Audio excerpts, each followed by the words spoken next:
Yeah, so I got this stream up like 20 minutes ago. I know for a fact no notification went out. So, oh my god. Actually, it did. Hey, Eris just went live. What? I just got a notification. So I just need to procrastinate till it's almost showtime.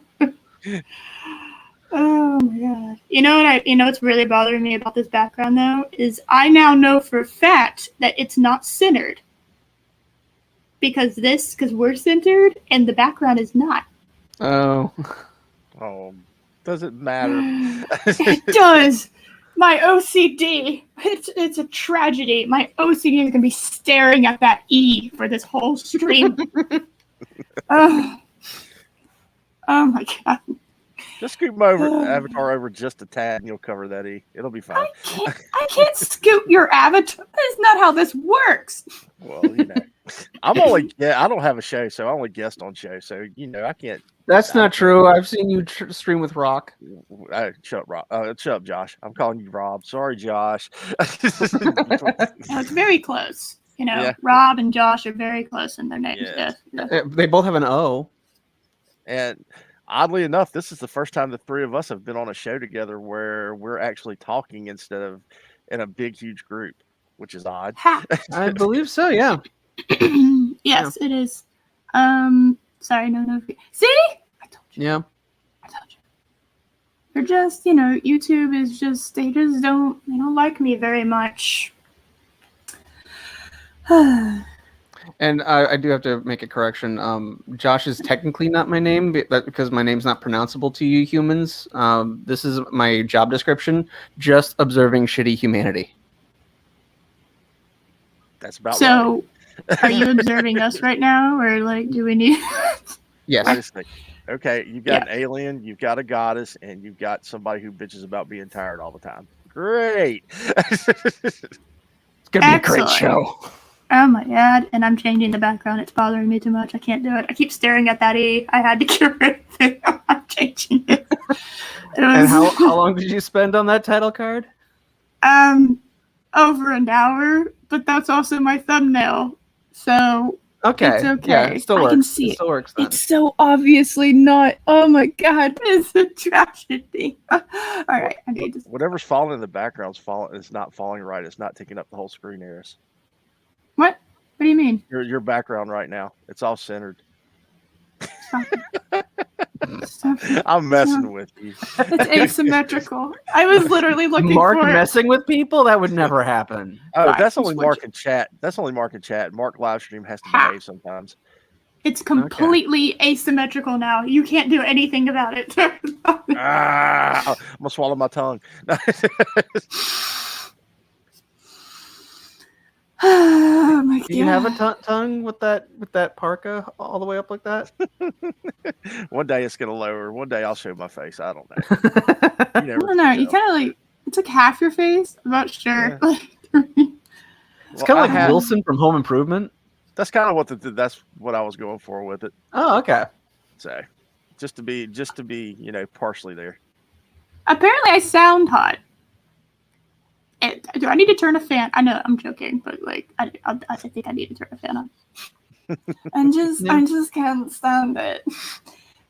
I very much disagree with you saying I sound hot, but there's a reason I stream. It's because I don't like the sound of my voice, so I don't have to edit these streams. So, you know my secret now.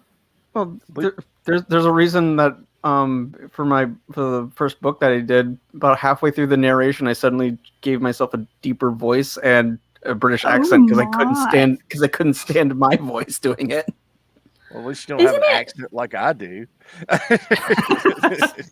Yeah, I don't really have that accent. It's just like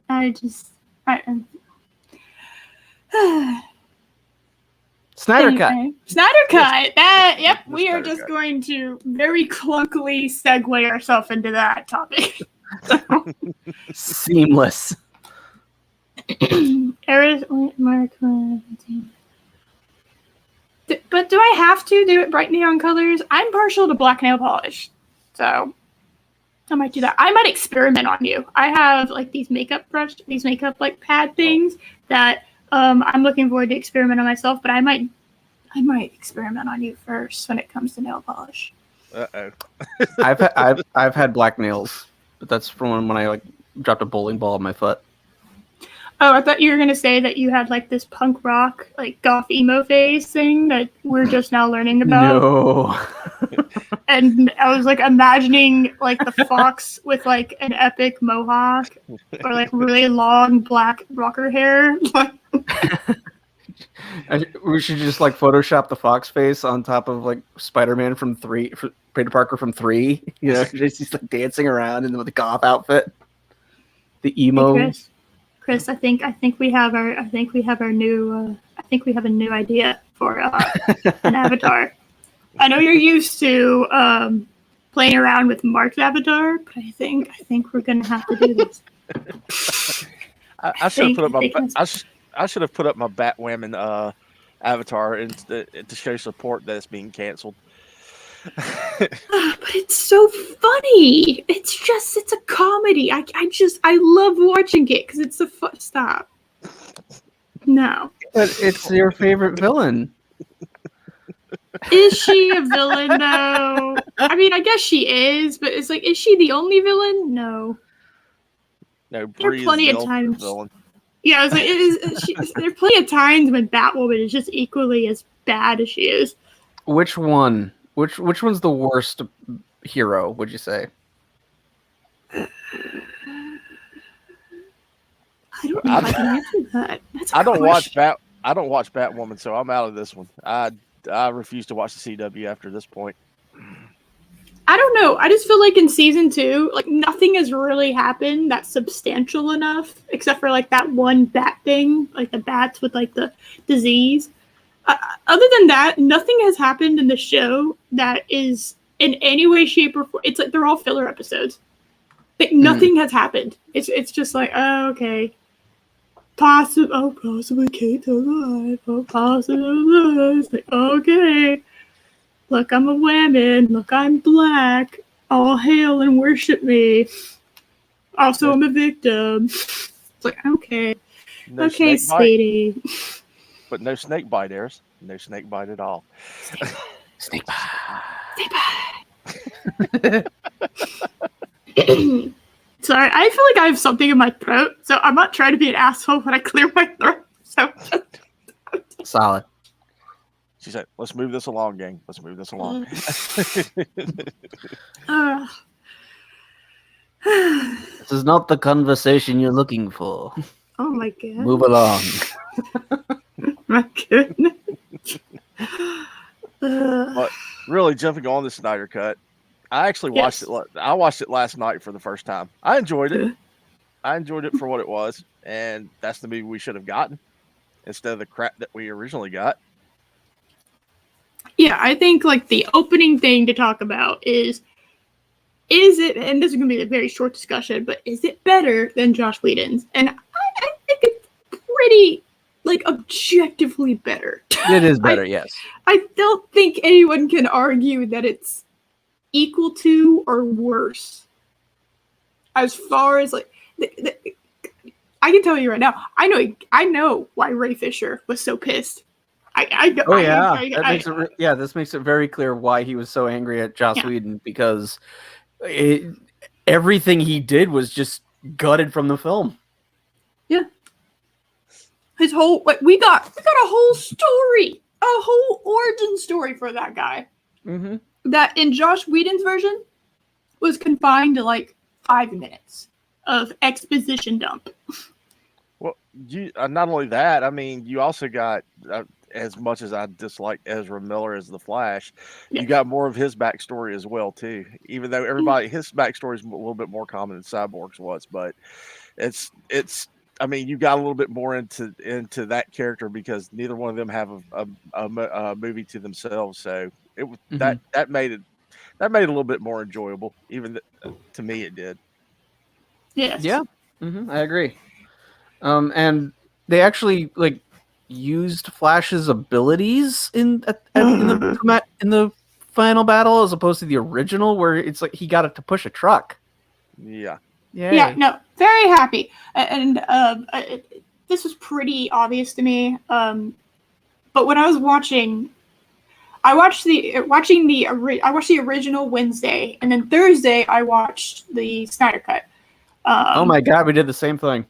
That's funny. Like even the same days. Yep. That's hilarious. Yeah, I went ahead and watched the original because I wanted to see. It'd been a while since I'd watched Justice League. I had only seen it once at the theater. That was it. I've seen it a couple times, but it really wasn't. It wasn't that big. It wasn't such a big deal, which is very embarrassing for me to say as a lifelong DC fan about the Justice League. That's how I got kind of into nerd culture for the most part, is watching the Justice League animated series. So if I can say that I pretty much forgot about Justice League unless someone mentioned it, that's not good. Like, that's really bad. I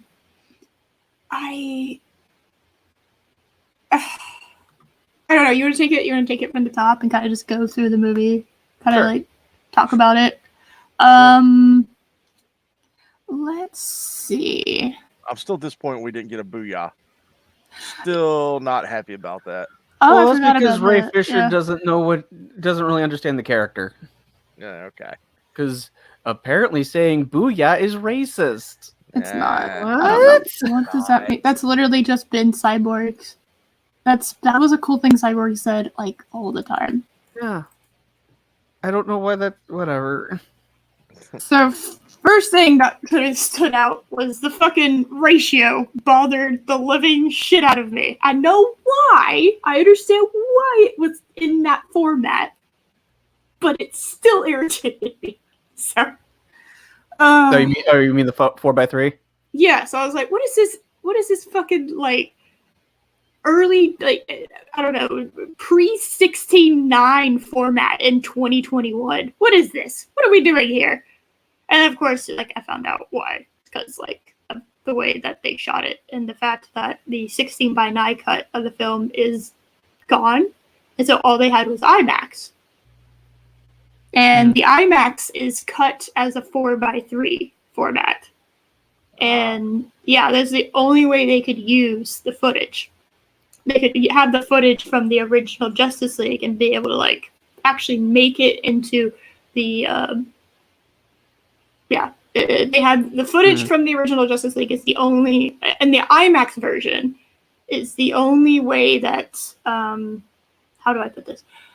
Okay, so Zack Snyder's only copy of Justice League was like the raw cut of it, not edited, like the raw cut was the IMAX 4x3.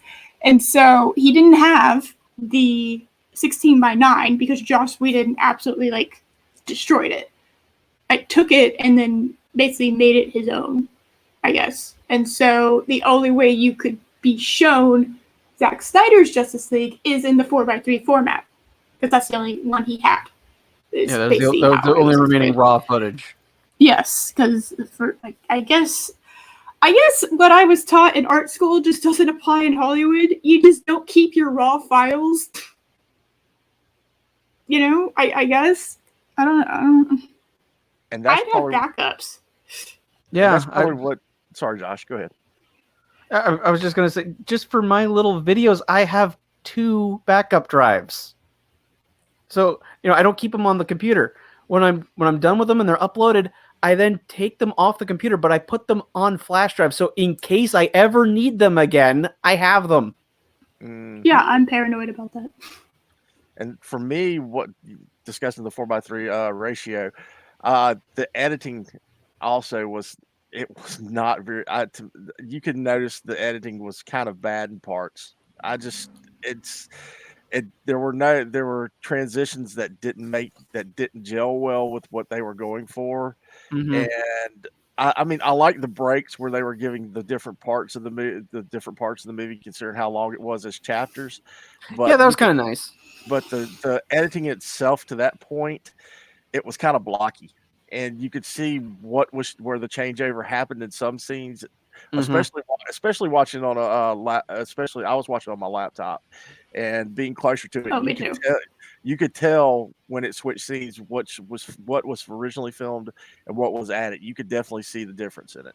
But I understand that because of what the time restraints and everything that he was pulling in, he couldn't refilm anything. He had to use his previous footage that was shot, but it was kind of blocky to me. That's the feeling I got. Interesting. I would have to rewatch it again to get that, because the first time I just kind of watched it. The original time I watched it kind of just as a movie, not really. Kind of keeping the fact that I was going to review this in mind, but mostly I wanted to go in because I really didn't give a shit about the Snyder Cut. Neither did I. I wasn't one of those people that was pushing it. I didn't even know the Snyder Cut was a thing up until about a year ago, I would say, and I constantly forgot it was a thing until this started really. No, I think it was probably like a year and a half ago. It was whenever I joined Twitter, I guess. But I started actually finding out, like, oh, people are talking about a Snyder Cut. Okay. Wait, are you saying people are vocal about things on Twitter? Yes. I met a lot of people on Twitter about the Fandom Menace that were really big Snyder Cut people. That's the only reason I even found out about it. So to me, it was like, if I get a good movie out of this, great. If I don't, my world's not shattered because I'm not really that passionate about it. So I just went into it like, okay, I'm just going in and watching a movie. That's kind of what I just. Yeah. And I didn't notice the editing, I guess, didn't stand out to me. There was some cinematography scenes that stuck out to me because it was like. There's a scene at the end where they're all doing like the superhero like thing where it's slow mode and kind of pause for like a brief moment. And you're just like, that's another thing that was kind of got on my nerves, was all the slow motion. Good God. I mean, that's Snyder. I mean, with the Flash, it's understandable considering how fast he's moving and you have to do that. But yeah, I mean, the rest of it, I mean, they could have cut out half that or done it at regular speed. Especially the heroic, like you just brought up, the heroic scene at the end where they're leaving and the fist bumps and everything with which was funny because that was more like a Teen Titans thing that Beast Boy and Cyborg would have done if they would have been on it, that been in that situation. And that it's just, I mean, I don't know. It's certain things just don't make sense in that movie. That going off your point, like you said, it makes total sense for the Flash because of just how fast he is going. You have to slow him down, literally. Yeah. So with the Flash, it's understandable. But then you also had like when Wonder Woman was in the scene with the hostages and she's doing blocking the bullets from the terrorist that's trying to mow him down. Why are all of those in slow motion? Because like it would like be like normal speed and then it would slow down for like one split second, and then it would go back to her doing normal speed again. Like, why do it here? It's more exciting when it's normal speed. Yeah. That's just a Zack Snyder thing. That's something I've gathered. Yeah, I know that. And I know. I'm just saying, like, he is very stylistic when it comes to certain things, and I guess I just kind of at the beginning scene, which I guess we can start off by, where it's that which the very beginning. Really annoying. Before we go there. Pat S., I'm not talking about Teen Titans Go. I am talking about the Teen Titans, the original cartoon, not Teen Titans Go. That's campy kitty stuff. But sorry about that. Oh no. We don't speak of that. No. I refer only when I'm talking about Teen Titans. It's either the original show or the comic itself. I am not referring to Teen Titans Go. But all right, sorry about that. Until you mentioned it, I completely forgot Teen Titans Go was a thing. Like, no, yeah, same. Go away. I'm occasionally reminded of it when I go to Sonic and they have the Teen Titans. For some reason, it's like almost exclusively they have some weird vague thing or Teen Titans Go as the kiddie meal toys that they have up on the menus. I don't know why, but like that's really the only other time I'm reminded that Teen Titans Go is a thing. It's like, Yeah, but I just wanted to clarify that because Teen Titans Go is I couldn't I would shoot myself if I had to sit there and watch that for more than 30 minutes or even 10 minutes because it's insanely stupid. Yeah. But getting back to the Exactly. movie, I'm sorry I interrupted. I apologize. How dare you interrupt? We don't interrupt here.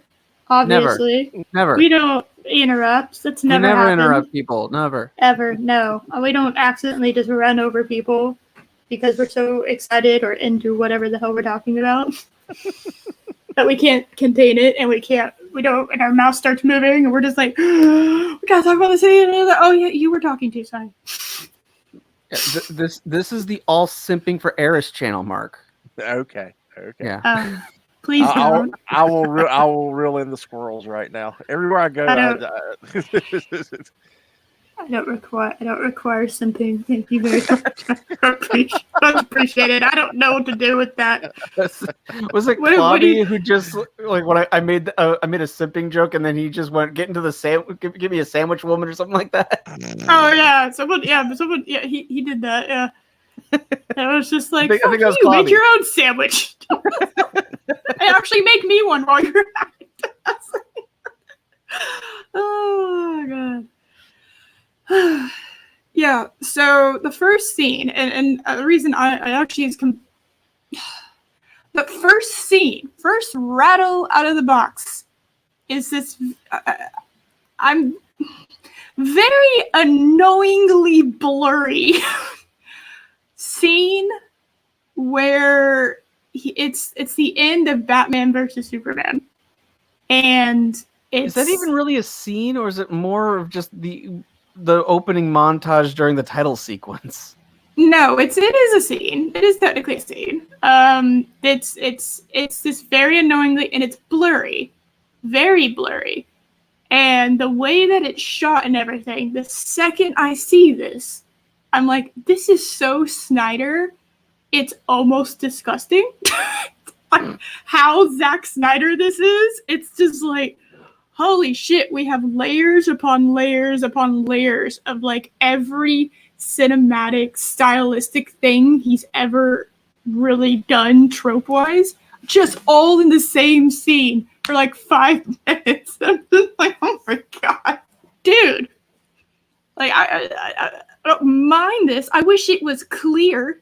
I bet you anything it's blurry because they didn't finish the CGI, or they had a budget and they wanted to keep to it, and so blurry CGI is a lot easier to create than clear CGI, because there's no reason this should be blurry. I don't know why this scene is blurry for the most part. You know what I'm talking about, right? The very beginning. The scream.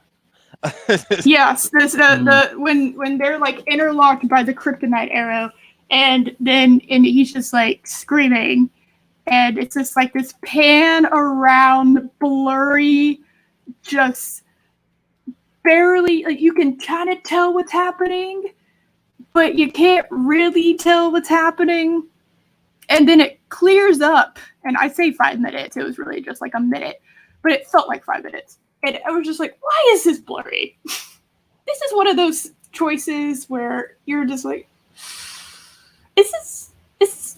why did you make this blurry? I think it would have been cooler if it would have been clear, but you made it blurry. Why? I don't know why. I don't know what the stylistic choice was behind that, but it's this very 300-esque scene at the beginning of the movie. Mm-hmm. Like, it screams 300. Oh, yeah. I'm done. You want to take it next, Josh? She's done. Somebody please go. Segue. Well, I don't really have much to add to that. It was just... I'm also a little confused as why did we see, like, this like, sonic wave of his shout going through everything. I thought that was kind of odd too. Yeah. The thing with his, if the way I saw it as, he was responsible for setting off the signals for the mother box by doing that. If I Yeah, got, I think. Yeah, but why just the one? If all of them heard it, why just the one? plot No, on I think it's kind of explained at kind of in the middle somewhere, which is a lot of time. So just in the 4-hour middle area of the movie. About the 2 hour and 1 minute mark, roughly. What? Oh my god! I don't. You have timestamps. I don't have timestamps. Someone is very much on top of their shit today. Oh my god. Did you take notes? Is that what happened? Well, no, that's the movie's 4 hours and 2 minutes long, so half of that. Oh, you made a time joke that completely went over my head in all of its entirety. Okay. Yep, that's what I did. Move forward, and I'm gonna ignore that happened. Right. Another question I have is, why didn't we get Calabac instead of Steppenwolf? That's another. I mean, I know I'm jumping ahead a little bit with Steppenwolf's appearance, but why didn't he send Calabac? Why wasn't Calabac involved at all in this? Because he's a major player with Darkseid. Mm-hmm. Which I guess it's because they thought Steppenwolf was just a cooler name. I don't know. I mean that. Well, I don't want to jump ahead to scenes and all that. No, it's all right. We can kind of skip around a little bit. When you get you get Decide and you get Granny Goodness, but you don't get Calabac. Why? I mean, but it's neither here nor there. But yeah, we got. No, I mean it's all right. Instead. But I mean the whole Scream scene just they could have. You're right about that, Eric. Something else could have been done better than just to show that the sonic wave going across and setting off the one mother box. And again, just the one. If Superman shouting was powerful enough to activate them, why didn't it activate all three instead of just the one that wasn't even closest to where he was? No, because the other two, they're living beings, right? These boxes are living beings.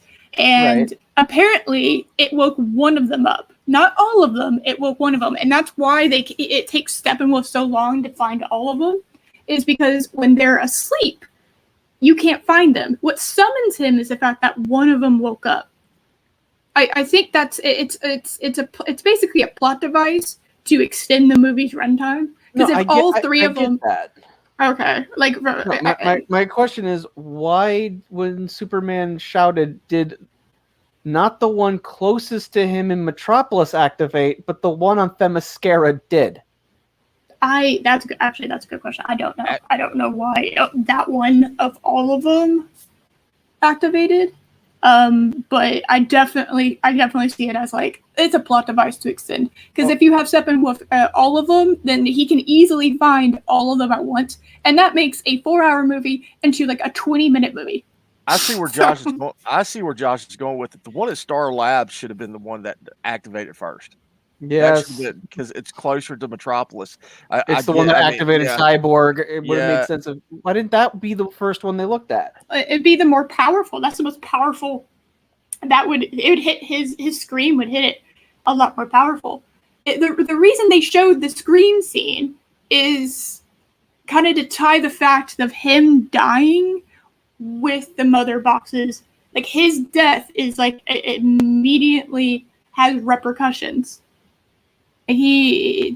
People fear the Kryptonians. It's kind of an interesting way to introduce that concept, is that Kryptonians are not just a species out there that no one knew about. No, they're known everywhere as being these people you don't fuck with. Mm-hmm. I kind of wish they would have mentioned the Thingarians too, and not just the Green Lanterns and Kryptonians, because I was happy we finally got a Green Lantern in it, even though it wasn't Hal Jordan, but or John Stewart in your case, Eris, considering that's your favorite Green Lantern and mine as well. But Hal Jordan should have been in there to begin with. But I mean, at least we got some representation from the Lantern Corps, which was good. Yeah, exactly. I didn't like the blurriness. It was so Zack Snyder. It just felt like Zack Snyder was jerking himself off in the first minute of the movie with how it was filmed. It was just one of those. Okay. I'm still, and since she's at the beginning of the movie, I'm just gonna roll with it. I still, Amy Adams, man, how could you're just not Lois Lane. I don't know what to tell you. Like, I just don't see Lois Lane with Amy Adams, and it bothers me because they keep calling her Lois, and I'm just like, but that's not Lois. I don't know what to tell you. And I don't know who that is. I like Amy Adams. I do. I like her as an actress. But you're right about that. She is definitely not Lois Lane. I mean, they'd have to find somebody close to Margot Kidder. Margot Kidder will always be Lois Lane to me. There's no way around that one. She and the animated series version are pretty much the go-to when it comes to Lois Lane, and I believe that if you combined Amy Adams and the Lois Lane from the Superman and Lois show, I think that there's your Lois Lane. You have two halves of the character. You have the kinder, gentler side that Amy Adams shows, but then you have the more kind of hardcore, snarky, bitchy side that the Lois Lane and Superman and Lois shows. But you need both because it's both sides of the character. You know, she's a no-nonsense reporter. She does not take shit at all. And Amy Adams, like, I get she's grieving. I get that she was grieving. And I did like the scene where you can clearly tell that she's about to move. She's about to start moving on. And just as she's about to start moving on, he comes back. Like, I liked that scene. That was good. But I don't know.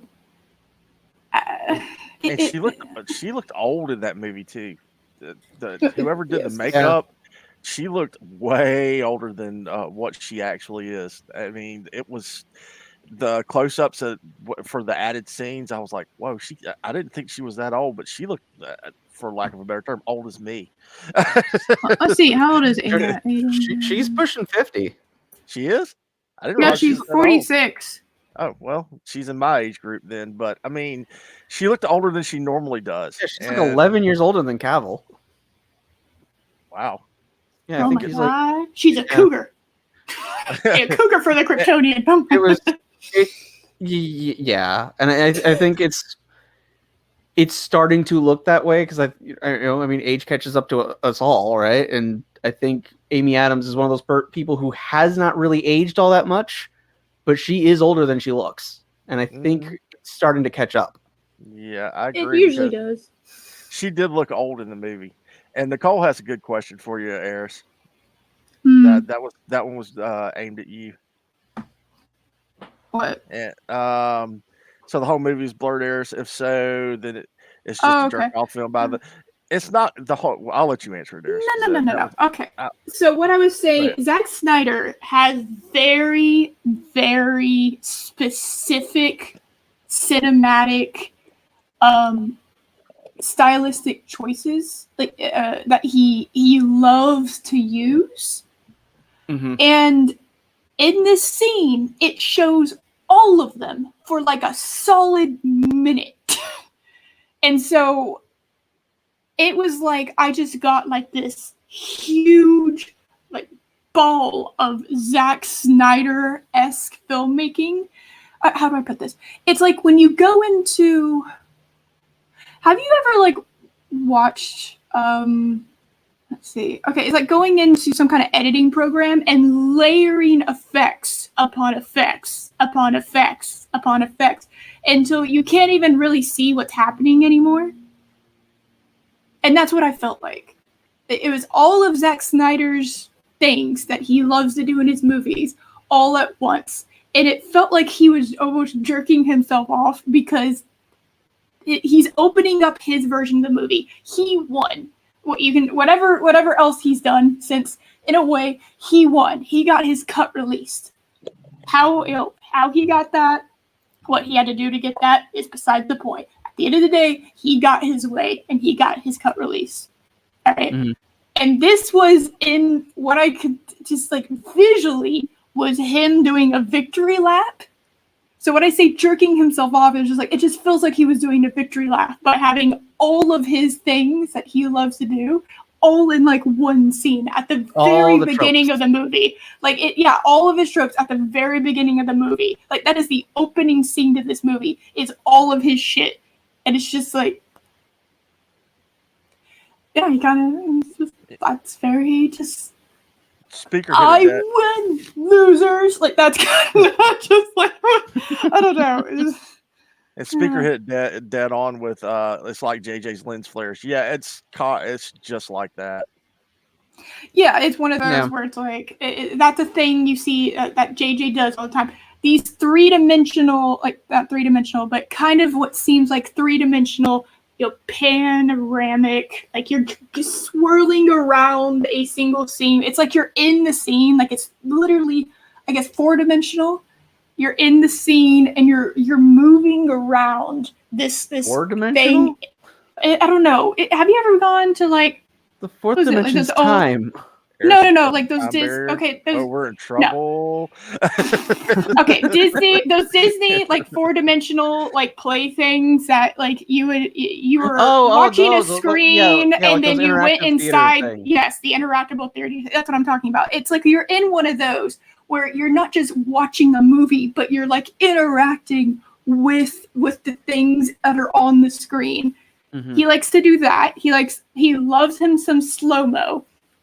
And like you can tell the color correction is also very Zack Snyder. He has a tendency to go really orange or really blue. Doesn't really seem like there's an in-between when he's pulling out his Snyder card and using it. It's very like or very sepia, I think is his other one he likes to use, where it's like just I don't know. He has these you need to watch at least a lot of trailers or movies, because I haven't watched a lot of movies from him. I've watched a lot of like reviews and trailers and footage of his movies, but I haven't like watched a whole lot of his movies in entirety. It's just, it's very Snyder. I guess is the best way to put it. It's so Snyder. And that was him kind of shaking his tail feathers, his doing a victory lap. I don't know how else you want me to put it. Very more like giving the middle finger. That too. Like he's like, ha, bitches. Yeah, this is I think me. that's the better way to put it. Yeah. There you go. Like, he's giving the finger to the studio. I'm making my movie. Take that, Joss. Yes, it's very different stylistically than anything Josh does. And so it was. Okay, hold on. It's Joss, not Josh. Yeah. Did I say Josh? Yeah, you said Josh. You're saying Josh. Whedon. I'll just say Whedon. All right. I might say Wheaton because they're both cringe. So forgive me if I start going into the Whedon. I just pronounce Whedon. Or if you just want to say Buffy Boy, that'll work too. We know who he is. Yeah. So, something. This is just. Whenever I was watching the theatrical cut, I guess is the way we're going to put it now, the theatrical of Justice League, I don't know about y'all, but have y'all ever gotten the feeling when you watch that movie, the Russian family scene is like so Age of Ultron, it's insane. Like, so that is pure Age of Ultron. And they cut that from this movie, thank God, because that was like some of the worst. That was some of just clunky, very Marvel-esque kind of, oh, look, we need to make you give a shit about this town. Here's a family. There are children. They are poor. Also, this is, I guess, what Josh Whedon just, I don't know. She did it again. All of Russia doesn't I caught that. Fun fact, all of Russia doesn't look like a nuclear wasteland. That's the fun fact, I guess. Well, but that's the thing. They establish it's Chernobyl, and they did that in both cuts. So why is there a family living in Chernobyl? Oh, Chernobyl? Was that Chernobyl? Did they say Chernobyl? I thought they did. I thought they said Chernobyl in the theatrical cut. I think I remember putting that in my notes. There you go. Slow-mo, underwater. Okay, yes. That's the tropey shit that he loves to do. I just didn't like the fact that it was blurry. I think the opening scene would have been a lot better if it was clear. But I was never, I don't know why they made it blurry. There's no reason to make it blurry, you know? Yeah, and Speaker also forgot muted colors. Yes, muted colors. That's another thing. Either really bright, just like if I can see how you color corrected the scene, it bothers me. Like, if I can see the overlay and that like you muted out some colors and you use the eraser tool and kind of went there, you kind of just masked it and all that shit. Because I know vaguely some video editing. I'm very familiar with Photoshop, and there's not a you're just using moving pictures instead of a single picture when you're video editing. There's different. Mm-hmm. It's a lot more complicated, but yeah, because like I remember when like the first still image of Gal Gadot came out, in the Wonder Woman outfit, the first still that they released, for Batman v Superman, and it was so muted. Her outfit looked entirely brown. It is still relatively muted. I want bold colors. Why did you not give me bold colors on that? It's like I remember just instantly going, why? Yes. Let's see. They show, like I said, it's right at the end of Batman v Superman, and I'm skimming it actually right now to make sure. Well, this is gonna be a long stream, guys. And the way like the sound waves start going out, and everyone's like, okay.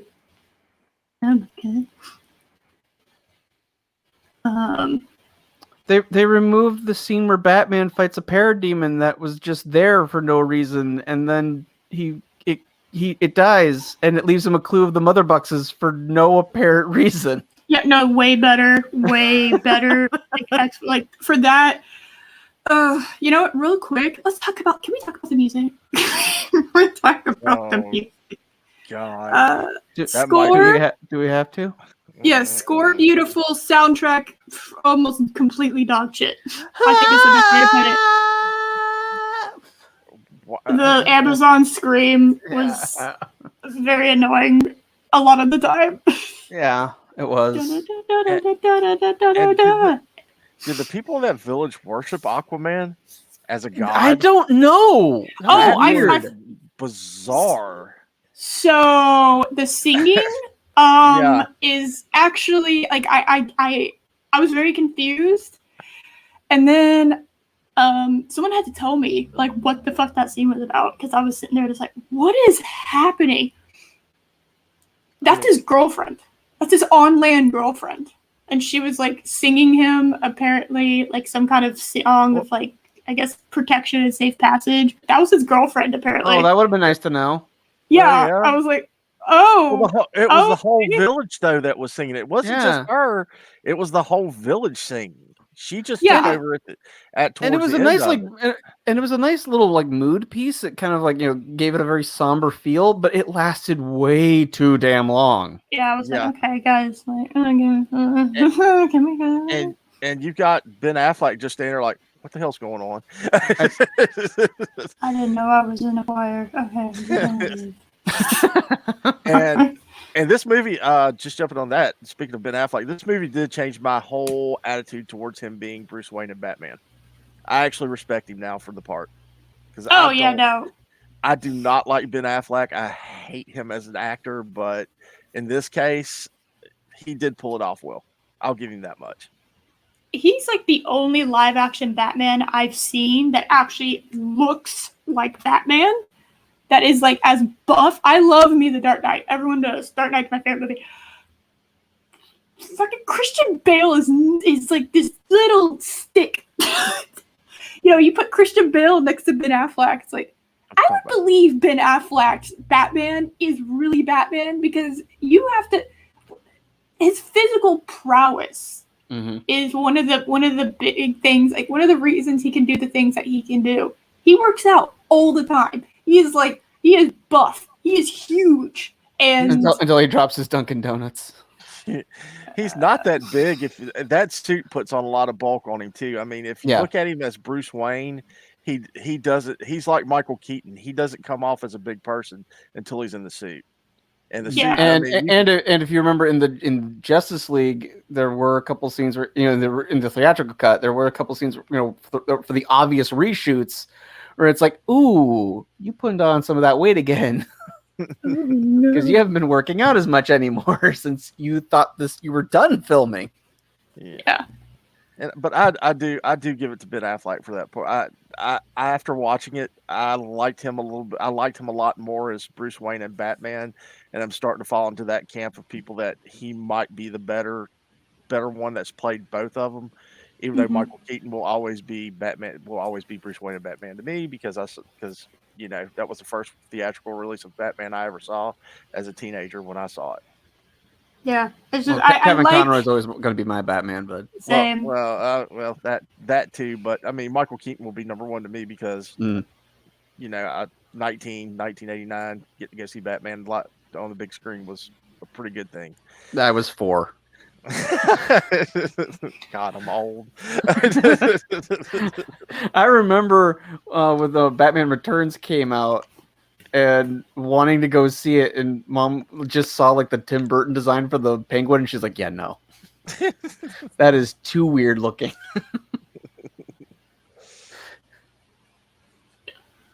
I wasn't alive. Thank you. Eris, I saw Return of the Jedi, Empire Strikes Back, and Star Wars all at the movie theater. Well, not Star Wars. I saw it at the drive-in. The first one I watched in the movie theater was The Last Jedi. That's the first movie you saw? No. The first Star Wars movie. Okay. That makes more sense. Yeah. I was like, whoa. Is it sad? Yes. But we're not talking about Star Wars. But I mean, that was one dead franchise at a time. Well, they're trying to keep this one alive, but unless you make this canon, which it's not going to be canon. I mean, no, I hate to borrow. I mean, I'm borrowing from Claudia on this one, but it's Elseworlds. This is going to be an Elseworlds movie, is what it's going to be. It will create a lot of really good fan fiction. I guarantee it. So there is a continuing, but it's just going to be in the fan fiction. So guaranteed. Go ahead. I'm sorry. I don't even know what I was going to say. Go. Well, I mean, jumping to the ending, if they don't come out with something the way it ended, I'm going to be a little pissed because I kind of got invested in this movie after sitting there and watching it for 4 hours. Yeah, I'm totally invested in this, so I want to see more of it. But I like this universe. Yeah, this universe is a good one. I like it too. Yeah, but let's not skip to the end first and get scene by scene. So, but where were we? The mother boxes. The mother boxes are actually they're waking up. They're not. It didn't have the spastic thing that Amazon said, but I'm like I said, skipping through, and the one that's in Metropolis in the closet of Cyborg's closet is waking up. They're all waking up. Let's see. But then they anyone hit the else snooze button or something. I guess I don't know. I guess they do. I'm not sure. But who else was very like William Dafoe? What? William Dafoe was in this? Oh my god! I was very, very shocked to see his name on the opening credits roll. I was not happy to see this fake ass Lex Luthor that is Jesse Eisenberg. Again, I was like, stop reminding me he's around. Stop it, movie. Yeah. I liked how like this the ship was kind of like, oh my goodness. I don't know why it showed him that. I guess it was, I don't know why on earth why they was it showing him Steppenwolf in the mother boxes? Yeah, hey dude, here's a thing. I don't know why it showed him that. That was kind of weird, but you know, the introduction. I'll put it this way: the introduction to the mother boxes way better handled in this movie The beginning scene kind of establishes everything. I really wish I wouldn't have seen Justice League, and I was watching this for the first time because like I'm trying to imagine what that would have been like because I already know what the mother boxes are. So if you're going into this and this is the first time you're seeing this movie, you're like, okay, who's the horn dude? Why are these boxes? Okay, there's one in the closet of I guess Cyborg. There's one in Atlantis and there's one in Themyscira. Okay, I guess this dude wants those 3 boxes. I don't know why he wants those 3 boxes, but he wants those 3 boxes. And it kind of gives you, I guess, like, all right. So this is we're gonna go on this journey. This guy wants them. Guess he doesn't want them. I guess they don't want him to have them. I don't know why, but it's interesting to think somebody out there has watched this movie without seeing Justice League. I would love to know what that experience was like. Probably a good better. experience. Yeah, a much better experience. The only thing, before we get into Themyscira, the scene with the great battle, that should have been early in the movie. That should have been right after Steppenwolf shows up and that story was told. They should have told was it Wonder Woman that ended up telling that story to Bruce as Yes. I mean, that should have been explained. That would have made the movie even better because now we know why, who, and what is going on. It could have been a prologue that, so like something at the very beginning of the film of Hippolyta telling this legend to Diana. Mm-hmm. That would have cleared a lot of things up. It would have trimmed it down a little bit. I mean, you could have not. Go ahead, Eris. I'm sorry. No, go ahead.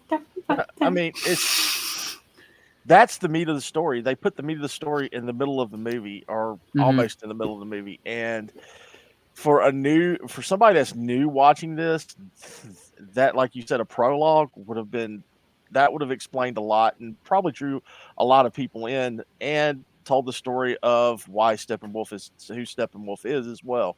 I mean, at least we got all that, but it was at the wrong time. The timing was completely off for it to me.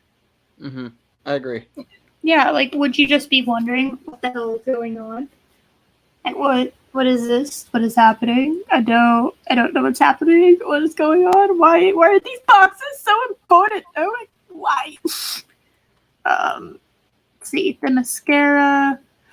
Okay, a pet peeve. The design of the stupid fucking the what do you want to call it? Mother box chamber at the mascara. So you built this giant, very solid stone structure, right, to keep whatever is going to come out or come to get it out, or in. Yes. Like whatever's going to come get it, you don't want it to come. You want it to stay out, and you want to keep whatever possibly that's going to come out of it in. So you're protected with these giant stone structures. Why? And a skylight. Is there a skylight? What is happening? Why is there the second I saw that, I was like, what is this? You dumbasses! That's like thin. That's there's not even glass. It's just metal. Well, it's just metal. What the Amazon should have done just to stop it when that mother box when it opened and came back to life, they should have sealed the chamber then and sunk the whole temple at that point. Yeah, I don't know why they were waiting. And why do they have that tunnel of where they needed the women to bash the supports to close the doors? That's holding up the door behind them so it locks them in, as opposed to you smash it and it closes the one in front of you, and then you can run, and then the next pair smashes it so that so all those women in the tunnel can get out. Yeah. I like the idea that there's this giant there's like this box, and it's clearly alien, and you know what it's about, you know what it is, because like, literally what is it, fucking what is it, Hippolyta. I can never pronounce her name. Queen of the Amazons. Wonder Woman's mom. Hippolyta. Hippolyta. When Hippolyta was there, you see that in the scene that they're all the great warriors and tribes of mankind come together to take everything down. You know, she was there, and so was the aunt that trained Wonder Woman. So they knew what the fuck this was, and they're pointing. I know these are the Amazons, but seriously, they're pointing a bunch of spears and swords and bow and arrows at this alien devastation device. Like, that is going to do anything to what comes in or tries to get it. Like, or comes out of the box or tries to get it. Stop it. I know they're Amazons, but, like, she knows. The queen knows. And her sister both know how bad news anyone that tries to come for this thing is. They know. And yet... And on top of that, they got the weakest person out of the bunch coming after it. They didn't even get Darkseid. They got Steppenwolf. So if they got easily handed their asses handed to them by Steppenwolf, as soon as that mother box came to life, break the seals, sink that damn place. That's either that or blow it up or do something. I mean, you're tied to the gods. Ask Zeus for help, or they're Amazon, so they're not going to ask Zeus for help. But ask one of the female goddesses for help. Ask Athena or ask Thestis or one of them for help. But they didn't. They chose to do it their own way. Yeah, well, the old gods apparently are dead. That's something that they talk that they not dead, but a lot of them are gone. They're not around anymore. They've actually talked about that. I think in the Wonder Woman movie. Which, again, it should have been what 1984 was about, was her trying to find the other old gods. Fucking... Anyway. They knew that the lanterns in Oa was there. Why weren't they in contact with them? I mean, they all knew each other existed. They show all this in telling the tale of each of of separating the mother boxes. And they go their separate ways, but nobody stays in communication with each other. I know they have their dislikes for each other and everything, but if you all have a common ground to fight for, and you're protecting or trying to defend your home world, wouldn't you stay in touch with each other at least, saying, "Hey, something's going on here. We need help." I don't know if because the ring left. Like once that Green Lantern was killed. That ring like went back wherever the hell, and I'm not really that familiar with how the Green Lantern process as well as I am with other things in the DC universe, so I can't quite remember what the process is for getting another Green Lantern. But Earth does not have a Green Lantern at this point. Yeah, I feel like they should have in order to have the but they can't technically with how this movie is. They're like, there's no Green Lanterns and there's no Kryptonians. Well, the Owens, the people on the leaders of the Lanterns on Oa would have known that. I mean, they're basically a police. They're like police for different sectors of the universe. Yes, you're right. Yes. So they would know something's not right, and they would have sent a representative to Earth. And this is where you segue. If you don't want to do Hal Jordan, do John Stewart or do Kyle Rayner or do one of them to introduce a lantern.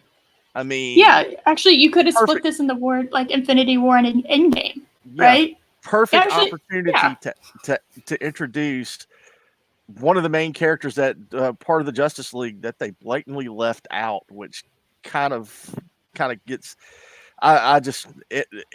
That sucks because Green Lantern is one of my favorite characters in DC, and you're leaving one of the main founders. I can't remember if this is where I need Cloverin or somebody or Chris. As far as I'm concerned, Green Lantern is a founder. Yes, he's a Justice League founder. Cyborg is not.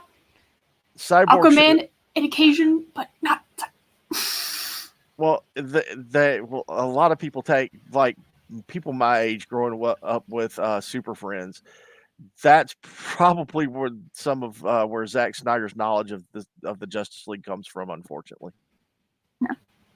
Well, it's just the only they had in order to have this movie, they couldn't have Superman being live or a Green Lantern or a Green Lantern on Earth, and they could have very easily segued this in order like a between. And I really hate to use this analogy.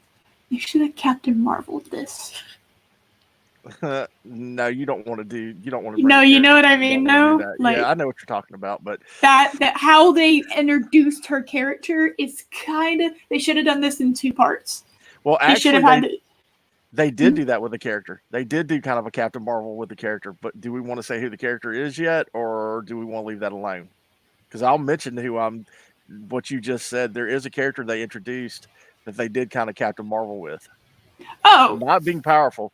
Well, I'll go ahead and say it. I mean, when they introduced the Martian Manhunter, yeah, I was kind of like, why are you? What? It's like, where the hell have you been? I mean, you're a founding member. Why? Yeah, but and by the way, I was very worried about how they were going to make Martian Manhunter look. He looks so good. They made him look so good. I'm so proud of them. I was like, yeah, thank you. I'm just. And Robert Pearson has a good point, and I was going to bring that up too, but he beat me to the punch. The process of a green the ring has to choose. Yeah, the ring chooses its next person. That's what I thought, but I didn't want to get that very wrong. I think I was right about that because so the Lantern ring is just out there. I don't know. It felt weird that he wasn't in this movie. I mean, my Justice League growing up was Superman, Batman, Wonder Woman, Flash, John Stewart is Green Lantern, Wally West is Flash, which I will get to that here a little bit. Oh, yeah. We'll get to that one, too. I need to talk about that a little bit. I need to talk about the Flash in this movie, and just something that really bothered me during every scene, for the most part, he was in. I hate Ezra Miller. But yeah, and then it was Hawk Girl and Martian Manhunter. But that's the Justice League I know. That's the Justice League with the extended family in it. I mean, yes, and Chris Persia. I think with how bad the Green Lantern movie did, that they're washing their hands of Hal, but they could have brought John Stewart into it. I mean, or any number of Green Lanterns that are Earth Lanterns, they could have brought in. But I would have gone with you, Eris, and said John Stewart would have been my pick if they'd have brought the Green Lantern in. Yeah. Yeah, I mean, that's just me. Like, I don't really know anything about Hal, really. It's from childhood. I grew up with him as my Green Lantern, and I thought I know a little bit about Hal Jordan. I don't really know a lot, though. But from what I've heard about Hal Jordan, John Stewart balances out the team a lot better. He's a Marine. He is no nonsense. Well, he's an architect in the comics. Well, that too, but it's just like how having someone in like sergeant mode is really good to have as like a counter to Wally West's Flash, and their interaction was amazing, I thought, in the Justice League cartoon. Anyway. Well, the thing is about John Stewart. There's only one person that can play John Stewart in my book, and that's Avery Brooks. And he's kind of old for the part. Yeah, Avery's pushing 70. Yeah, I mean, Avery Brooks, if they'd have filmed this movie 20, 30 years ago, Avery Brooks, hell yeah, for John Stewart. Because, that would have been a great choice. That's the perfect mold for the character, in my opinion. They're talking about Michael B. Jordan, and I'm just like, no, he's too young. He has to be in like his early 40s. I don't think you understand. John Stewart is. I am also getting tired of. We need a black guy, Michael B. Jordan. Yeah, look, that's a black man. There are black people in Hollywood. You know that, I'd take Denzel Washington over him as the Green Lantern. Honestly, I would. Too old. Denzel's too old for the part. I mean, John Stewart's got to be. Didn't you just say like in his 40s, Josh? The 30s and late 30s, early 40s. Yeah, Yeah, I mean, what I'm saying is, I would still take him over Michael B. Jordan, because the character I don't think. How do I? He doesn't. I haven't seen Michael B. Jordan do a role that would make me think he could do that. But I also thought the same thing about Cate Blanchett when it came to Hela, and I was very wrong about that. So, I don't know. I there's somebody out there, we just haven't found them yet to play him, but I don't know if I want a John Stewart Green Lantern. The name slips my mind. Who was the guy who played that played Lando in the Solo movies? Wow. Childish Gambino is coming to mind. That's his singing name. What is it? I am blinking. Give me 1 second. Glover. Donald Glover. There you go. Yes. There you go. Like Childish Gambino. Put 5 or 6 years on him and he could do it. But he's still too young for the part. Yeah. Yeah, he is. He gives me more comedian than he does. This is somebody who has to look and act and sound like.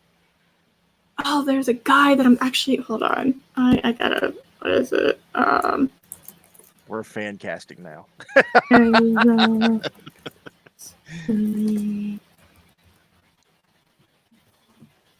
Or if they didn't want to do an Earth Lantern, just put Kilowog in there. Everybody likes Kilowog. Oh, that would have been great. I would have loved to see that. Or Sinestro as a Green Lantern, a pre Yellow Lantern Sinestro. Yeah, that could have worked too. Yeah. Oh no, my new casting is Robert Downey Jr. for John Stewart. Robert Downey Jr. is John Stewart. Do you not get the joke? From the Daily Show? Tropic Thunder. Like, everybody. No, I was like, Tropic Thunder joke. No. Okay. I actually have a guy in mind. I don't remember his name at all, and I can't remember the movie that I'm remembering him from. So I guess I'm just gonna go. Anyway, so the Atlanteans, the screen goes through the Atlanteans, and I get to see Amber Heard again, which is always fun. Yeah. It really sucks that she's such an awful human being because I really like her as Mira. It's really annoying.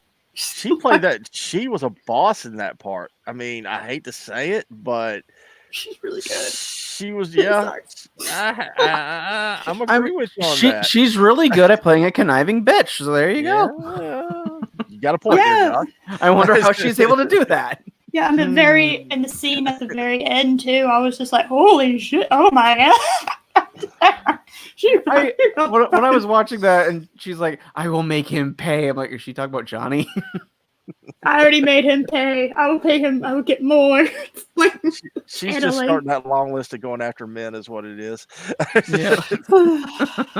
Just let Jason Momoa pop her upside her head and say, shut up. That would have made the movie a 10 out of 10. But yeah, so yeah, try to stay in Atlanta. And then, like, I guess we're introduced to the fact that the Amazons always have, like, a group of 50 people on standby with battle ready for this, in case this thing goes crazy, the box. And I was just like, how is this? What?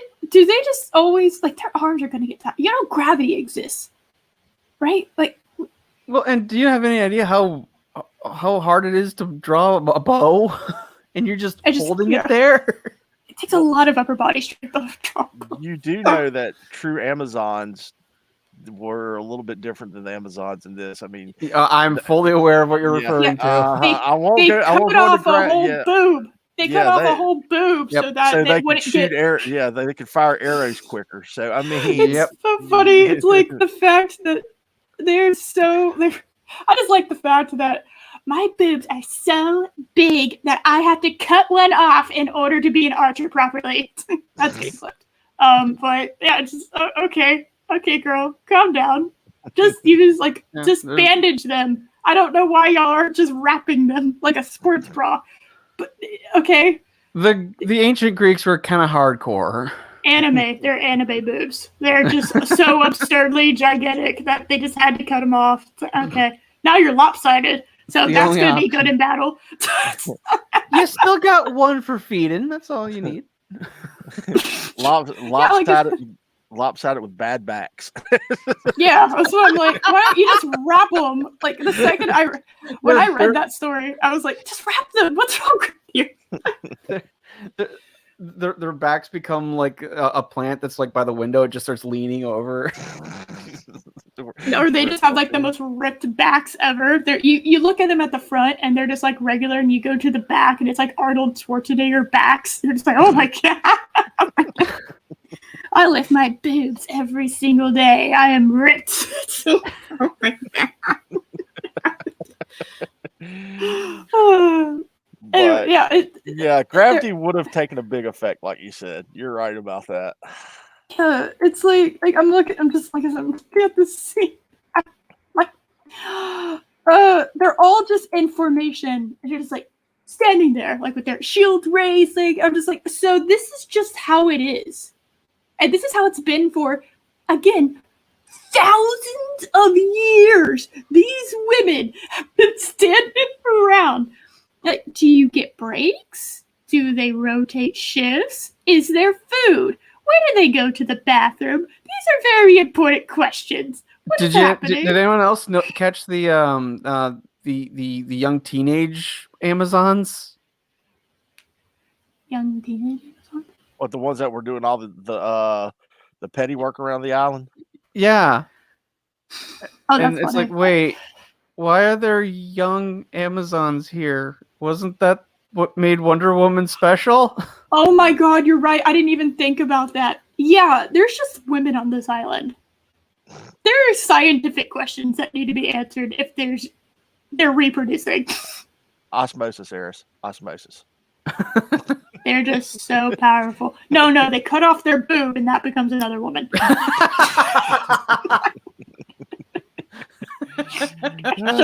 That's our secret. That's why, they're so the bigger the boob they cut off, the more powerful the woman. That's why you have women like Anita Sarkeesian that are just so terrified of big boobs that they dedicate their whole life to fighting them, essentially.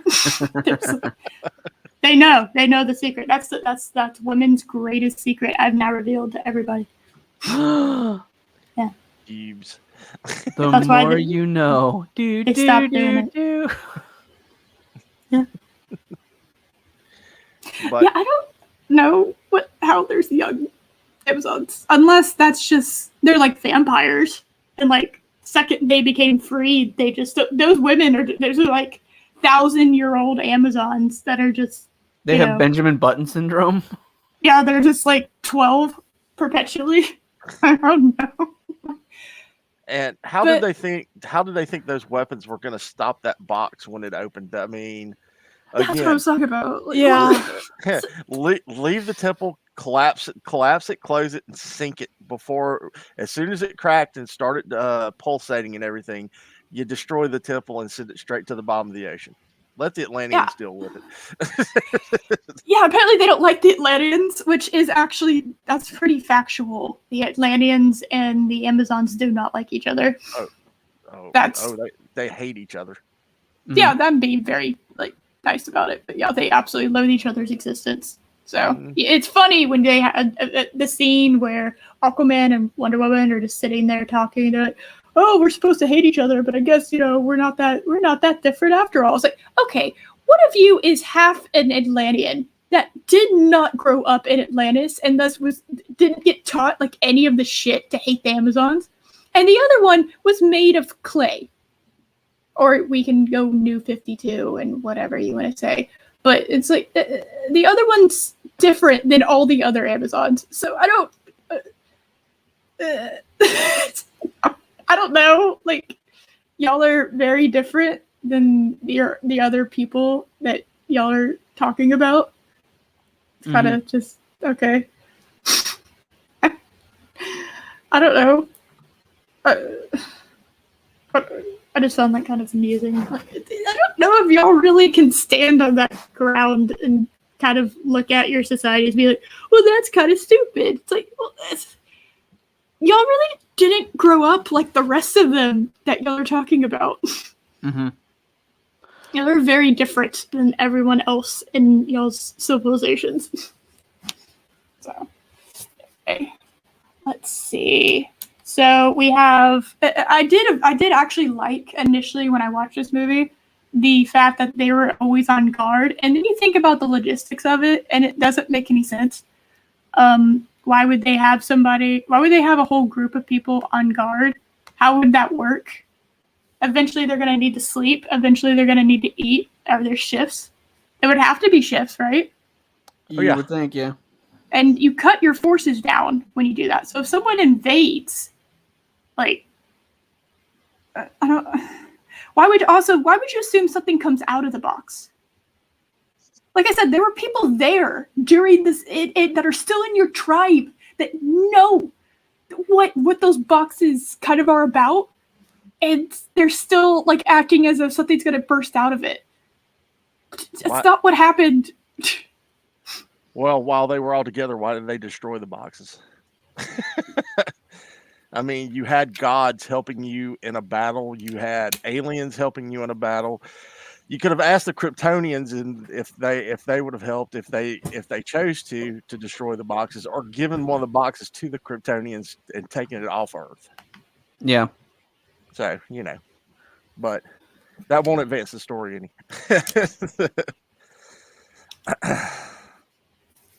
My computer is not charging, so if I just disappear, that's why.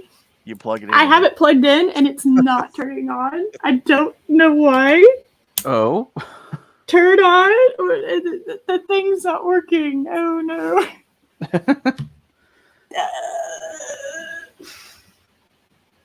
Right.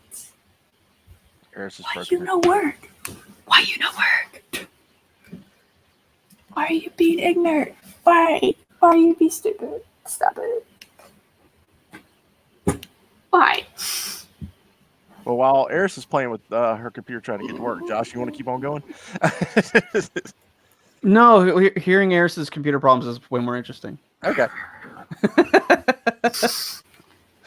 It takes the plug and plugs it into the computer, and the little chargy button charges up on the bottom. Okay, it's working now. I don't know why it's working now, but it's working now. Okay. I guess you just needed to chant that. So Josh, you plugged it into the wall. There you go. That's what I was talking about. Oh, that's all she had to do. Yeah, apparently. I don't know why it was that. So the Amazons are all standing around, and then we cut to the scene where Batman is apparently forgot that I guess he's rich and he can helicopter in because he's like on horseback. Yeah, and I mentioned this on Loki's stream yesterday, but this is one of the scenes that I was hoping would have more of an answer as to how did Batman know to go to this Norway town to find Aquaman and recruit him? Yeah. How did he know to go there? Yeah, others are explained. This is not. And it's not explained in the Whedon cut, so I was hoping it'd be explained here. And no, he still just goes to Norway or Iceland or wherever they were, and he just knows Aquaman's there somehow. Yeah, is it explained in the movie? I don't think it was explained in the movie. Why is he here of all places? I don't get that. No, it's beautiful scenery, but like maybe it has something to do with the ice and something. I don't know. I don't know how helicopters work in like Antarctica or wherever the hell this is. Where is this? Does it even tell you? I think it's Norway. Yeah, it's either Finland or Norway, one of the two. It's up in Northern Europe. Oh, also something else that was pointed out when I was watching this. So kind of jarring that all of a sudden we're with Batman, and you're just led to assume, oh, this is a long time after what just I watched in the scene before, but there's no text. I don't think telling me that how many months later it is. And there's no ley line. Just a simple little, 1 month later or something like that would have helped out a lot. Yeah, you're just like, oh, now he went from being at the scene of of whatever discount Doomsday, I guess, and Superman's death, like right there, and then all of a sudden he's teleported onto this icy place. You're just like, okay, why is it that there? I don't like it. I don't like when you just lead me to figure out, oh, this is months later. Because when you cut like that, I just assume it's happening soon after. But you literally had a character teleport to a different continent. Well, and you didn't tell me how long it's been since then. And he's perfectly open with this total stranger that he's Batman. Mm-hmm. Yeah.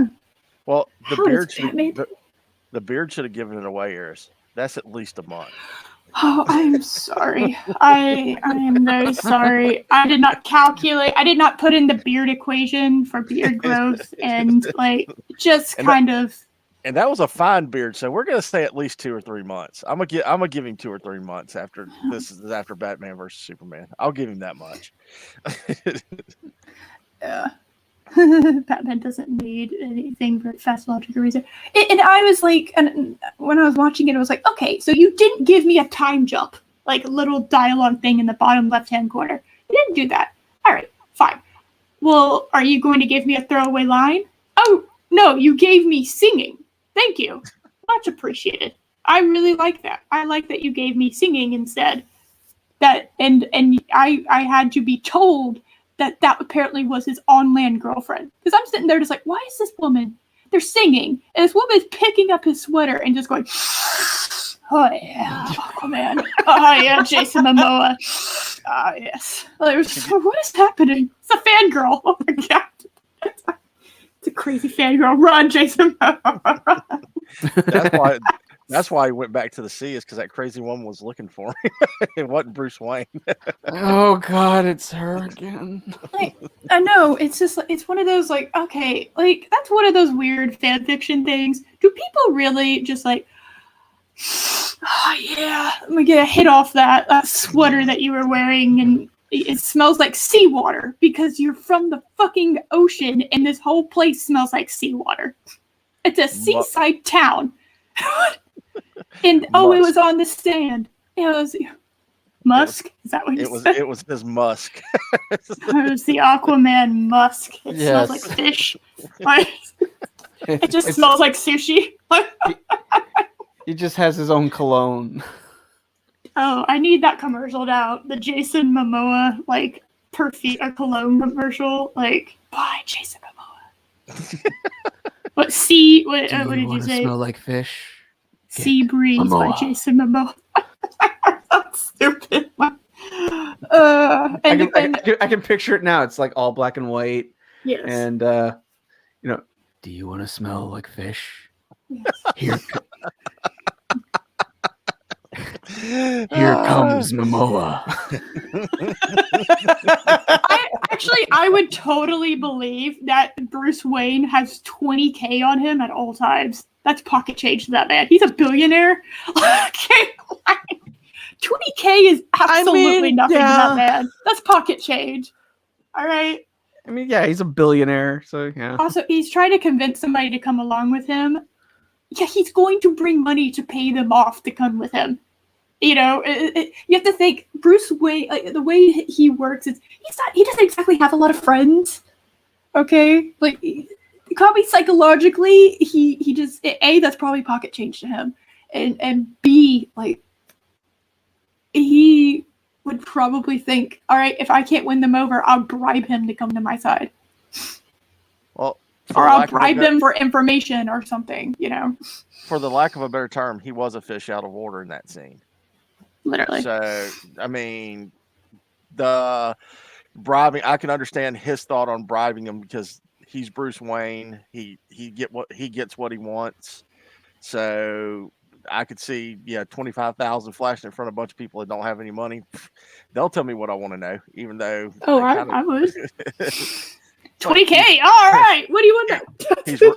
He's right there. He's the one that's holding you up against the wall. That's Aquaman. Exactly. Oh, that one right there. Okay. Yes. But So that whole let's see. and going back to the singing, that was creepy. That went Very, on very way too long. creepy. I'm skimming through it, skipping every 10 seconds, and it's just like, it is going on, man. It goes on for like 4 minutes of him just walking in the ice. And it's like, yeah, okay. If I was very proud of my drone work in the icy wasteland, I might show a little bit more than I have to do. And major props to Jason Momoa for even standing in that water for as long as he did. I mean, that's got to hurt. It's got to hurt really bad at that point. Yeah, but when you're getting paid the amount of money that they are, you could take it.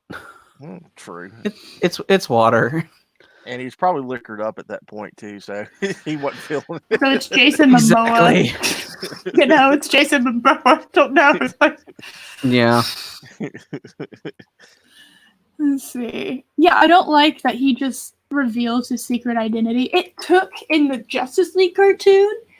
They established the Justice League in the, I think, 2 or 3 part first episode. And then it took a Thangarian invasion and basically the end of the world and humans being enslaved and overrun by these aliens, okay? In order for him to, and I guess also their base is destroyed, somebody's turned against them. All this shit has gone terribly wrong in order for him to reveal his secret identity. Well, the thing is, Batman knew who everyone was. Yeah, but I'm talking about Batman revealing it. Just, oh yeah, by the way, dude, I just met that doesn't like me at all. I'm Batman. Just FYI. Hell, Batman went as far as to write protocols for killing the Justice League if they went rogue. Yeah. Not just one, multiple backup plans. Everyone, including himself. Yes. Mm-hmm. Yeah, and everyone involved with him. Hey, if these people go rogue, these are their weaknesses. He is like prepared and ready, and he just reveals his identity. I'm just like, what? Yeah. That's not really. You dress up like a bat? Now, I do like the scene because it's funny, but like, objectively, that's not Batman's character at all. No, it's he would not have done that at all. So I don't like. You could have had like some crime going on or something, and like Batman like helps him out with it, and then that's how he recruits him. That would have been, that we could have gotten a little, some excitement. You get to see what Aquaman's powers, during whatever fight scene that they do, and it gives Aquaman all right. I'll see what this is with what you're talking about, because you're clearly highly skilled. Oh, it's Iceland. I just got where I have the captions on. It says women singing folk song in Icelandic. Okay, well, I guess yes, Iceland.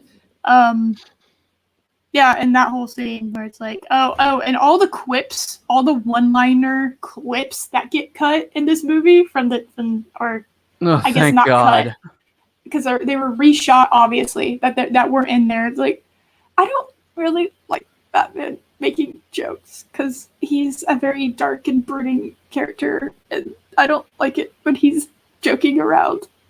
Well, you have to separate. Well, you have to separate. Are you talking about Batman making jokes or Bruce Wayne making jokes? Well, I don't know. We could also get into the discussion: is Bruce or Batman the Mask? Well, Bruce has always been the Mask. I mean, that's firmly established. That Bruce is just is a face for Batman. Yeah, but he's not being Bruce. He's kind of being the in-between, the true person, right?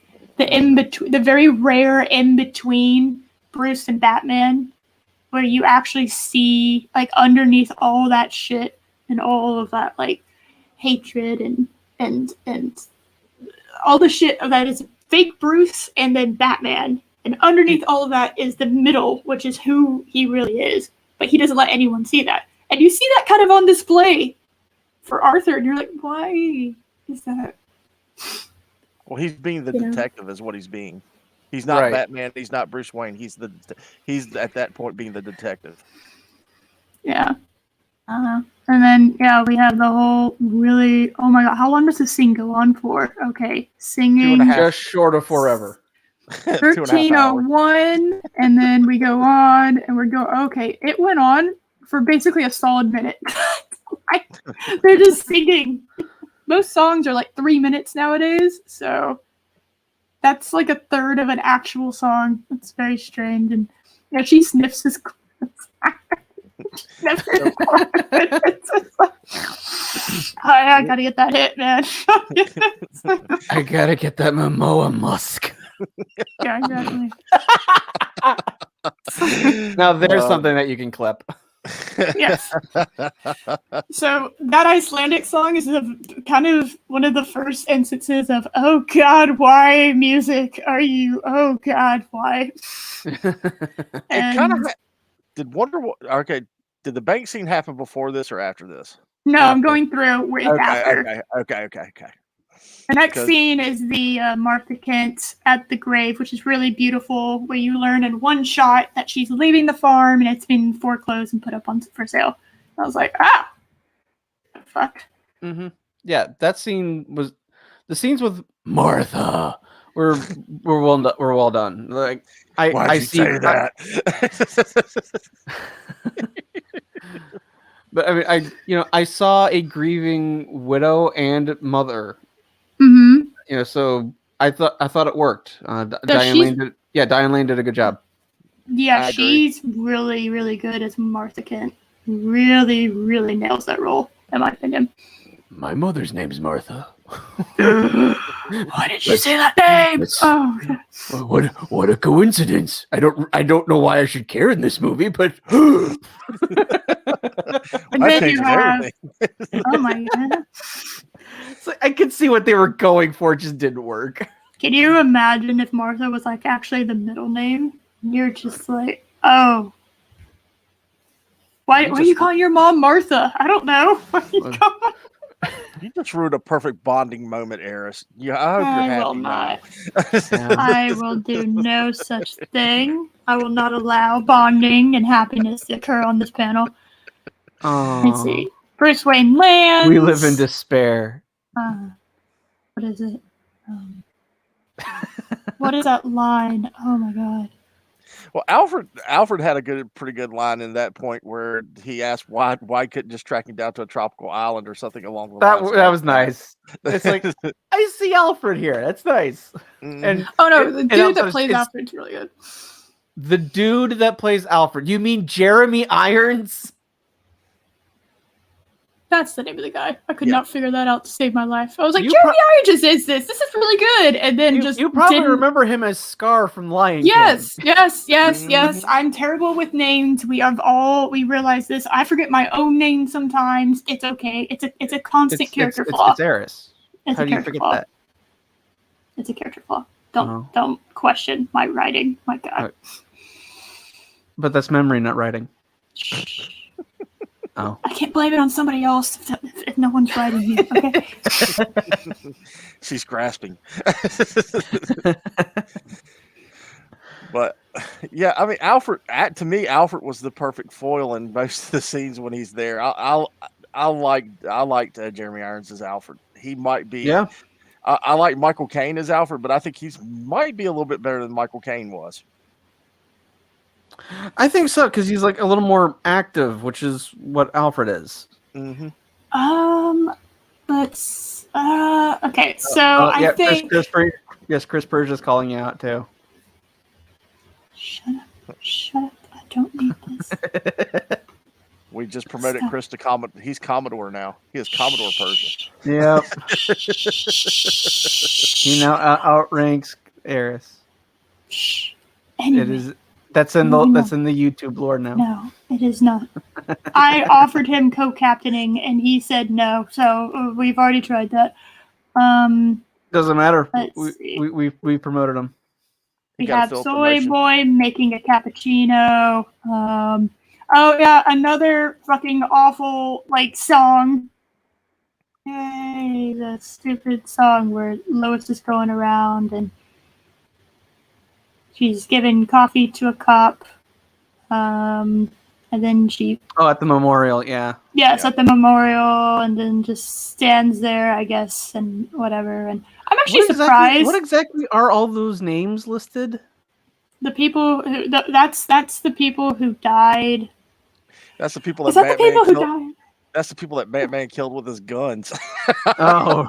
Yeah, I need a movie explaining why the fuck Batman's using guns, please. Like, if it would have been one thing if it was like in Batman v Superman, he was like, yeah, I think I actually need to get over this bullshit and just like start using guns because I have like alien invincible gods coming after me now. I don't think a battering's gonna do shit. I think I need to whip out the rocket launcher. You can make the same argument with the Amazons. Like, okay, we have arrows and spears and horses. I guess we can stop the new gods. Mm-hmm.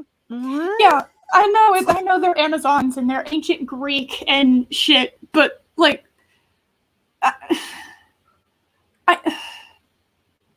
Here's how to bring spears. Yeah. Spears, wood, and a pointy rock or pointy metal. Like, okay, that's horses against spaceships. Yeah, this dude can jump and outrun you on a horse. Okay, like it's jumping and outrunning the ship, and the horses fall. I mean, how tall is Steppenwolf? He's like what, 15, 20 feet tall. He's you don't want to try to I mean, he's going to keep up with those horses and catch you eventually. I mean, his stride is. Well, he can jump extremely far. Yeah. He did not miss leg day. And let's not forget, he has the little teleportation device that can take him anywhere he wants to go. So, Yeah, he's got the boom tube. Yeah, so it's like, why didn't he just boom tube the horse with the queen and the mother box and just save all the trouble of fighting and killing all those chicks? Because he was clearly enjoying himself. Okay. Why didn't he just put a boom tube like right over the mother box and just take it? Good point. Because the things. Okay, well, this is actually something. So the creatures feed on fear, and they grow stronger when there's more fear. So if you want to create more fear, you don't just take it and leave. You give them a face and something. You give them something to fear, basically. Are you talking about the parademons? Mm-hmm. Yeah, they become stronger, which means what? Yeah, but you can still have Steppenwolf just boom tube in and take the mother box, and then have the parademons fly out, so they get stronger. And you still have what you came there for. Well, also, I think he kind of gets off on violence. I don't know. I kind of got that feeling. Steppenwolf was kind of just like, yeah, boy. So we're all in agreement. Killing all of y'all. Okay, so is a sadist. He likes causing it. So yeah. No. Yes, he would. I forgot that I switched sadist and masochist in my brain. Probably not something you should just generally switch out. That's kind of a very important difference. Chris, I'm sorry I missed that one. I'll have to go back. Stop it. No. She said that? I don't remember saying that. Yeah, I don't remember that you saying that. Give us a timestamp, Chris, so we can find it. Number one, God damn. Oh, so and then ship it straight to Loki so he can play it on his Monday morning show. Stop it. Anyway. And you can put it over the Devo song. Whip it. We have the first instance of Wonder Woman's new theme. Oh! Like, I don't know. Personally, I like the. So do I. But we can do the. Okay, all right, Tarzan, calm down. What is it with the wailing? Why? It's Amazonian. Like, that actually reminds me. So I liked the Amazon response, like, "Oh, I will make you have fear," and the whatever the fuck, Queen of the Amazons. Hippolyta. I will never remember that. We're gonna roll.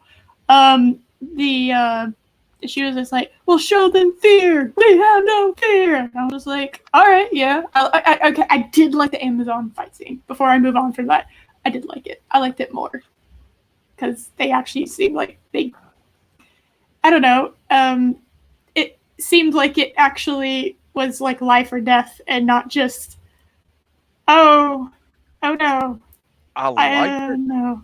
I liked it too, but it was blurry. Again, the layering of effects, like you said at the beginning of the movie, it happened so quick, and it could have been that everything was happening so fast, and that's the way I saw it as. But it was it could have stood out a little bit better. The CG could have been a lot better, in my opinion.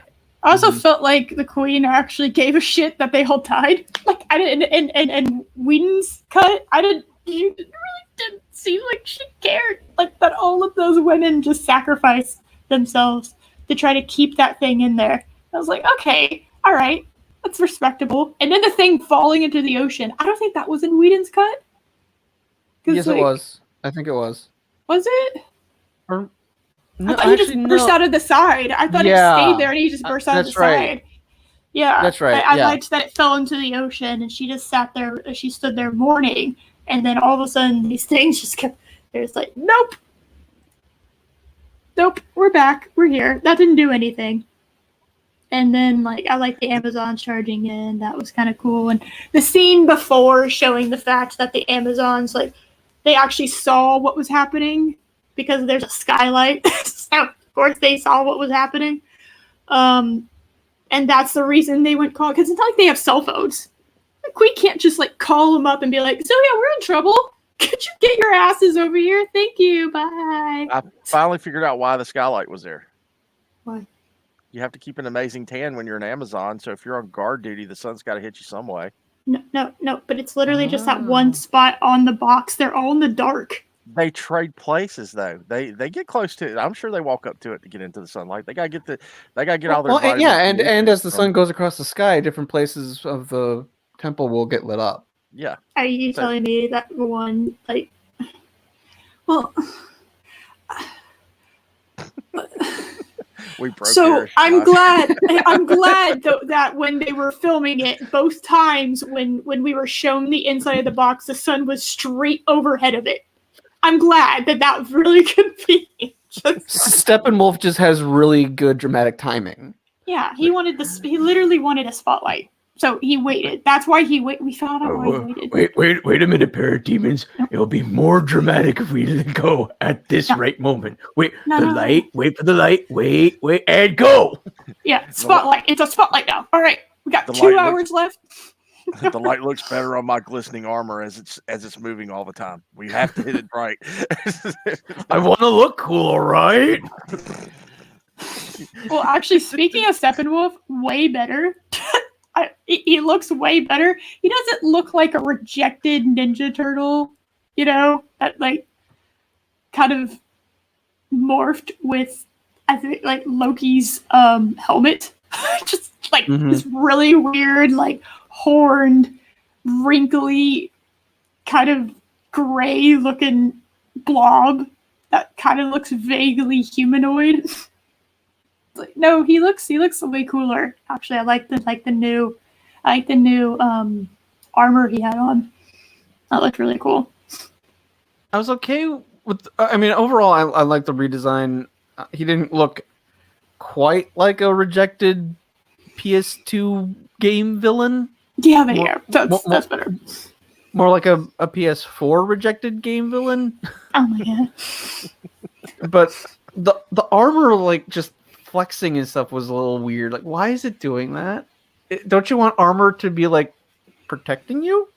And if it's moving and like random spikes popping up every now and then, isn't that a danger to you? No, they watched the anime Kill la Kill, and they liked the idea of live armor, and so that was just the armor wiggling. And the chafing has got to be terrible. Oh God! Oh no! I just thought of that. I mean, I'm sure he's invested heavily in some kind of baby powder somewhere. I mean, he's got to be. Can we get that commercial too? Steppenwolf's baby powder commercial. We need Aquaman's cologne commercial. Steppenwolf's baby powder commercial.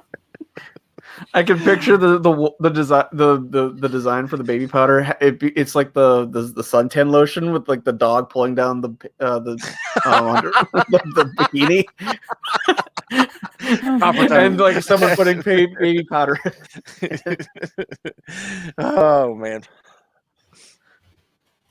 At least we haven't lost any right. viewers by these corny jokes, but Don't tempt them; they'll go away. Hold on. And we're going to the bake scene, and it's pretty much the same. But can I just say, I needed to see Kick-Ass Wonder Woman after 84. I just needed it again. They cucked her so bad in 84, and like, God, she's so kick-ass in the bake scene. It's just She was yes! much better. Oh my It's like, God! this is the Wonder Woman I remember. Yeah. also, Also, not they kick add. ass. It's her being confident. Yes. It's all about her Yeah. confidence. I liked that they didn't add. Oh, that's something about Steppenwolf that I didn't like in the Wheaton.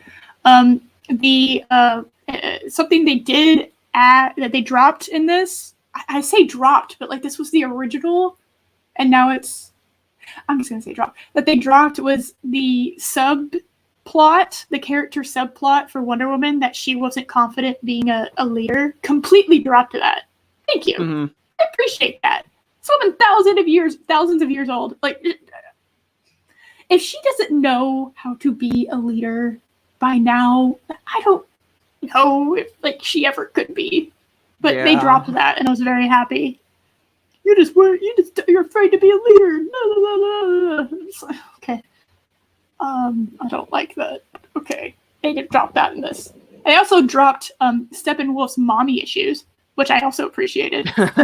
He was just like, oh, mother. Oh, yes, mother. That was him, like, during the Wheaton.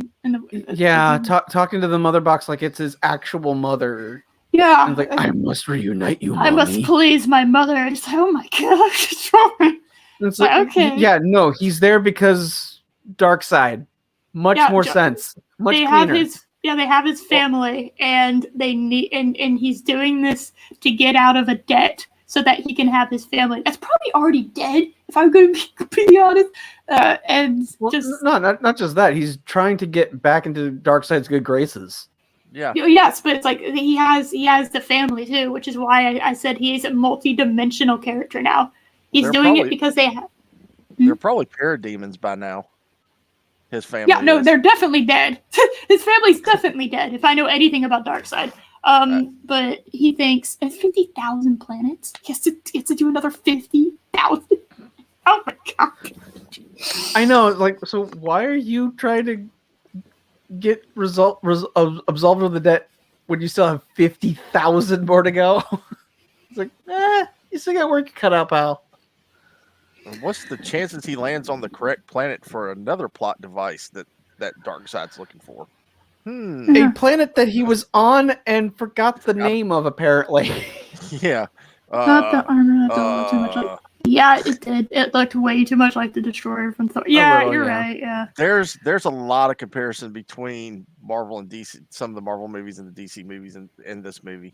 It's just not that, but we'll get to that as we go. There's a couple very blatant things that happen in this movie that I'm like, okay, I have literally seen that shot for shot in a Marvel movie. There's a specific scene like from Infinity War that was recreated almost exactly in this movie, and I think I feel like, to be fair, Zack Snyder would have filmed it first. Yes, that's what I'm saying. Is like I think Josh ripped that from Zack. That's what I'm about to say. I don't think She did it again. What? You said Josh. Okay. Yeah. Josh. When I'm speaking, it will happen. I've already said Wheaton instead of Wheated several times in this stream. Wait a minute, Will Wheaton's the director of this? No, there's not enough soy. Would I rather watch Wonder Woman? I would rather watch Batwoman than fucking Wonder Woman 1984. Because I can laugh at Batwoman and it doesn't hurt my soul. But Wonder Woman 1984 hurt. That that hurt a lot. And it hurts even more because in this movie, she's so amazing. That bank scene, I can't stress it enough. She's so amazing in that bank scene. Yeah, but the slow motion, we still didn't need the slow motion in the bank scene. I will say I think you did need it a little bit at the beginning, like because when she quick, yeah. when she walks in, the countdown's already has begun, which that wasn't the case in the Whedon version. So when she goes in, the clock's already ticking, so you show her glancing over at it. I think that's kind of needed because there's only like 14 seconds left.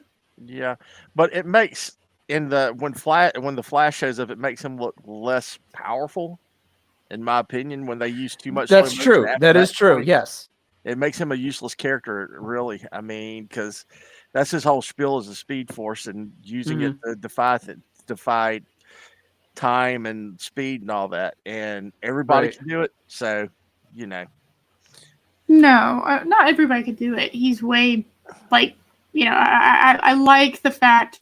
Like Superman being as fast as Flash, that's debatable about whether or not I like that. I don't know. I go back and forth on it. It's like, do I? It's like, but in the comics, Flash is slightly faster. Yeah, just slightly. You don't really know if he's because we didn't see the end result of whether or not he actually was faster. I would believe Flash is a bit faster, but it's like he can manipulate time. He goes so fast in space, so it's.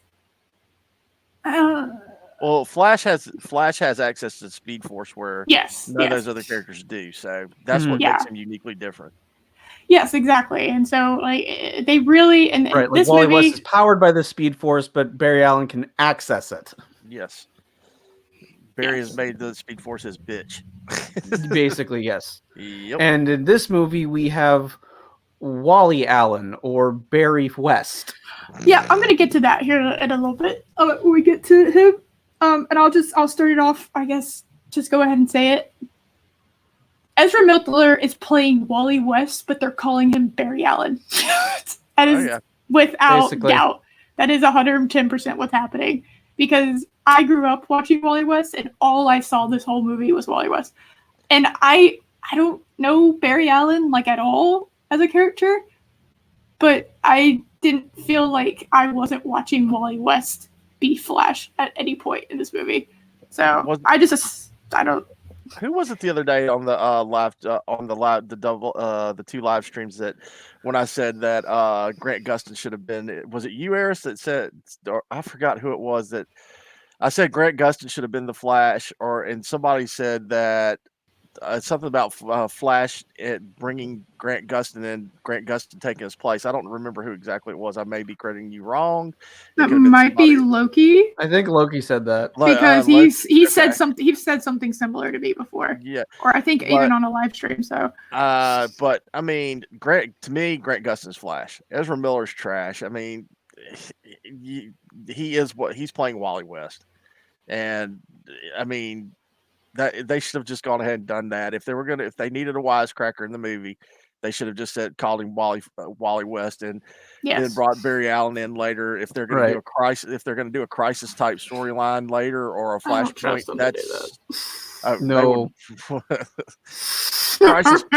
crisis would be on the level. Crisis on Infinite Marthas. Oh God! It's just them. It's for 4 hours. It's just them saying Martha. She's my mom too. But I flipped to the scene of the bank scene where Wonder Woman just kind of totally kills a dude, and it's not talked about. That's a normal dude with a gun, okay? He's just a normal guy. And she hits him with the full power of Zeus. It just annihilates the whole, part of a building. The entire wall of a giant multi-story building. And she's just yeah, it's all right. It's whatever. And none of that huge, impactful force went backwards and hurt any of the people she's protecting at all? No, and I was just like, why has she just like murdered someone and we're just never gonna discuss this? Okay. And obviously fedoras have superpowers now because it survived the That fedora is fine. It is great shape. It is. and Yeah, the terrorist that was I guess I get where they were trying to push everything back to Stone Ages, but that was How is destroying one bank gonna do that? I mean, I'm going to blow up one bank with all of these children, and that will change the world because I am nihilistic as fuck. It's like, hold on, sir. They did say that the bomb was strong enough to destroy 4 city blocks. They did say that it wasn't just the bank they were targeted; it was that entire area. But I mean, where it was. Brent is that? Anybody know? Anybody know if anything else was important enough in that? Like, if that was like London was would be. I mean, Lloyd's would be a better place to hit than a bank. if you're gonna want to wipe out something, an insurance company would be the thing that you would take out. Like, and especially Lloyd's of London. I mean, they protect everything huge. Why not go full V for Vendetta? Oh no, not Twitter's headquarters. No, please don't do that. Oh no! Oh wow, whoopee! So, we all lose one line of communication. Whoops.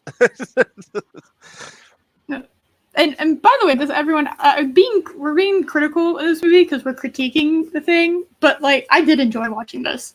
Like subjectively, I enjoyed watching this, but it's extremely well paced. It does not feel like it's 4 hours. Oh no!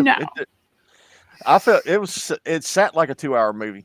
I agree, or maybe a 2.5 hour movie. It felt like I mean it was an easy watch. It was, and but you have to critique the stuff that doesn't make sense. I mean, there's a lot that does not make sense. Yeah. Batman using guns and Wonder Woman straight up murdering a dude. Kind of out of character from what I know. But I also haven't really gotten... Wonder Woman is a little more in character. She is a trained warrior. I know, but like when she like snapped, then I'm talking about like in the comments when she snaps. Oh, what's dude? What is that dude Maxwell that she Lord. snapped? Yes, that one. Maxwell Lord's neck. I mean, like Superman and Batman were like, ugh. Oh my god, you can't be you can't sit with us at lunch anymore. You've been banished. Right, but that's because Superman and Batman have a strict no-kill policy. Wonder Woman doesn't. She is willing to kill if she has to. I know, but like Superman the fact that he snapped Zod's neck. Let's not forget that. So that's part of this. I'm sorry, I was forgetting. I was thinking of real Superman, not the Snyderverse Superman. Silly me. Yeah, all of them have murdered several people, I guess. Okay, never mind. I can't really complain. In this universe, they kill people. Okay, moving on. I was thinking of Superman. And we're not talking. We haven't even got to the collateral damage in Russia yet. We haven't even made it that far. Yeah. The little girl that is like, "Can I be like you?" I was totally like fangirling. I was like, oh, "That's me!" It looks like Anna, which I thought was funny. That Star Wars girl. That little girl totally looks like a little Anna. She'd totally headbutted her, installed the lasso of truth and her braces. I would have been like a puddle of just like, oh my god, I can't. You mean I can be like you? Why wasn't it a little black woman and then they could have made it Nubia?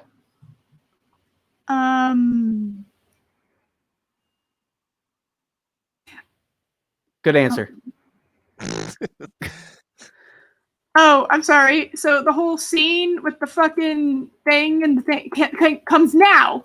I totally forgot that. Didn't even like cross my mind. So we covered that. We're moving forward. La la la la la la la. The whole scene, the Amazon scene, actually occurs now. So we're gonna skip. We're skipping. Really appreciate it. I cannot stress this enough. I so appreciate not having throwaway lines and exposition dumps instead of just showing me the origin story of characters that you're going to have in this movie. So there's a bunch of lines in relation to Cyborg that are cut, that are not there, that they actually go through and show. They show me something instead of just exposition dumping and telling me. I'm so proud of them. They did such a good job. It's like, the awkward janitor line where he was like, "Hey, I forgot to tell you, I'm sorry for your wife and son's death because that happened probably months ago, and I'm just now getting around to telling you about this." Right. I'm glad we decided to just show me what happened because, oh my god, that was so messed up. What, you don't randomly bring up dead family members from a coworker that happened months ago? Randomly? Yeah. You just don't do that? I don't do that. Yeah, no. You remember when you're... Maybe just me. Yeah, I don't just mention that, especially when they're, like, above me on the chain of command. Ugh. So we have the Arrow of Artemis, which is... I like the idea, the Artemis thing, and shooting it, which, good God, what a shot. That woman is a hell of a shot. She shot that thing across and, like, where's the Temple of the Amazons? I'm guessing... That was the Parthenon, wasn't it? I don't know. I thought the Parthenon was dedicated to Zeus. I don't remember. I thought it was dedicated to Athena. I don't remember. Can you all... Yeah, it was. I'm sorry. Give me 1 second. Discuss. Yeah, because it was in Athens. That's right. Yep. I stand corrected. You are right, Josh. I have my moments. Well, you have been watching humanity fall for thousands of years, so and documenting it. Well, technically, I've only been on Earth for 37, so. Well, yeah, that's true. But yeah, I'm sure you have access to all other people that have been here since before you. She disappeared on us, Josh. She left us. Oh no. What will we do? No. Let's hijack the show. Just, when she comes back, we're talking about something completely unrelated. Yeah. Oh, did you watch Falcon and Winter Soldier? I did. I liked it. I liked it. I liked half of it. The first half was awesome. The opening 10 minutes of it. That was great, and I was really, really gripped by the whole Winter Soldier story arc. I'm like, I'm really invested. I want to see more of that. Yep, and I didn't care about Falcon's story at all. No, yeah, I mean that was kind of but the whole thing. I don't want to. Well, we're not spoiling that right now. I don't know if everybody out in chat has seen it yet, so I won't. We shouldn't talk about it, maybe. But I would say it was the best. I would say it was pretty awesome. Right, just don't tell Eris. Oh, hi! Hi, Eris. Hi. I had my headphones unplugged so I could hear everything that we're talking about. Oh, no! She knows about the secret formula now. Yes, I do.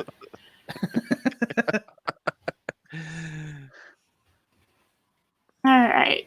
Let's see. I'm skipping through. All right. Shining the Amazons. I need more caffeine. I'll be right back. All right. Yeah, they just have, and I would believe this 110%. It was like, Amanda Waller would totally have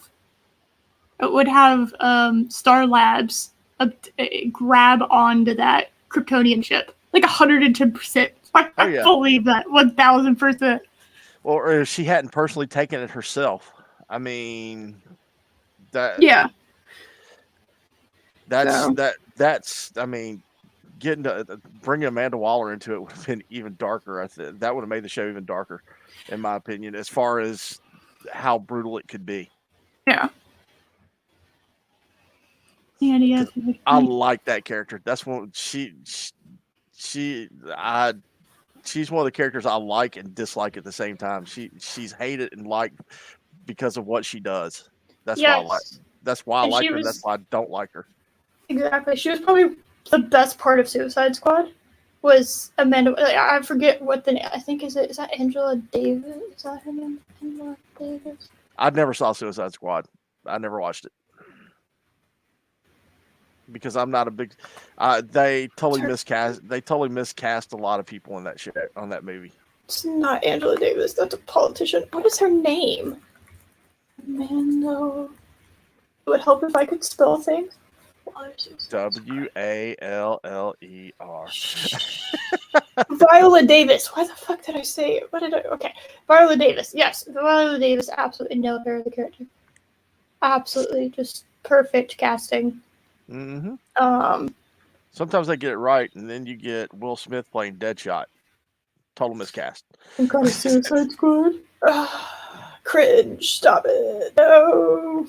But we're not talking about the Suicide Squad. We're talking about Justice League. Yeah, we're talking about a movie I really enjoyed watching. Let's see. There's a lot more things that are happening at Star Labs, which I like. And I like the Kryptonian ship being established to be at Star Labs. I don't remember in the Whedon cut if it was established then. Superman's ship, or I think it was just there. Yeah, like all of a sudden they were like they dug up his body and then they were just standing, I think, in the ship. You're like, how did we get? Where is this? What's happening? I did like the extended joking. I mean, with I'm gonna call him Wally because he's not Barry Allen. Yes. with Wally and Cyborg when they were digging up Superman. That was kind of grossly funny. Yeah, and I liked the added kind of, because Aquaman and or Arthur and Diana both are similar in a lot of ways, and how they're not the same as their civilization that they're technically representing. And you can see the friendship the bond starting to happen between them too at that point. The future king and the princess, it's very like, okay, I could see this. They're both like royalty, but they don't flaunt it. And like one of them doesn't want it. The other one went against it. They're similar characters. And I can't stress enough that Jason Momoa was perfect casting for Aquaman. Because God, like, he made him so cool. Like, well done. Perfect. Absolutely perfect. It's hard to make Aquaman so kick-ass because I mean, to me, Jason Momoa is not really he's kick-ass, but he's not. He's got that what is it? That lazy strong guy feeling to him. Like, well, I'm here.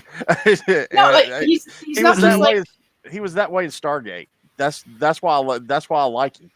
He's just got that whole air around him, like, hey, I'm here. Yeah, he comes off as just kind of like a normal guy. Yeah, he's a dude. That's what he is. He's just a dude. Yeah, and that's why like you could totally have a drink with him, and he's just chill. He's very chill. He's not up his own ass. He's very chill. Like, I would totally love to like be Jason Momoa's friend, and it kind of got brought into this in Aquaman. That his personality definitely got brought into it. I liked it. But he's also, he was like the perfect in between of the Superman's Aquaman and then the Justice League Aquaman. Like both of those, he was kind of the in between of those. Because he was really up his own ass in the Justice League cartoon, and he was a bit. I don't know. The reason why he was that way in the Justice League cartoon, well, not in the series, but in the movies, Cary Elwes always voiced Aquaman. So in Flashpoint, he was Aquaman. So being kind of a snotty, uppity type in that movie that's probably where that kind of got written into it, or they both wrote themselves into that character. Yeah. Plus, he's not a pasty white dude with blonde hair either. That talks to fish. Yeah, they made him. He made him awesome, and I can't stress enough how cool that is. And then I just remember the old Cartoon Network promo where they're doing like a Justice Friends, Super Friends promo, and it was, my ability to talk to fish is of no help, Wonder Woman. Oh my goodness. It really isn't most of the time, because unless you're anywhere near water, it's really unhelpful. Like, I don't, let's see. I love the added scene of her finding the arrow and then the hidden tomb thing, which just made me think. I was like, okay, so Gal Gadot for Lara Croft. It'd be better than the current one. I was like, that's perfect. You guys, you wanted a female Indiana Jones that technically already exists. Just get Gal Gadot. Go do it. She was perfect. That was perfect. It was great. It also was like, oh, this is how she knows. Okay. All right. That explains that. It was cool little this thing. But again, if they had just had like a little prologue, you could have just simply had it be Hippolyta telling a young Wonder Woman, so you wouldn't have needed that. She could have just gotten the signal and understood what it meant. Yeah, because I don't think they knew about the boxes at all up until that scene. Right. Yeah. I just that whole scene of her in the temple finding that, it just like revitalized my love for Greek archaeology, architecture and shit. I love it. I love the language of Greek. It's great. I love it so much. And you see Darkseid and you're just like, oh my god. Oh no. Oh god. But you know they're not fighting him in this movie.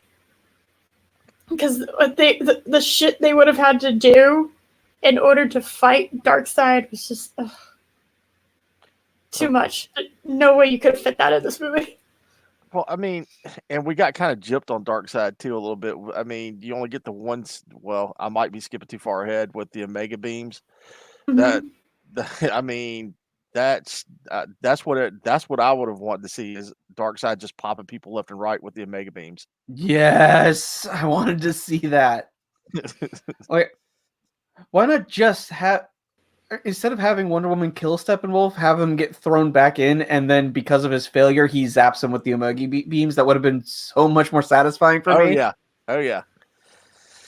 But or he takes a pot shot at Superman, considering he recognizes a Kryptonian and takes a shot at him before the boom tube closes. That would have even been better. That too. That could have worked.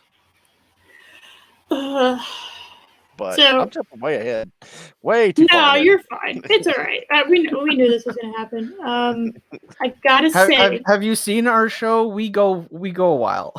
Yes, and it's been a while since we've gone a while, so it's a 4-hour movie. It's perfect. Well, I'm not going to be able to stick to the full 4 hours because I've got to probably leave around 6. Is going to be my cutoff time, 6 p.m. Central. It's all right. Okay. It's all right. All right. How dare you? Well, it's kind of it's my anniversary night out with my wife. So, yep. What are you doing with here? Why are you here? Wow. Mrs. Mark, I'm so sorry. She's at work right now. Mrs. Tired, I'm so sorry. Mrs. Tired. Mrs. Infinitely. Mrs. The. Mrs. Is Cindy the infinitely I thought V was your middle name. No, infinitely is my middle name.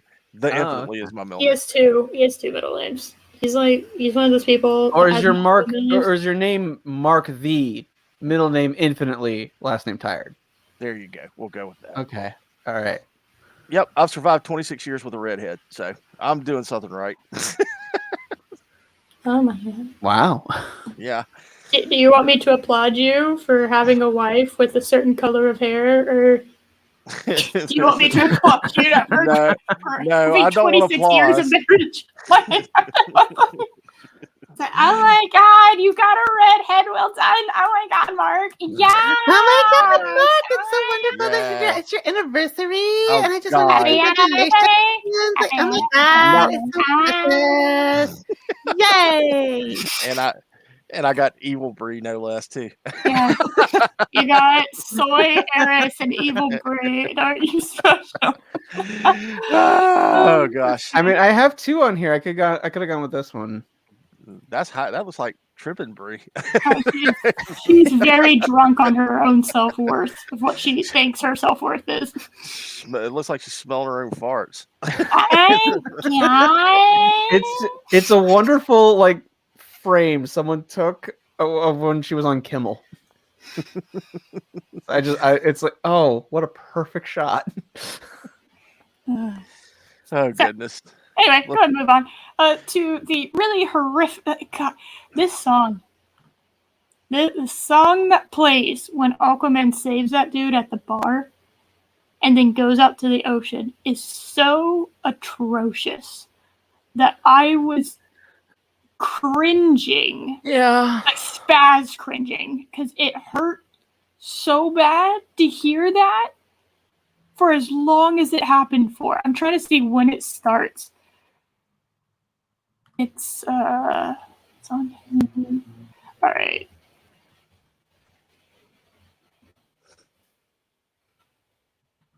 What are you talking Yeah, about? it goes on for like over a minute. It's just a song that's just absolute dog shit. All the added music was horrible. I don't remember all of it. This one I remember though because it was so awful. I can't unhear it now. It's forever burned into my skull. It's terrible. What the fuck? Why did you put this in? I'm pretty sure the music that was put in before the Whedon one. This is one of those where the Whedon was better. The Whedon scene part of this was better. I think it was some rock song that they put in. God, I hope it wasn't Led Zeppelin. This one's so bad. It hurt. I want to fast forward, but I have to actually watch it all. Oh my god, stop it. Oh, and then we have random Will Dafoe appears. Just hi William Dafoe. You're the king. Yeah, it's like his granddad is just chilling. It's like what?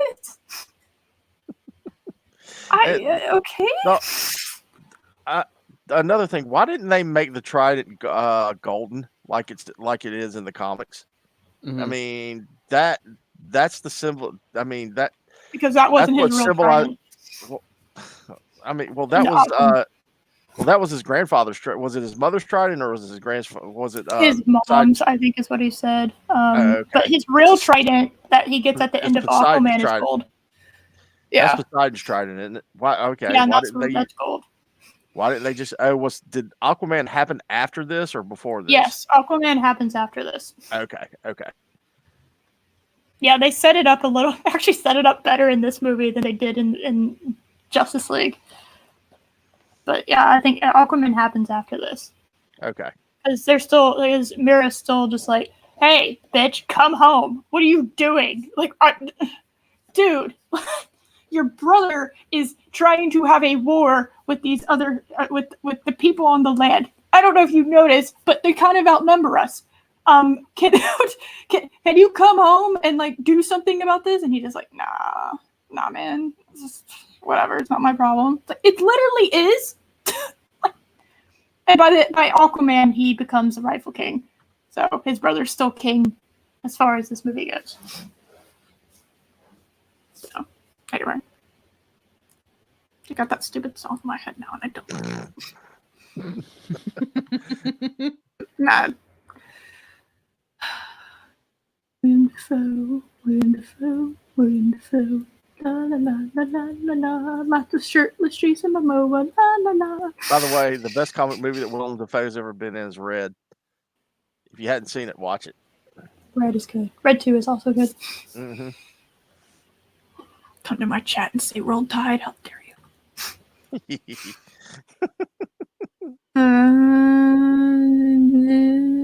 Oh yeah, did y'all? I didn't like that Gritty Goodness. Had literally no speaking lines. It was just like, okay. Also, I feel like Gritty Goodness was a bit too. How do I put this? Skinny. Yeah. Like, oh man, Gritty Goodness has been hitting the gym. Oh my god. And also, I mean, Granny Goodness, if she would have spoke, if it wasn't dubbed with Ed Asner's voice, then it's not Granny Goodness.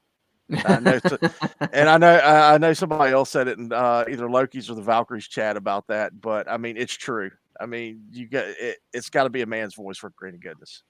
It does. Yeah, like to the point that you're convinced for a while that it's actually a dude, and you forget that they're called granny. And so that's technically not a dude. we play a little going off a little bit on this. We play a card game that's based on DC. It's called it's a deck building game, and Granny Goodness is a villain in it. We call her Tranny Goodness because of Ed Asner doing the voice. That's where that we could get canceled for saying things like that. Well, you know, hey, I mean that's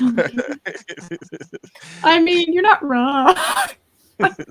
But that's where it started a while back. Before this, I think that joke started with our original gaming group, and it's just moved on into the gaming group that as it is now. And that's anytime she pops up, it's hey, look, it's Tranny Goodness, and I'm gonna definitely get you canceled twice now. Hey, it's not my channel. Yeah. What? I Josh, tell you, do you want me to make a picture of a rock and put a sign on it and put Tranny Goodness on there just so I can get knocked off the air too? 3 times now, Eris. no, I don't really care. To be perfectly honest. Steppenwolf. We have guy who I totally have forgotten the name. Hooded dude. That's what I'm gonna call you. Decide. Yeah. Yes, Desaad. I like Hooded Dude personally. I think that's a better name than Desaad. And you're free to be wrong. I'm reading it looks like Desad. No, it's Desaad. It's Desad. Why are you Desad? Be the happy. What is Desad? Chill out. Desad. Be the happy. It's 2 A's and they're both long ears. It's not Decide, it's Decide. You still owe me. You still owe the Great One 50,000 more worlds, dude. Like you are so far behind on your homework. Oh my god. And with inflation and the amount of time it's taking, we're going to say 200,000 worlds now. Yeah. No lanterns, no Kryptonian. Yeah, there are no lanterns or Kryptonians. That's very clear. Oh, but there are Kryptonians. He just hasn't shown up yet. And like, I don't know if anyone knows this about me, but I hardcore ship Batman and Wonder Woman. So there's certain scenes in this movie where I was just like, ah! I was just squealing, just losing my shit over. So you were fangirling? Yes, I was definitely fangirl. I've been shipping them since middle school. I've majority of my life I have loved those two, and I can't I couldn't even. I was losing my goddamn mind. And I think at one point I said, "See, Ryan Johnson, that's how you do sexual tension with hand touching, you fuck."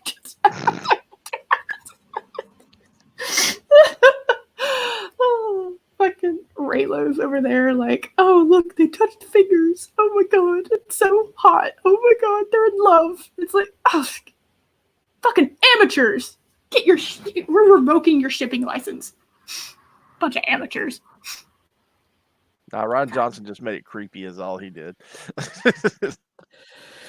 No, she really. Yeah. And she's a masochist. That's why. Oh, yeah.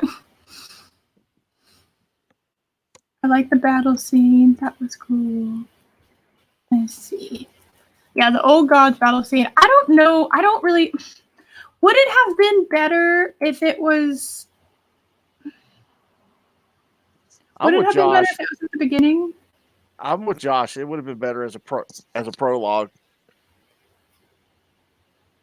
Maybe. Oh my god, you agree with me again? That's 5 times if you're counting that I have agreed with Josh in the past 2 weeks.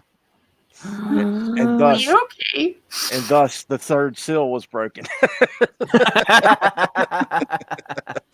Alright, okay. Am I gonna have to put you in 2 separate rooms? Because I'm getting worried. We don't want all the seals to be broken. We're not sure what happens, okay? Don't worry, you still got 2 major ones to break, and they're hard ones to break. So it'll have to take us a major agreeing with Josh to get those broken. Okay. So, which Green Lantern was this? I think someone said it in the chat earlier. What was the Green Lantern that showed up? It wasn't. Was Chris, it anyone we know? Chris was talking about Abin Sur, but I don't think that was Abin Sur, or was that supposed to be Abin Sur? I don't think it was. I think he was saying. Okay. I think he was saying it would have been nice if it was Abin Sur. Okay. All right. So, a couple of thousand years, probably Abin Sur's predecessor. Is predecessor the word I'm looking for? Mm-hmm. That was probably who it was.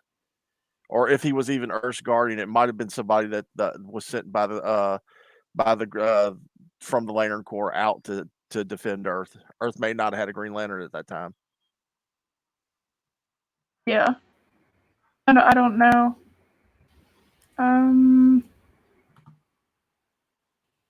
Let's see. Doing that scene. That scene's pretty much the same. Where it's like the all sections. Big sections, man, Atlanteans, the Myskerians or Amazons, they're all basically setting up their own little box protection system. And what does man do? He buries his. Yes. Put it in a hole in the ground. No one will find it. Yes, we're just gonna stick it in the hole and forget about it. Yes. Just put it in a hole in the ground. There we go. Yeah, I like the idea that someone they were ordered to okay, make sure it's protected and it's never gonna be, and they're just yeah, sure. We'll totally do that. Don't worry. I've been looking. And we've been looking all day to find a place to put this thing, and I want lunch. So let's just go into the forest and just dig a hole and say we put it in some. But we're sworn to secrecy and we'll never say where it is. We'll just pull that. And they didn't put much effort into digging that hole either. What? That's about 2 feet, just deep enough to cover it. You bury people more than you can. Throw some leaves on it. It'll be okay. Just throw some leaves on top of it. Nobody will know it's there.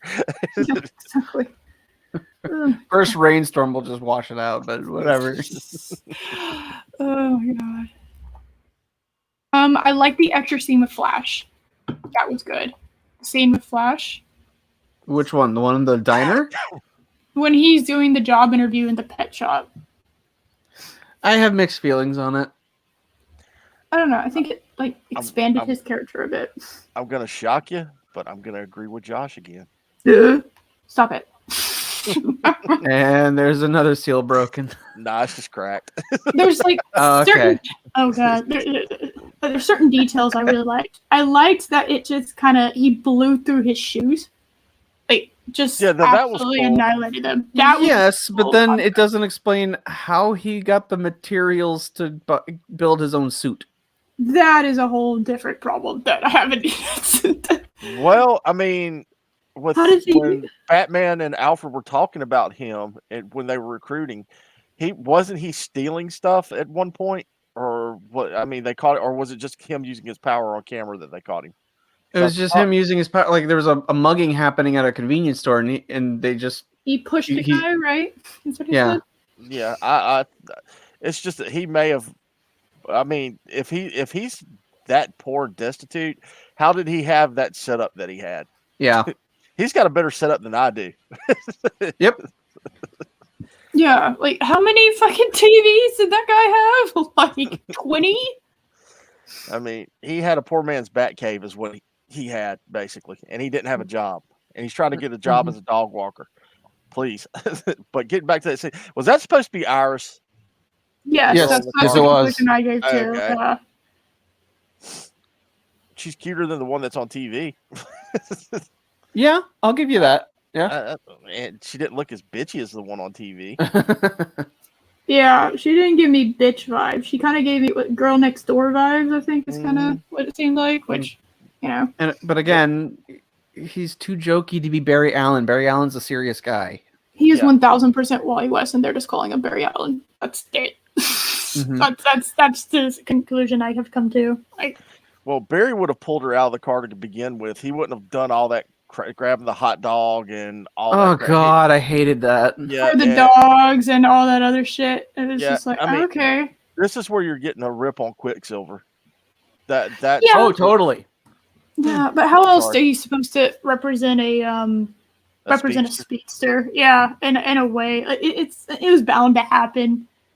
I mean, it could be just a nod to it, but I mean, there's more you could do with that character, and they do it on the TV show. I think that's just where the TV show is superior in this point with the Flash, is because of what they've done with him.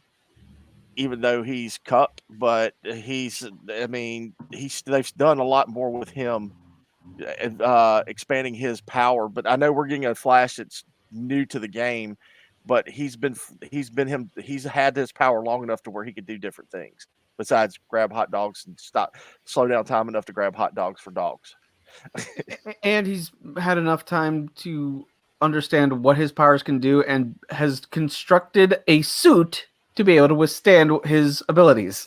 I would have believed more that he would have had like a prototype of a suit, not one that's really like. I know they put that in there, him having a suit, because when Bruce was examining the suit, that's when he figured out what his power was, that it was speed. At least that was one of his powers, was speed, because the way what his suit was made out of would only make sense if it was like a speed-driven one, or like it couldn't be heat because it well, he's going to be. I mean, why would you test it by throwing a batarang right at the guy? What if he didn't have super speed and the batarang just goes right into his face? It wasn't just that; it was the blur, the photo, that video too.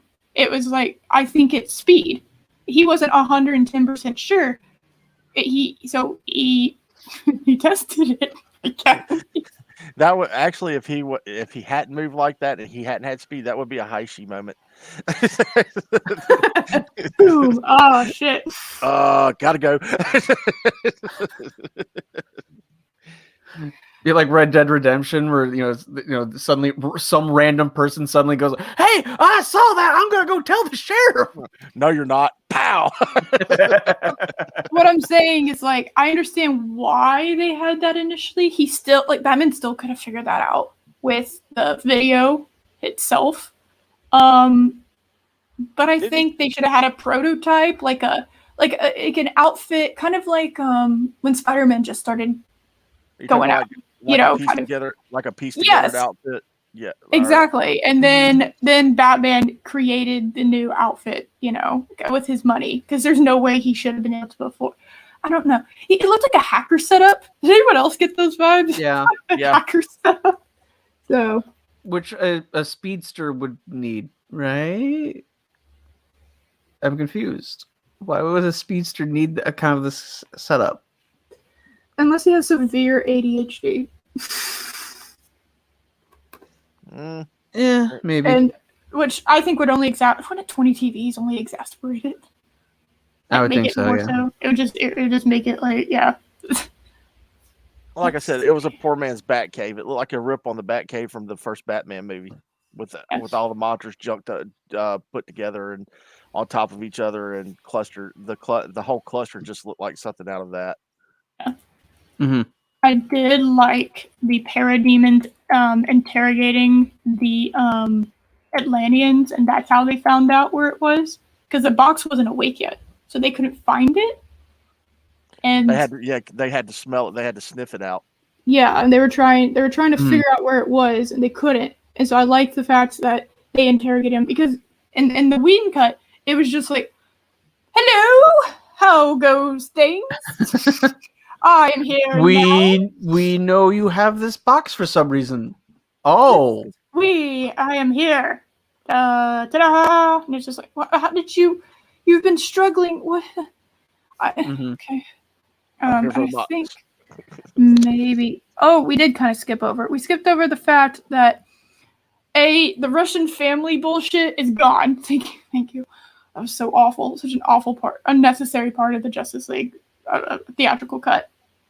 And there's an explanation. Are you saying that you're against Russian families? Yes, obviously, I'm very much against Russian families. Okay, I just wanted to make sure that was out there. Yes, that's the reason why. Not just because it was like a completely unnecessary part of the movie that doesn't matter and there's nothing. Right. I like, there's an explanation why. There's a bit more like, because in the Wheaton cut, it's just like, okay, all of a sudden, oh, yeah, he's in some desolate place where like no one cares and it's awful, desolate, horrific place, and it's just like Russia, of course. Oh yep. Wow! And again, like we said earlier, it's Chernobyl. Why is there families in Chernobyl? Actually, Chris Persia corrected us on that. It was not Chernobyl. Okay, I didn't think they dropped. Oh, okay. He said because Chernobyl's in the Ukraine. And yes, and they were clearly in Russia. So, and I think he even said the city's name, if I'm not mistaken. If he puts it back up. Okay. Because it's way back in the chat, way back in the chat. Scrolling. La, la. And I forgot. Okay. But I mean, it would make sense if they'd have said it was Chernobyl. I mean, that would have been better because there would have been no families there to begin with, because it would have been in the dead zone. But wait, so Josh, it's not, here we go. Here we go. Okay. I found it. Pause hard Nov. I'm sorry, all my Russian viewers. Seeing that Eris hates Russian. I'm gonna change Mark the Infinitely Tired from English into the Cyrillic alphabet just to mess with it. No, I like vodka. I like vodka and I like their accent. And I like all the memes associated with Russia. Here we go. I like Russia technically. In your country. I think they're a little confused at the moment, but you know, they're better than they're used to be. I will be Mark the Infinitely Smirnoff.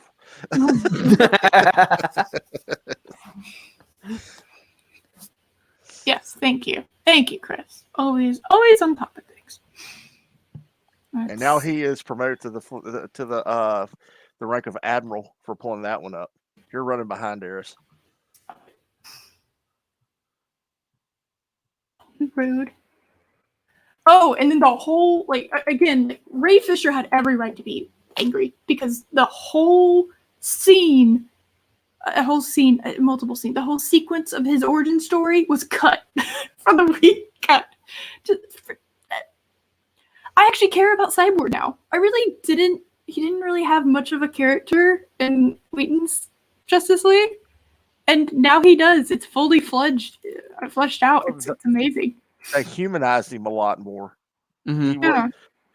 I mean, the whole scene with him watching the woman lose her apartment and everything, that was, I mean, did you need it? I mean, it hits you.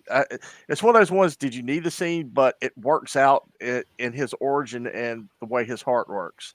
He's still human underneath all that, besides just the part of his face. He's still a human being, and he still has feelings and cares towards the other people. Yeah, and kind of horrific to see. Like the wife died, and then he was just a head and kind of an upper torso. That's which all. Is pretty much all Cyborg is, yeah.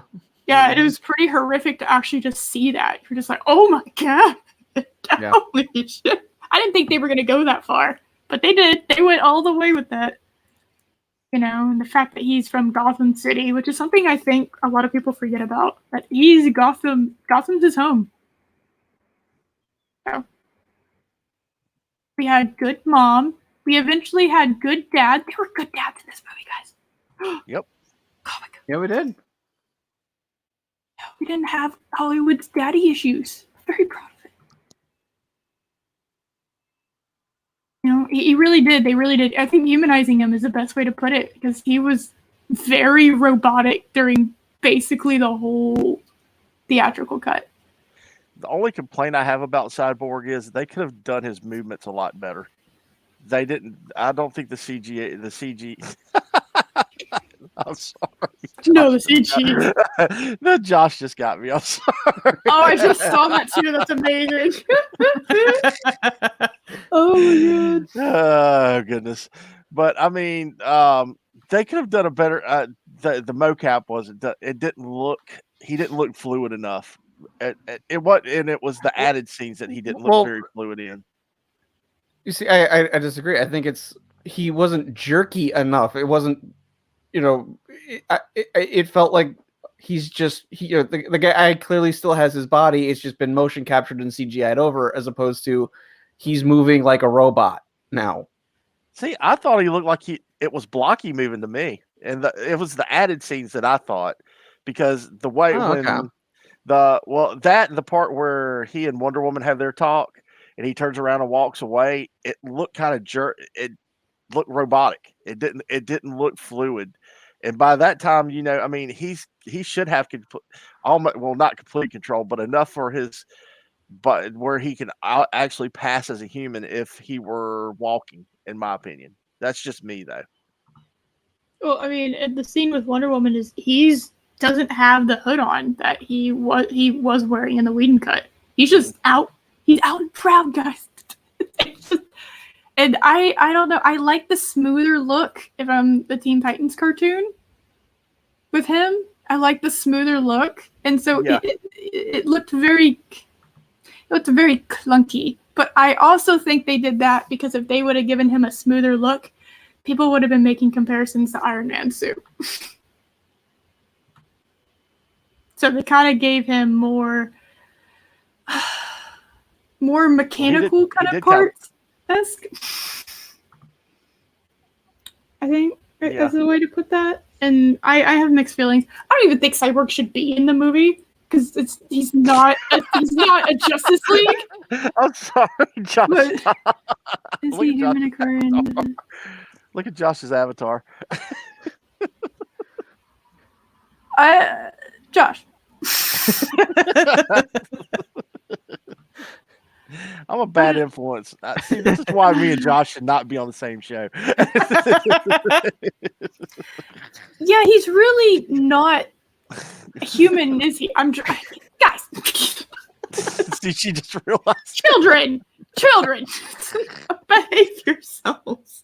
And totally ruined Chris's good point. Yeah, I'm totally lost. Whatever the hell I was gonna say. Basically, I like the origin story.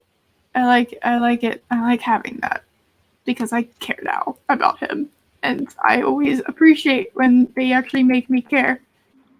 But he's still his origin story and all is great, and him added to it, and I understand why, because of the mother boxes, but he shouldn't have been. It should have been Martian Manhunter in his place, and they should have gone a totally different direction. Yeah, they should have. It should have been Martian Manhunter. There should have been possibly I love Hawk Girl. Well, Hawk Girl wasn't the original. If you're going to do it, you do it with the original members first, and then you add the others later. I agree. That is my original members. Hawk Girl, I think, such a millennial.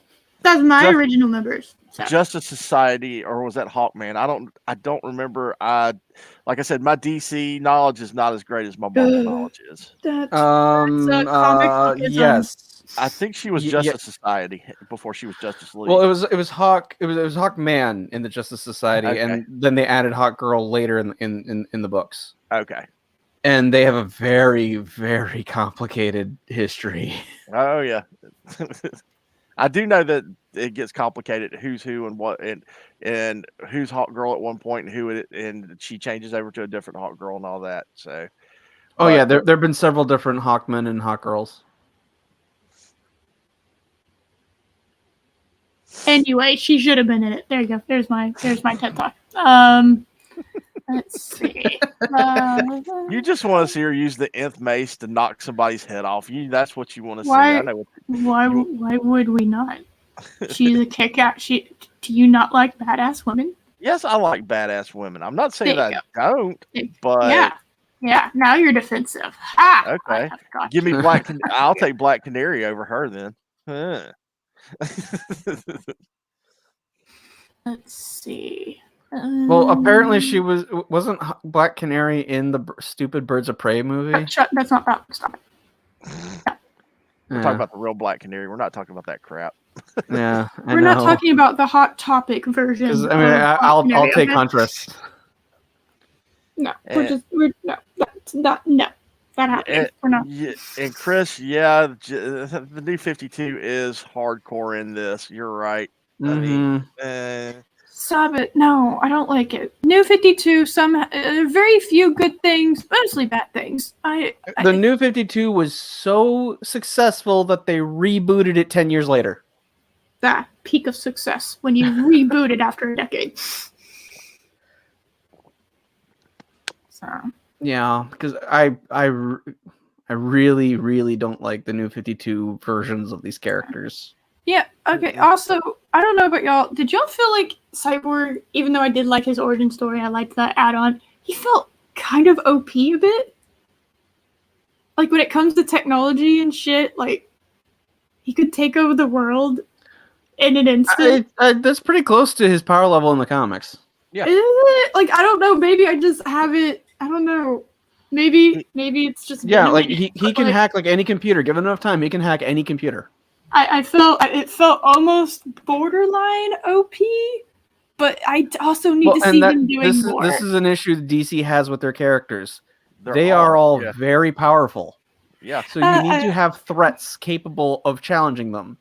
Yeah, if I start complaining about OP characters, I'm just like Superman. I don't need to go any further. That's what makes Batman the best of the best, is because he's just a regular guy, and he can hang with all of them. That's why he's so good that's why everybody besides he's a badass himself, but I mean, that's what he's human, and he's human, and he could easily die in any fight. Whereas Superman, he's got to have kryptonite or somebody stronger than him to really or magic. Or magic. Yeah. I mean, I forgot about magic. They don't use magic that much in DC anymore, really. Yeah. It's like, but why wouldn't they? Magic's like is something that Superman's vulnerable to, so why wouldn't you use magic on him? Yeah, that's true. Or bring Shazam, or that's a way to bring Shazam into the fold.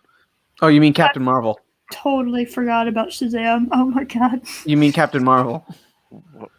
Marvel will get you for that. Captain I know, Marvel, but I remember him as Captain Marvel. Yeah, that's what I knew him as for a long time. That's because that's what his name was for the longest time. I didn't know they changed his name until really like fairly recently, as far as like in my life. I was like, oh, copyright infringements. Even though that Captain Marvel has existed long before the Marvel Captain Marvel. I know. It's Can you believe these giant corporations are being petty? I mean, we could go into depth about who's ripping off who. They rip off each other all the time. So look at the designs for Darkseid and Apocalypse. Basically the same, but Darkseid came way before. Or Darkseid Thanos. Yeah, Darkseid definitely had. I saw some Thanos chin happening with Darkseid in this movie. Well, actually, Thanos is. Well, Chris and I were discussing that before, but I mean, it's not a direct ripoff, and it would have been a kind of like Chris would have to explain it better than I could, because he knows more about that than I did, because I didn't read. So my Silver Age experience is not as strong as his is, but there was some kind of supposed to be like a crossover, if he can confirm that, with Thanos and Darkseid. That's why they look so much alike. And I know Jack Kirby and I forgot who the other person was that helped create Thanos. They both had a lot of ties to those characters with the New Gods. Oh, what's his name? I'm drawing a blank right now. Was it Jim Starlin? Was it Jim Starlin? That's it. Yeah. Yes, that's it. Jim Starlin. But I mean, this is I'm not. You can go into depth on Marvel ripping off DC and DC ripping off Marvel. It happens. Oh yeah. All the time. So I mean, it's more like a creative nod now to each other. Say, hey, yeah, we recognize you.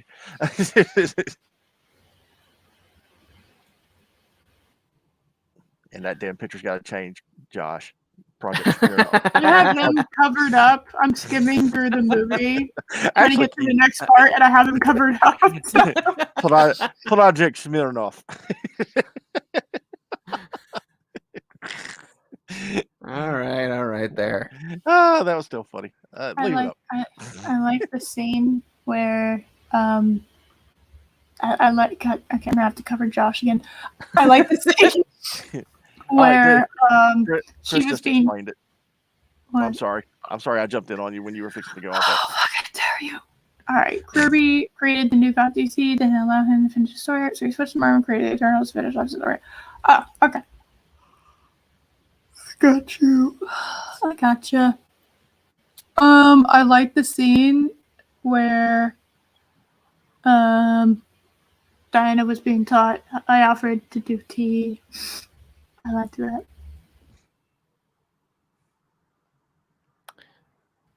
Yes. And then there was that whole, of course, me squealing like a fucking fangirl, the fangirl that I am. Oh my god, she wants a suit. I offered, and she wants a black whip. Oh my god. Oh my god. Oh, Jesus. It's like, I don't think you can just mass produce lassos of truth, Wonder Woman, but okay. Oh, but you can if you're Wonder Woman and Alfred. Yes, of course. I'm really glad they got rid of the scene where Aquaman was just sitting on her lasso. And That was so Whedon. It's like, why are you doing this? Yeah, that was a bit like, it's funny, but they're about to go into battle where they could all die, and it kind of, I don't know. Mm-hmm. It kind of makes the pacing screech to a halt, you know. But that was. It's weird that a movie that's twice as long did not felt faster than the other one. There's a few times that I actually was looked at the time because it felt like everything kind of just crashed and screeched to a halt. It was during the music. There's certain music things that happen in here, particularly the Aquaman one, where it was like, oh no. Mm-hmm. Yeah, they should they should have just rescored the movie and if they were going to do that instead of adding that crap.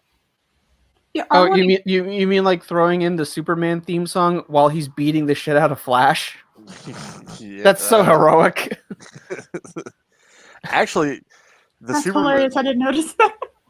That's what happened in the original cut. Did they even have his theme when he flew up into? Well, skipping ahead, when he left Bruce's Bruce's bachelor pad or whatever it is, and he flew up to re-energize in space. Did they even play his? They played the Man of Steel theme. Mm-hmm. Okay. Yeah, they played the Man of Steel theme. They did not use the John Williams theme, which they did in the Whedon cut while he's fighting the Flash for some reason. No, everyone wants to beat up on Ezra Miller. Come on. Yeah, I mean, you're not a pregnant lady. I can't fight you. Oh my god.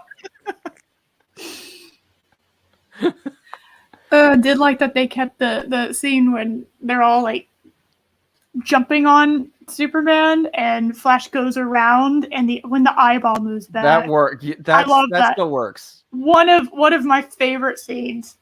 And it's just, I love that. It's just so simple. But it's like, yeah, of course. And then, of course, Flash's expression just like, what the fuck? Uh-huh. What? Like, no one can keep up with me. Oh, Superman can. It's like, oh my god. We are dead, guys. We're gonna die. What have we done? Chris just got you, Eris. What? Captain Zuko. Chris, are you a Russian bot that I'm just not aware of? Is that why you never want us to hear your voice? Because you're secretly a Russian bot? Are we sure that Chris is even a person? Well, we think he's Santa, right? Isn't that part of the lore? He's Santa. Possibly. Because you never see him, you never hear him. You just see him in chat. Well, you see him in chat. Mm-hmm. How? Okay, Chris is Skynet. What if Chris uses his being in every single YouTube chat in existence to check if people are being good, naughty, or nice? Ooh. That's why they get anything for Christmas this year. Okay. Yeah. Sorry, Chris. I apologize for being bad. Do you though? Do you actually though? Are you sad? Are you upset about that? And do you feel bad? Like, do you? Who, me? Nah. I don't believe it. I don't. Yeah. See. Actually, sometimes I do. It depends on the situation. You heard it first here, guys. Yes, I do have sympathy sometimes. Not all the time. I think it's exhausting to have sympathy all the time. You have to occasionally just not care. Let's see. I love Jake. I just like Jake Simmons as Commissioner. I like him in general, but I like him as Commissioner Gordon. So good. Yeah. And I have to admit, I was kind of surprised that the gag scene where everyone disappears and the Flash is still there, it was a Snyder joke. Yeah, I thought that was weird. 100%. I was very, very like, oh, that's still in there. Okay. I thought it was. I still thought it was funny. I got. Oh no, it's funny. It's just it's more Whedon than it is Snyder. Yeah, but I could buy Batman disappearing without a sound because that's a Batman thing, and I can see Wonder Woman doing it. How does Cyborg sneak off quietly? He does it. He's just from Gotham. It's in his blood. He has that ability. But he's from Metropolis. Cyborg? But he's from Metropolis. No, he lives in Gotham City. He played football in Gotham City. Oh, that's no. He lives in Gotham City. That's what I'm saying. Okay. That's true. When you live long enough in Gotham City, you have to hit a threshold, and then all of a sudden you just have the ability to just vanish and quietly move away like a ninja. Okay. And I just have to say, as someone who grew up in Wisconsin, why'd they have to pick the Badgers to be the team he was playing against? That irked me a little bit. I was like cheering on, like, get him! Oh, I was over here just like, fuck you, Wisconsin! I don't even have anything against you, but fuck you. I like your cheese. It would be better for them than the Buckeyes. Leave. Get out. Fucking crimson tide loving asshole. There you go. 52 to 24 hours. 52 to 24. Yeah, well, we beat you a few years ago, so Ancient history. Let's see. I'm ignoring you and I'm doing this stream thing. I have to say I like 6 was your cutoff time? 6 Central, not 6 Eastern. I'm fine. Oh, okay. Yeah, no, I told you Central Standard Time is the only time that matters. I'm in the ultimate time zone. I'm in the only end time zone. Yes. I thought you were in Eastern Time. I thought you were in Alabama. No, I'm in Southwest Alabama. We're in the Central Time zone where I'm at. Oh, I thought Alabama was strictly in. Okay, Nope. I stand corrected. Nope, just Auburn down to Dothan is in the Eastern Time zone. I'm in Mobile. That's where I'm at. Oh, okay. Mobile. Okay. Mobile. Mobile, Alabama. Ahem. What? What did we do, Chris? Some of us have no choice but to be. Oh, whoops! I triggered Dom. Chris, you don't recognize time zones. You're everywhere at once. You're omnipotent. Yeah. Yes. You're a being that just you have transcended everywhere. time. Yeah, everywhere, nowhere. Yeah, exactly.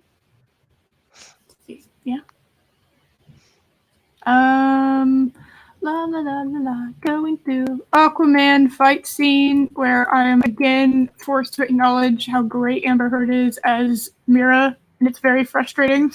Can we also talk how weird it is that they form little air pockets in order to talk when they're mer creatures? Can't they just talk underwater?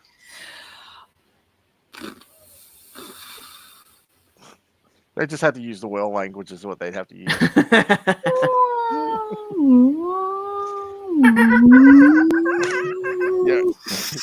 yeah, the dolphin use clicks underwater. What, they got to subtitle this for us now, or we just have to figure this out on our own? It's just sign language. I made a joke about Star Trek 4 yesterday. So like, yeah, they just have like no subtitles like at the end of Star Trek 4. and I just totally stole that from you without even realizing. Oh God! Sorry, Josh. I did Better not mean be to steal your turds joke. here. Dear God, Captain. Yes, I like Mira, and I like Amber Heard as Mira. It's very annoying. Also, is it just Mira?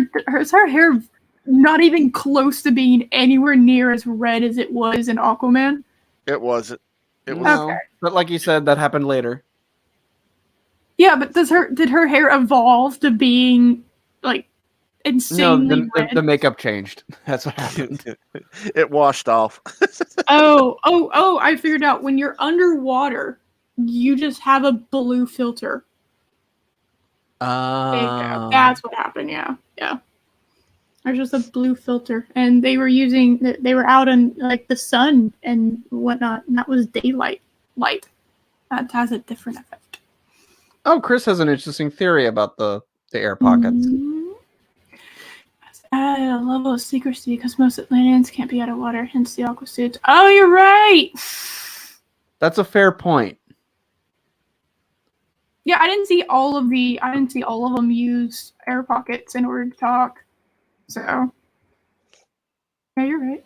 Let's see. Blah, blah, blah. Dude. I'd prefer if they just did like the cone of silence, like and get smart. This thing just pops down. You have like a training session, and one of them just like the cone just collapses, and then they forget that they breathe water. They're just panicking, like, oh, no, oh my god. Let's see. I still like the whale song. I'm gonna go with Josh's theory on that one.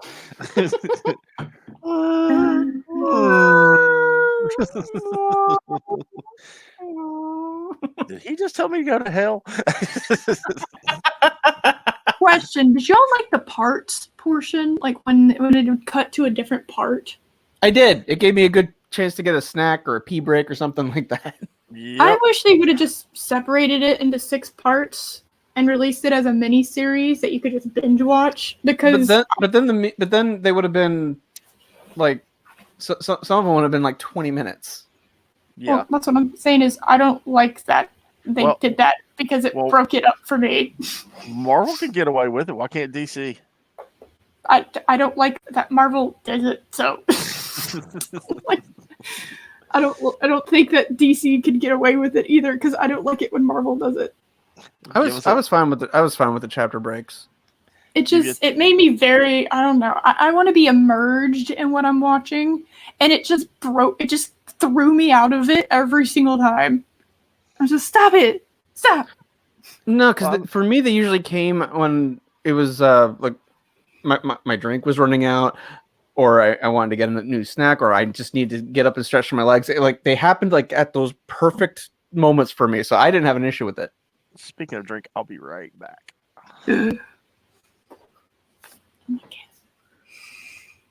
How dare you? Skipping through the movie. I'm gonna switch back to this when he comes back. Yeah, they do the disappear. They're like, whoa, and then they vanish. Oh my goodness! Wow.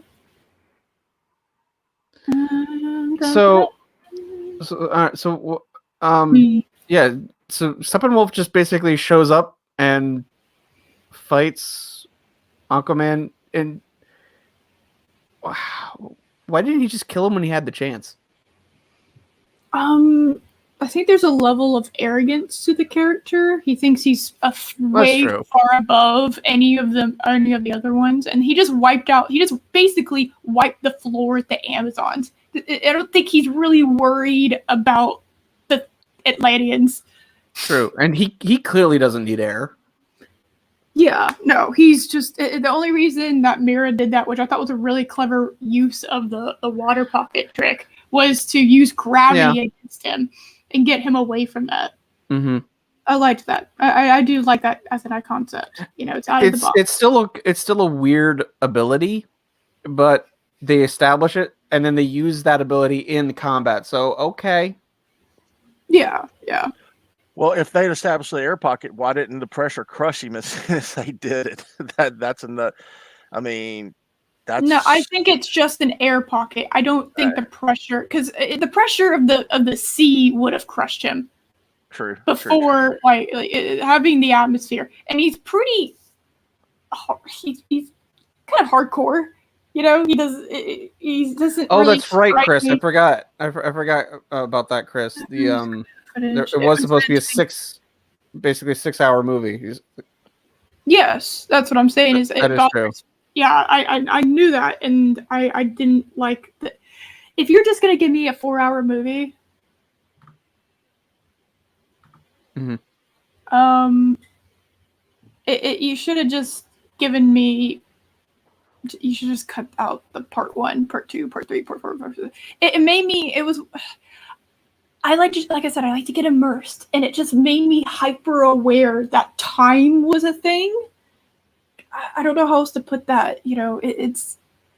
It broke it up in a way that took me out, and I had to re-enter the movie like over and over again.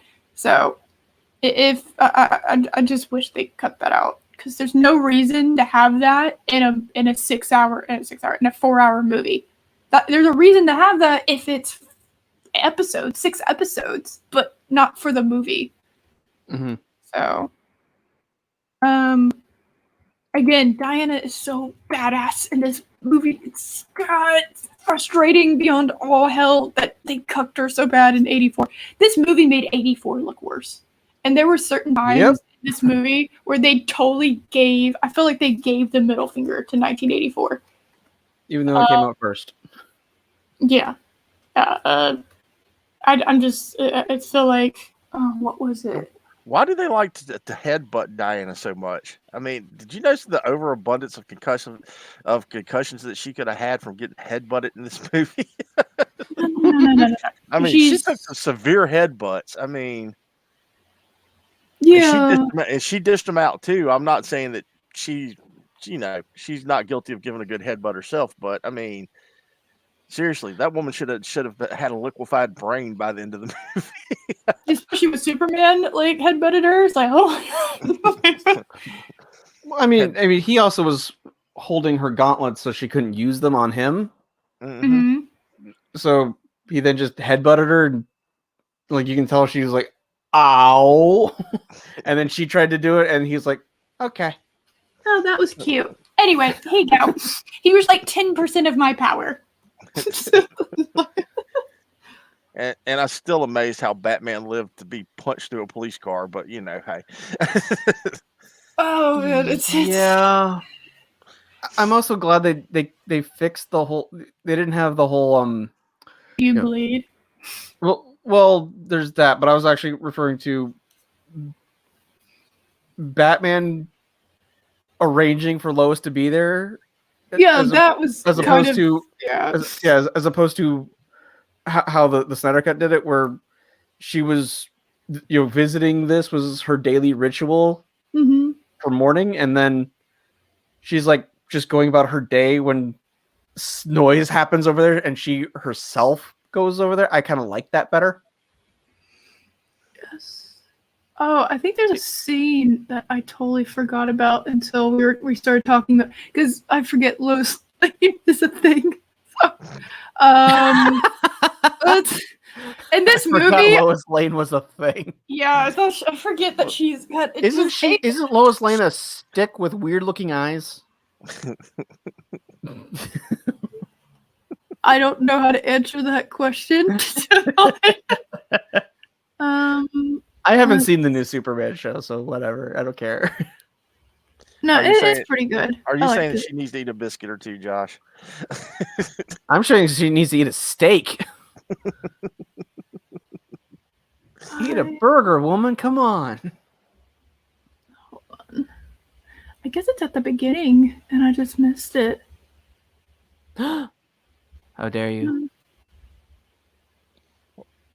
Let's see. I can just talk about it.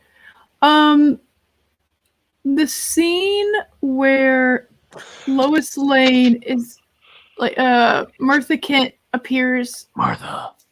Yes, Martha Kent. Why do you appears at the door, and she's Martian Manhunter. Why did you say that name? Yes, like what? I don't.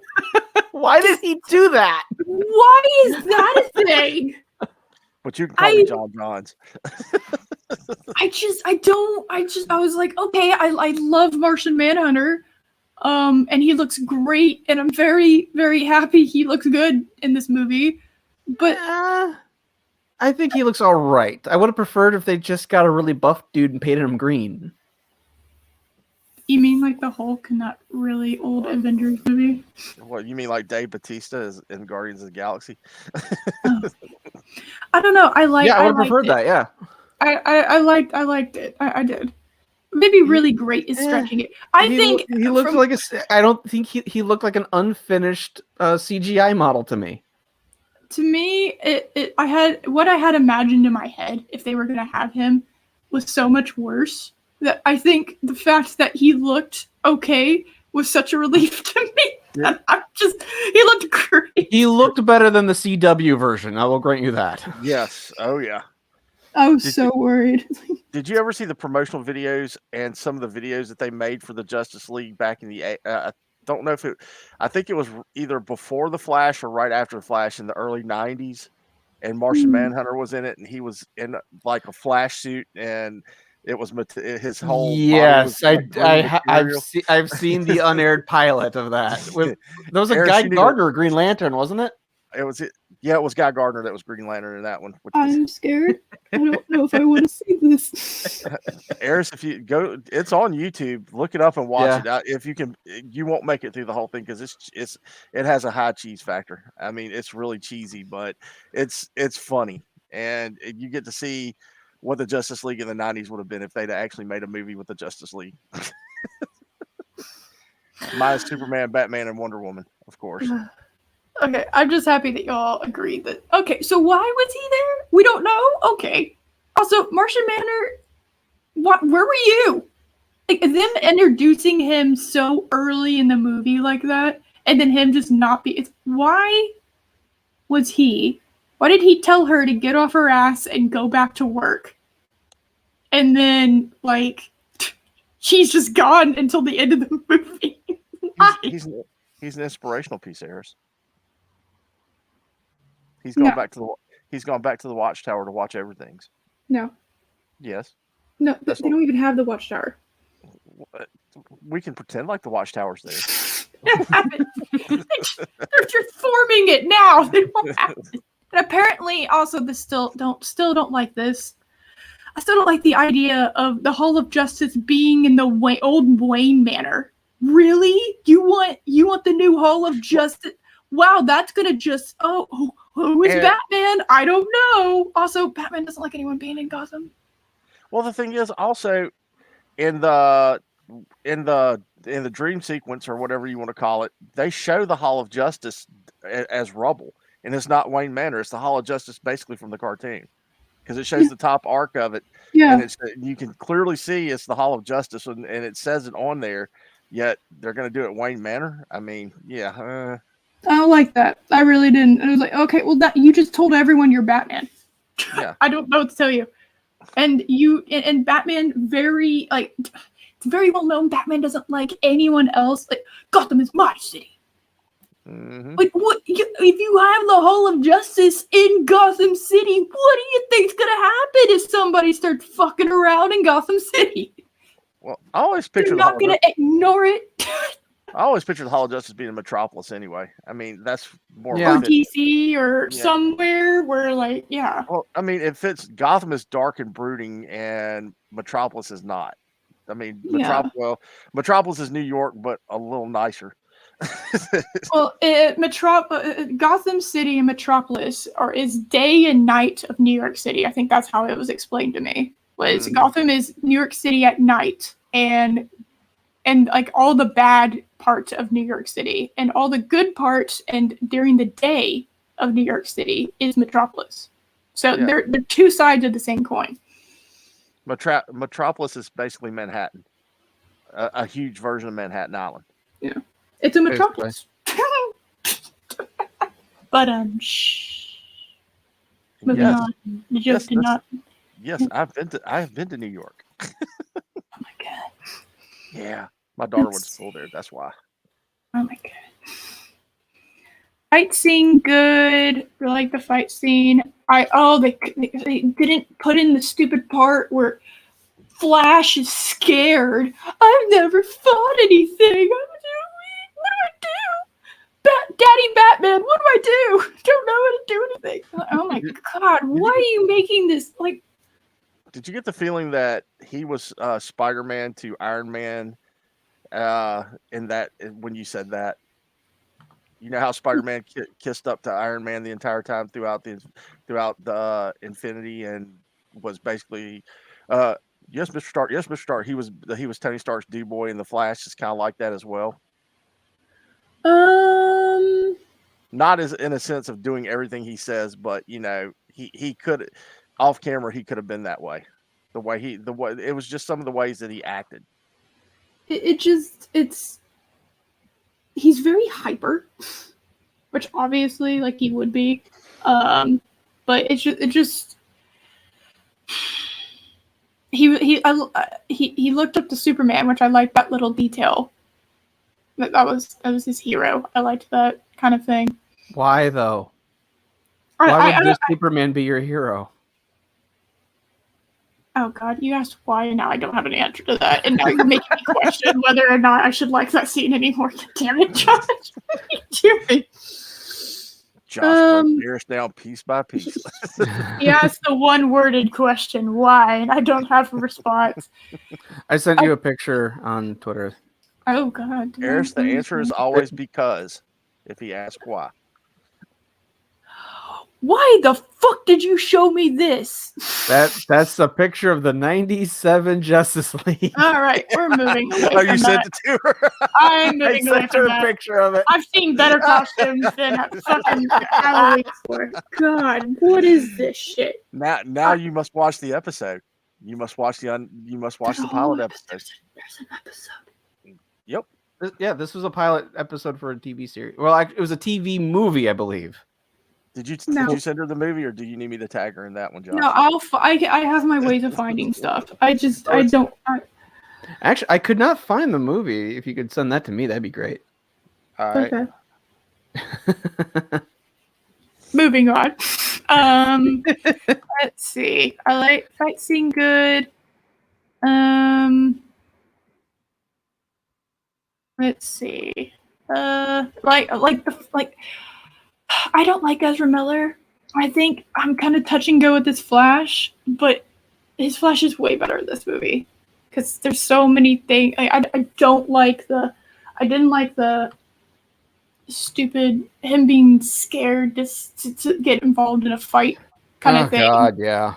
And he had to be told by Daddy Batman how to be a speedster. It's like, really?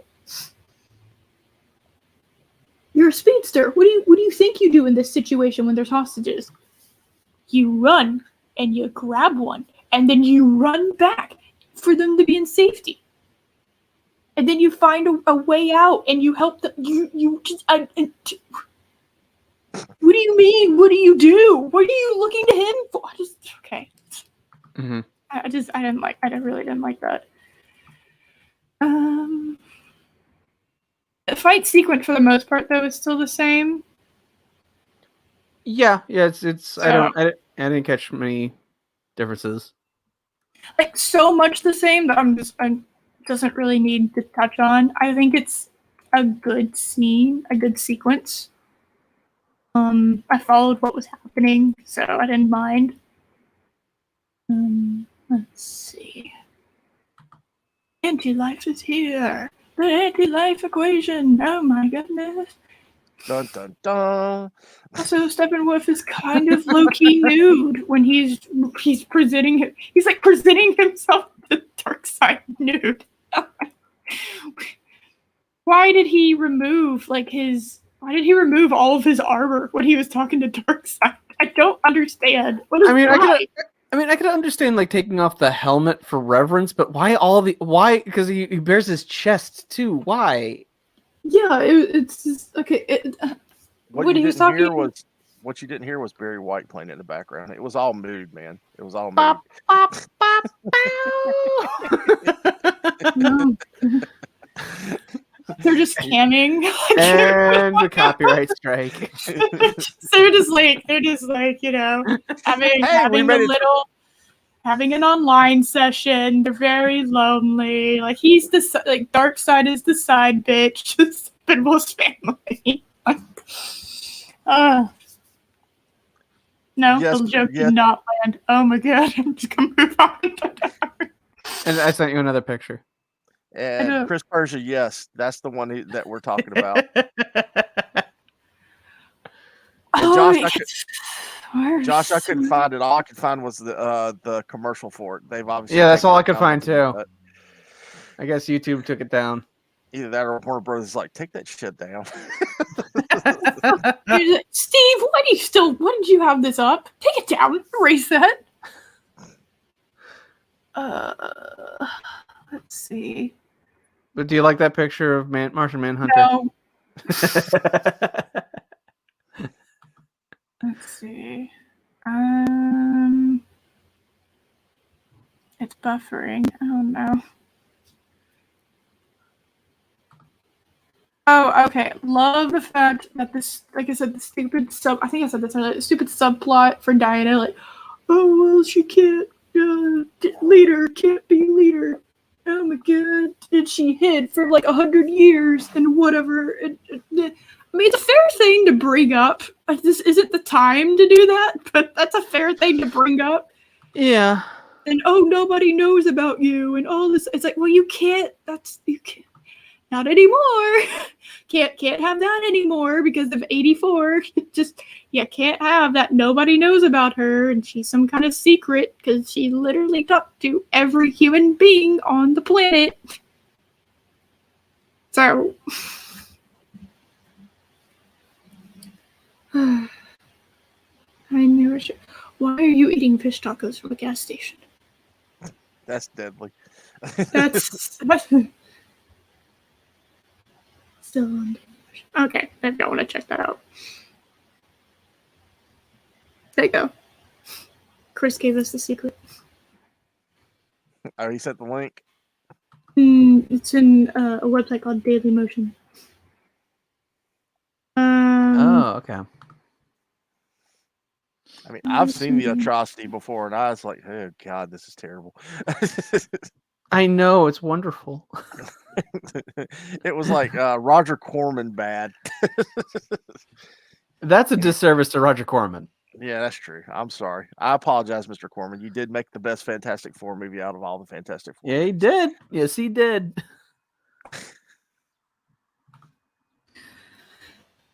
So I like that the conversation where they're standing around like the box and it's just like, oh, here's the history and the science and oh, okay. Let's bring back Superman, guys. Yeah, let's do this shit. Okay. What would have happened if there would have been some genetic material left over from Zod and it crossed over with Superman and we'd have gotten a jacked up Superman that was ready to kill everything on Earth? That would be problematic. I mean, they did do Zod first and turn him into yeah. Well, we won't talk about that. Yeah.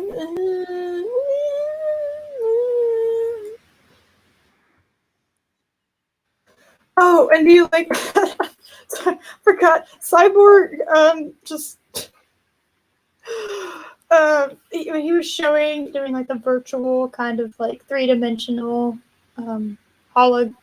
holographic representation of history and whatever, and he just like makes a Superman for some reason. Like, why?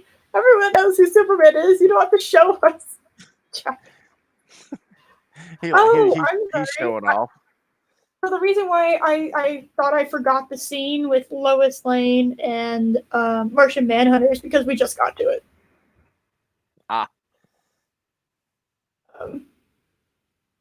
There we go. A bit fucked. And again, showing me Martian Manhunter just makes me like kind of annoyed that he wasn't in the rest of the movie. He was there for. So. I told you he was there for motivation. He was not there to fight. Very annoying. And at least we didn't get Don Cheadle playing him. That would have been horribly bad. Oh, yeah. Was that a rumor that was what was going to happen? No, it's just Don Cheadle's the classic replacement for any character, it seems like. Pretty much, yeah. I like the extended plan of, okay, so we're actually going to show them breaking into Star Labs and then getting inside inside the Kryptonian ship instead of them just teleporting. Because they kind of teleported in the Whedon cut, so. Let's see. The characters all like work on their strengths, so they're all like needed all the time in order for like everything to go according to plan, and I really like that. Why didn't they just, if the Flash is such a major hacker, considering that he watches everything, why didn't they just send him in, turn the alarms off, take care of all that business, and they could have walked in unnoticed? Why didn't they just do that? Or they could have done Cyborg too. I mean, well, Cyborg would have set off things because of being tied to Star Labs, but send Flash in and let Flash do all of it because he's the quickest. Yeah, I don't know. How dare you make sense? You know, hey. Well, they wanted to evacuate, so they had the building to themselves. So. But saying that an alien virus was released and everybody was panicking that it had been, that's kind of bad. That's real bad. Oh, the really fucked up scene, the sequence when they're inside the Kryptonian ship and Cyborg sees that scene, and it just kind of like, oh, there's Darkseid, and then it just cuts to a scene where you just see Wonder Woman's like head and torso being lowered into like this bonfire, and all the Amazons are like enslaved. You're like, oh my god, what is occurring right now? Jesus Christ. Well, they had premonitions in the Avengers movies, so they need to have premonitions here because the Avengers movies were successful. Premonitions that make sense is what we're going for. No. Just premonitions. Just need to have premonitions. That's all. Yeah, and they went like full injustice with showing Lois just. I guess this movie was technically rated R. They just have a skeleton of Lois in Superman's arms. Oh yep. God. It's like, okay. Like, we get it, movie. Bad shit happens. It's just, yeah. And then like Superman just like loses it, and yeah, this is the scene where it says Justice League, and it's the Hall of Justice, and all the shit's happening in the background, and Superman's just chilling above the destroyed Hall of Justice with Batman's head. Okay, if you're Bruce Wayne and you have that premonition, what would be the first thing you would do? Wouldn't you go say, "Hey, Superman. Supes, yeah, hey, Supes, let's talk." I mean, don't keep shit like that to yourself. That's just not right. Wouldn't that explain if this premonition would have happened in Batman versus Superman at the beginning? Wouldn't that explain why even more so he hates him? he's like, okay, well, what the hell was that? And then the events of Man of Steel happen, and he realizes, oh my god, this guy just destroyed the city and killed all these people in this fight. Like, from Bruce's point of view, he's a villain, like 1000%. If you have that, and that was one of the issues that Batman v Superman brought up. You know, the whole, if there's a 1% chance that he goes rogue, we need to act like it's a 100% certainty. And then he flips on that. And then no, you gotta have faith. Why can't we be friends? Why can't we be friends? His mother's name is Martha, so therefore we're buddies fine now. Your mom has my mom's name.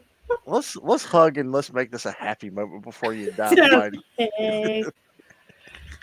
And why couldn't, and something I've still never figured out, why couldn't Wonder Woman fly with the spear into Doomsday? You know, to kill him with the kryptonite? Yeah. You know, that's a plot hole you can just not ever fix. Just can't fix. Or the how it should have ended one, where it's just like, because I'm Batman! One of the best things they've ever done. So he's just like, I'll sacrifice, no problem, and then he just runs and just destroys it. Totally off subject, but when Batman finds a supervillain's hideout, that's the best one ever. That shit is so funny. If you haven't seen it, watch it. No, I watch them all. I love them so much. I die laughing every time I watch that one. That was the funniest one out of all of them. But back to the movie. Snyder Cut. We're making good time. We're quite a bit into this movie, so we're about halfway through the film, and we're over halfway. We're almost 3/4 of the way through, actually. Oh, okay. So we're on pace for like 7 hours then. Well, y'all are. I've got to go get ready and just. You have the marriage anniversary time. There you go. You still got me for another 25 minutes. You're good. You're on the clock. When I was watching it, I was like, why the hell? Okay, so it touched it, and then he reversed time, and I didn't understand why they showed that to me instead of just having him touch it.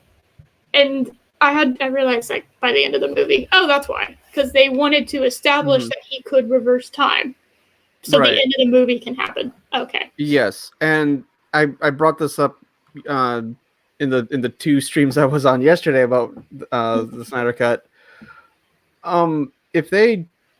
So Flash has to touch the Mother Cube at just the moment it touches the Kryptonian liquid goo stuff. Yes. So if he misses, why can't they just do it again? He's got a point. Why does it have to? What are the stakes if he misses it? I think you just broke Eris again. Oh, yay! I'm trying to think, because it doesn't have any power. Right. So it's just a box. Not doesn't have any power, but it's like the box would just hit the water. Another quick little thing before you finish your thought, Eris. Okay, so you exhume Clark Kent's body and you shove it into the goo. You don't remove the picture that was like tastefully put into his hand. You just let it fall into the goo. Every fucking time I see this scene, it bothers me. What are you doing, you assholes? What is the picture of his father? They're wiping out Jonathan Kent completely. He is non-existent after that point. No, that's what he always wanted. He just wanted to die because he couldn't. He's not allowed to be saved. No. Don't try to save me, son. No, You have the power to withstand this natural disaster yet, but I'm going to stand here and take the full force of it and die. Yay. Yay, team. Dramatic exit of Jonathan Kent. We did it. Let's see. Liked the little scene they added with Amy Adams, or I'm calling her Amy Adams because I just don't think of her Lois Lane. Amy Adams, seeing him rise, and that's what gets her over there. Instead of having Batman just like playing 8-dimensional chess. It's all right, but it's obviously that's going to go terribly wrong. So in order to this not go terribly wrong, we're going to have the person that's most precious to him and would literally destroy him if he went crazy and killed her. That's who we're going to have around. Okay, right. Good plan. The phone call went, I think I'm going to get punched through a cop car, so you're going to have to come over here and save my ass, Lois. Yes, please save my ass. And again, just secret identities just not worth a damn in the Snyderverse because I mean you had a scene. Granted, it was with Martian Manhunter Martha, not actual Martha, but you have a scene where she's talking about how everyone praises their Superman, and she can't praise her son, and she wants to do that. That scene worked. It was beautiful. It was well acted. Didn't mean anything because it wasn't actually Martha. But you have this scene, and now Clark has been resurrected, and she just goes. But everyone thinks of it as Superman, and there's Lois. Clark. And even Diana's like calling him Kal-El and shit.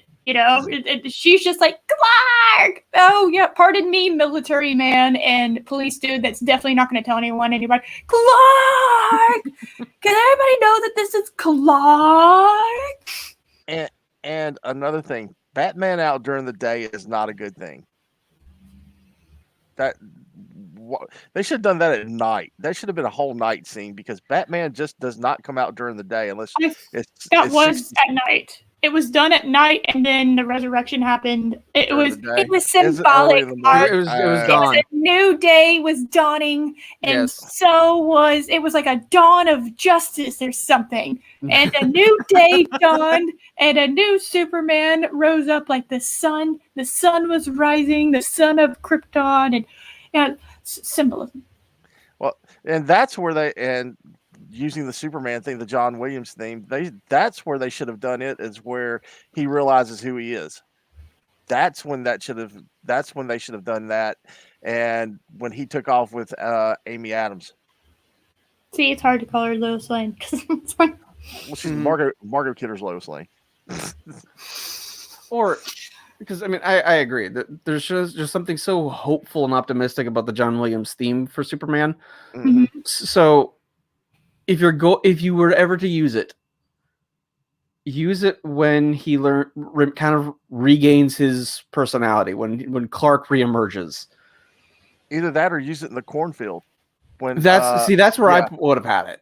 Yeah, because when he starts, especially when Martha shows up, that would have been the perfect opportunity to use it. Right, like when he says, they brought me back for a reason. That's when you put in the and that's all you need. You don't need the full theme. You just need that part, and that would have been perfect. But hey, what do we know? We're just ordinary dumbasses that just review things. No, you haphazardly put it in when he's trying to beat the Flash into paste. Because that's the perfect timing. It's very hopeful. And really, is it that bad because it's Ezra Miller? He could have clotheslined his head off and it would have been okay. That would have been fine. Yeah. Yeah. Like scene where. Okay, I like scene where like Flash looks over at Aquaman. He's just like, "You bitch, you fucking asshole, you." Oh, you talking about where they had the mid-air collision? Mm-hmm. Yeah, it's just like Superman just dodging him like nothing. He can see you coming. It's already been established. Why do you think this is going to work? Because he thought he had a snowball's chance in hell of surprising him. And, well, it didn't happen. Yes, running straight forward at him definitely has a chance. Mm-hmm. That's when you start zigzagging around and start doing it. Yeah. But nobody in Hollywood knows the fine art of zigzagging. Have you ever noticed that? Yep. No. It happened in Game of Thrones when Yep. Rickon was just running perfectly straight and just and to his credit, he lets him get a fair way away, makes it a difficult shot. Yeah, but I mean, at the same time, all he had to do was cut right or cut left real quick, and he'd have never hit him. I know. I know. Or ran to one of the fires and hid behind it. I mean, duh. But we're not talking about Game of Thrones. We're talking about Justice League. So another time, another place. Everyone loves Game of Thrones now. It didn't die a horrible death. Game of Thrones did the Battle of the Bastards. That's where it ended. We don't talk about anything, and everyone died in Battle of the Bastards, even the people that weren't there. It was that brutal. Anyone else get okay? So when what's Silas? I think is his name. Silas Stone was sacrificing himself. Mm-hmm. That Terminator 2 guy. That was That was Watchmen. Did you all get the Watchmen vibes from that? A little. The way it was shot, yeah. A bunch of lasers, glass room, kind of. I don't know. It just the way it was shot. I was just like, do we need to?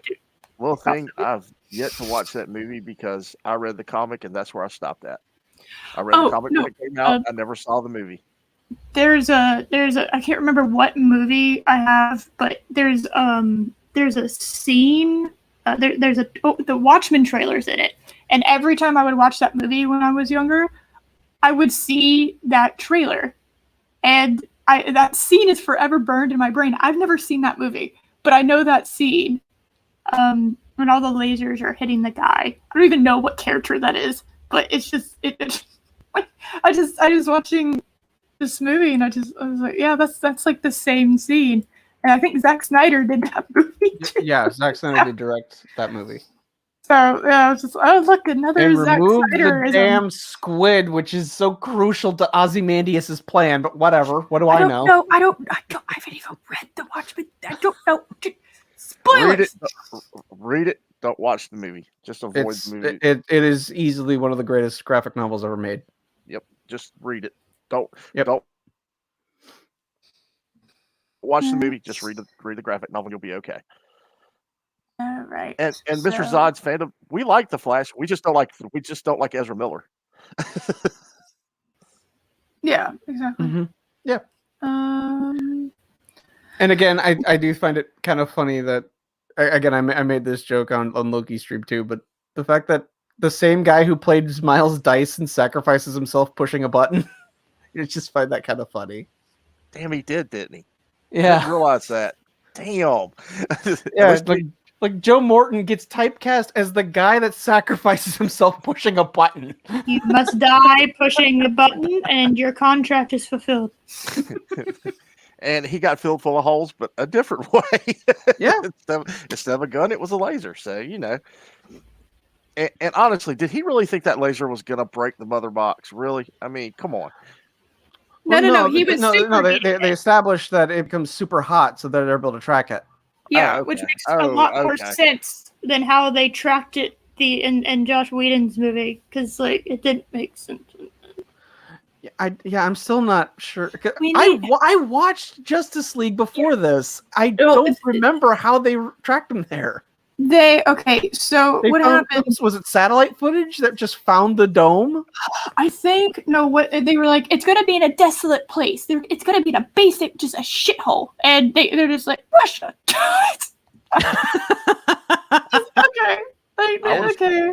I would have said Arkansas first, but hey, who am I? Are you California? Oh yeah, well, California would be my second choice, but If you could get rid of one state, you would pick Arkansas over California. No. I would definitely pick California, because California can fall off into the sea. Arkansas, you just have to totally cut out of the middle of the United States. So, yeah, logistically, it's much harder. Yeah, one shot to a fault line, and you can get rid of California. If only. That was proven in the first Superman movie. It's true. That is true. plan was to get rid of California, which is why it's a better Superman movie. Kill Lois, get rid of California. I see no loss in this, but That's a fair trade. That's a fair trade, I think. Yep. He had to go flying backwards in reverse time. And why didn't they use that trope, damn it? Because that trope basically destroy it. Are you saying that it's stupid to have a character go back through time? It's stupid to assume that reversing the Earth, which, by the way, would completely destroy the planet, to reverse time. But it's not a watch. The Earth is not a watch. It is.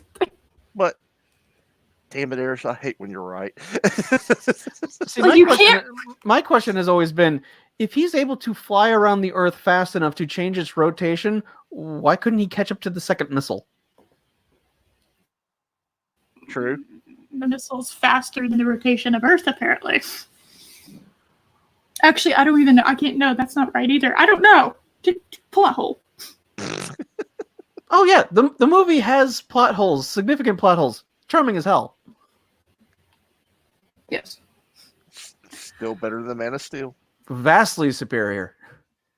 But Man of Steel didn't understand how important a lesson it was for Superman to learn that he can't save everyone.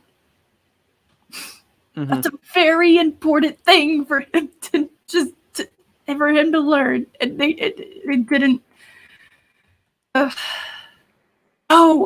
was the funny part. So when they're on the ship, and they're traveling to Russia, and Flash makes a joke on what he's going to do, and he says the power of love.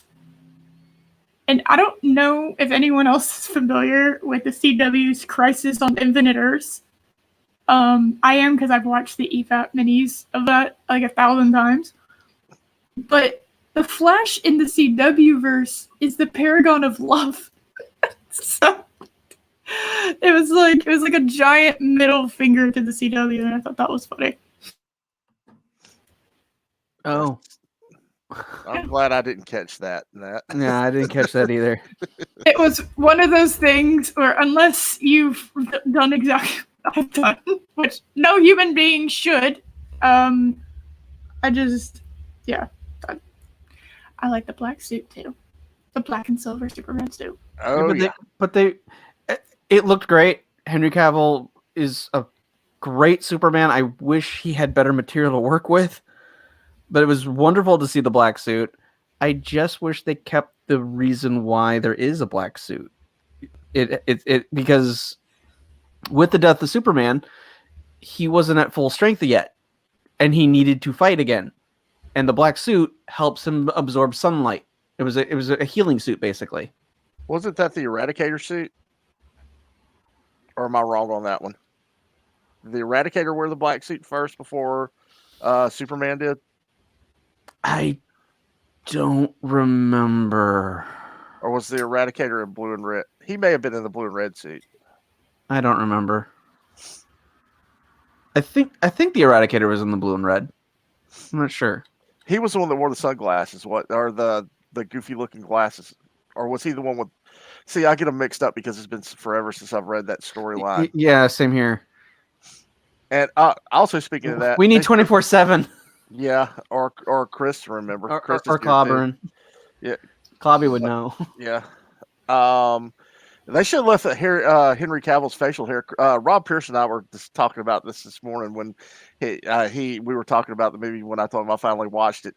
They should have left his facial hair, considering the fact that when you die, your hair continues to when you shrivel up and your hair continues, it doesn't grow, but it gets. You know where I'm going with this. Yes. They should have left his facial hair there. They could have kept the mustache. Yeah, kept the mustache, or made it or CGI'd in a beard too. And I mean, that would have made more sense than him have a perfectly shaven face. I don't know. Kryptonians are weird, man. Well, that's true. Really, was he dead? I mean, maybe he was taking a nap. See, and that's what it was in the comics. He was technically Doomsday did not kill him. He was in a Kryptonian coma. Technically, he's not really dead. He's only mostly dead. Oh my god. Let's see. You're gonna have to go soon, Mark. All right. Yeah, I can give you a few more minutes. She won't be home till about 6:15. All right. Well, this is the giant fight scene that's about to happen. Can you clarify which one? The Batman, Batman gun machine, mobile, which I still required explanation for. What's the Batmobile have guns? Can someone explain that? I am so against the Batmobile having guns. I didn't like it. Loki pointed it. He said it yesterday, and I'm in complete agreement. I do not like Batman with guns. I don't like the Batmobile with guns. I don't like the Batplane with guns. I do not like it. Of all heroes, Batman should never hold a gun. Yeah, it's pretty. His origin story has why it's very clear. Yeah, distinctly reason. There's a distinct reason why he won't use it. Yeah. So I love this idea that a Hollywood movie that has a character who is anti-gun gives him guns. Like, okay. I mean, that, and if anybody had watched Under the Red Hood or read Under the Red Hood, that would have been that gives you another very clear reason why Batman won't use a gun, because he doesn't become what he's fighting. That's the second reason why he won't use a gun. He also doesn't kill people, which, by the way, is a lot easier to do with guns. Well, yeah, that and the fact that his parents were killed with a gun too. Well, yes, that's the obvious reason. That's the obvious reason, but I mean, he stated it. If I don't know if it's verbatim, but that's what the reason why he never used a weapon, used a gun, was because once he went down that road, he would be no better than the criminals that he was fighting against. Exactly. Yep. Now his father in the Flashpoint, yeah, he was badass with a gun, but that's a totally different subject. True, but losing your parents to some random criminal shooting them is a lot different than losing your spouse and child. Yeah. That's he didn't lose thing. He didn't lose his spouse. She didn't die. Only I forgot about that. That's right. I forgot about that. She became the Joker. That's right. I forgot about that. I'm sorry. Oh my god. Elseworlds. That's Flashpoint. Or was that Elseworlds? Yeah, that's Elseworlds. I'm sorry. I'm getting things mixed up. Sorry. Well, I was saying Elseworlds as in it's not the main timeline. Yeah. I wasn't referring to the specific Elseworlds story arc. Okay. I know, comic books, they get confusing. Yeah. This is Earth 2066.352. Yeah, something like that. Whatever. This is where Mark chose not rebooted for the fourth time. No, that's Kelly Sue DeConnick's version of Captain Marvel. Really? See. Nothing? Okay. No, just like the profit they got on that, comic book. Nothing. And yes, Chris, that is what I agree with Superman. That's why he holds back too, because he is. Yes. I mean, for all intent and purposes, Superman is a god. I mean, he is. Oh, there's a great moment in I think it's the animated series when Darkseid invades Earth, and Superman tells him, "Okay, so I feel like I'm in a world surrounded by cardboard. What we have here is a very rare moment where I get to really cut loose." He tells Darkseid that before he just unloads. Yeah, it's just imagine going through your whole life. And being like holding yourself back always. I don't know if I could do that. And that's why I made the comment on one of I think it was the Loki show that what was it? Now that had a brain fart. Jeez, that Superman. Oh, that Superman is probably one of the hardest characters to write for because of how strong he is, He's and so how you have OP, to limit, yeah. and you have to limit him. Yeah, and because he is so powerful, this is why you need to do more character stories with him. Mm-hmm. Because it's like, oh, here's a guy that has a bunch of toys that can like cause destruction and things. What's that? Why is Toy Man a threat to Superman? I don't really know, but he's one of his villains. Unless he has a pocket full of kryptonite, he's not going to stop Superman. Right. Or could turn the sun red. He's not going to start. He's not going to stop Superman. Yeah. Now Metallo makes sense. Yeah. Robot powered by kryptonite. Okay. Now I get it. No, it's like it's like one of those a guy with toys, unless he like makes them with like some kind of metal alloy with kryptonite as like once people know that that's his weakness, it's like obviously all his villains should probably be using kryptonite in some form or another. But at the same time, it is amazing how much of Krypton ended up on Earth. Yeah. It's like I think the whole planet arrived on Earth. I'm not sure. Yeah, we didn't know they were our next door neighbors. It just kind of fell in. We have a whole planet here that is just on Earth somehow. Kind of like the Death Star falling onto Endor and not destroying it. Yeah, the glass is still intact on the windows. Sorry, we won't go there. I just went there. Yes, I did. How dare you mention why did you say that name? You know what? Because you said that, there you go. Oh no. Not... Why did you invoke Bree? I have I have a superpower. Look at that. Oh my god, I have a superpower now. That picture kills me. Oh, Josh. Really? Josh. You can unmute yourself when I do that, No. I let you. I let you, as a whammon, have your power to silence the patriarchy.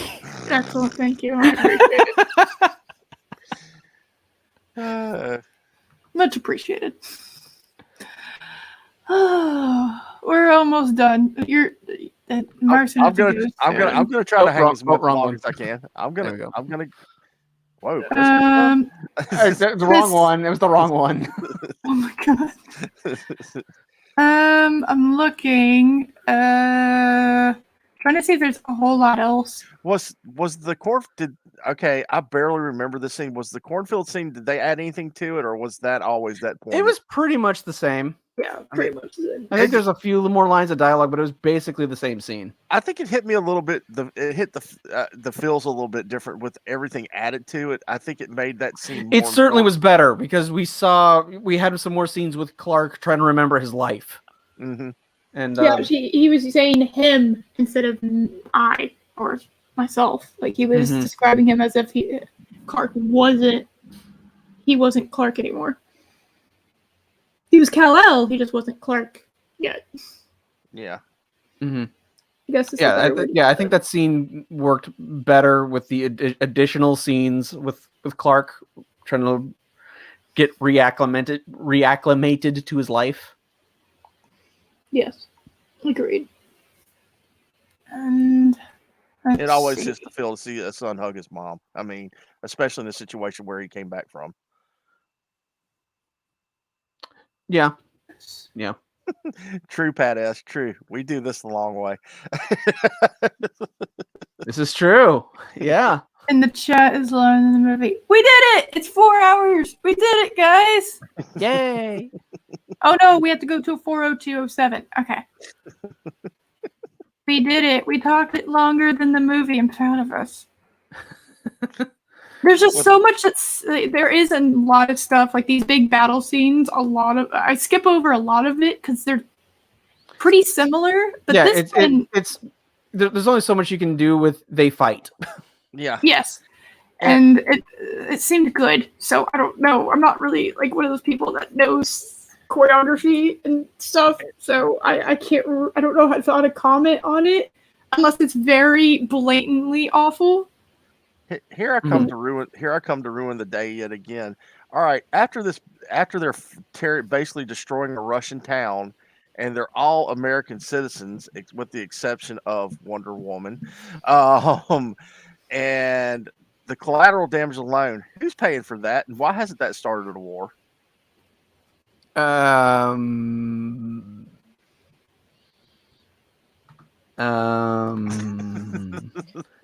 They brought beer.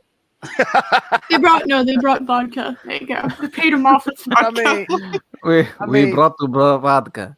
That they ransacked that town. I mean, that was worse than when Metropolis got destroyed in Man of Steel. I mean, I think it was an abandoned town. I think that's what they said. It was an abandoned town because the reactor got really the reactor. It was discount Chernobyl, basically. So I think that's why, because it was abandoned. Okay, if it was abandoned, why was the electricity on in town? Well, I think I think Steppenwolf reactivated it because he was using the radiation to power the mother cubes. Okay, I get you somehow, but okay, I can accept that. Yes. Mm-hmm. So. The fight scene is a bit different because how do I set this? Because Flash actually matters, I guess is the better way to put it.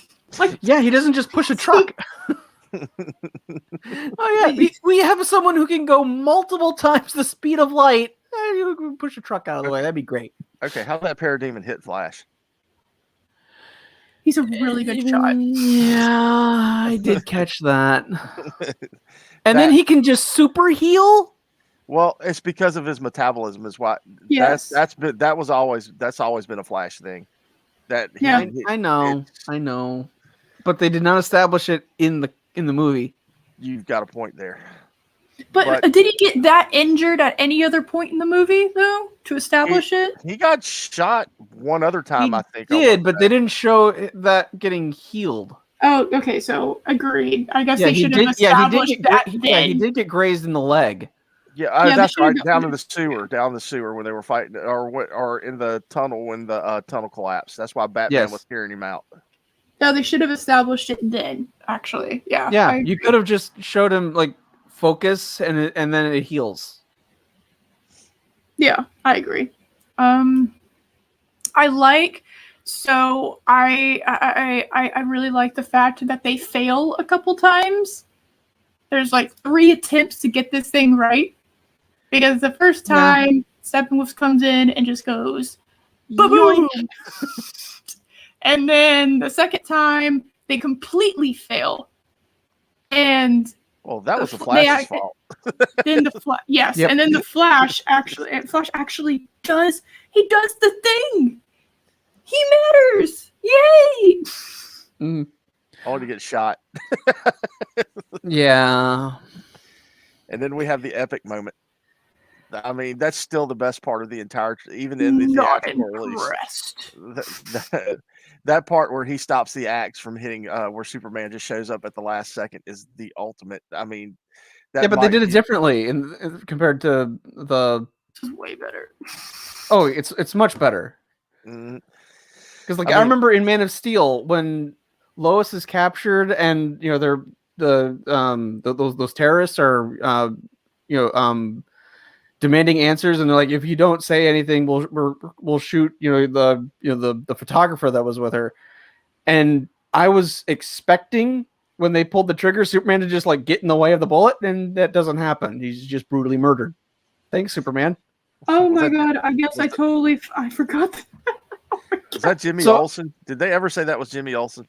I think they credit him as Jimmy in the credits. but I don't think they actually said it was Jimmy Olsen. No. It's a ginger. He must die.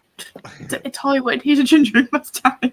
Hey, that's not nice.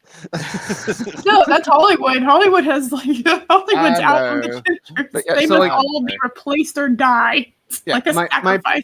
My point is, though, I have been waiting for this Superman to actually do something Superman-y like that, where like right before this kill shot happens, just he bam gets in the way and it stops and just stops it dead in its tracks. I've been waiting for that. Well, and we finally got it, and it looked great. And that whole fight scene with he and Steppenwolf, like he was just, it's like, I'm not impressed. Come on, dude.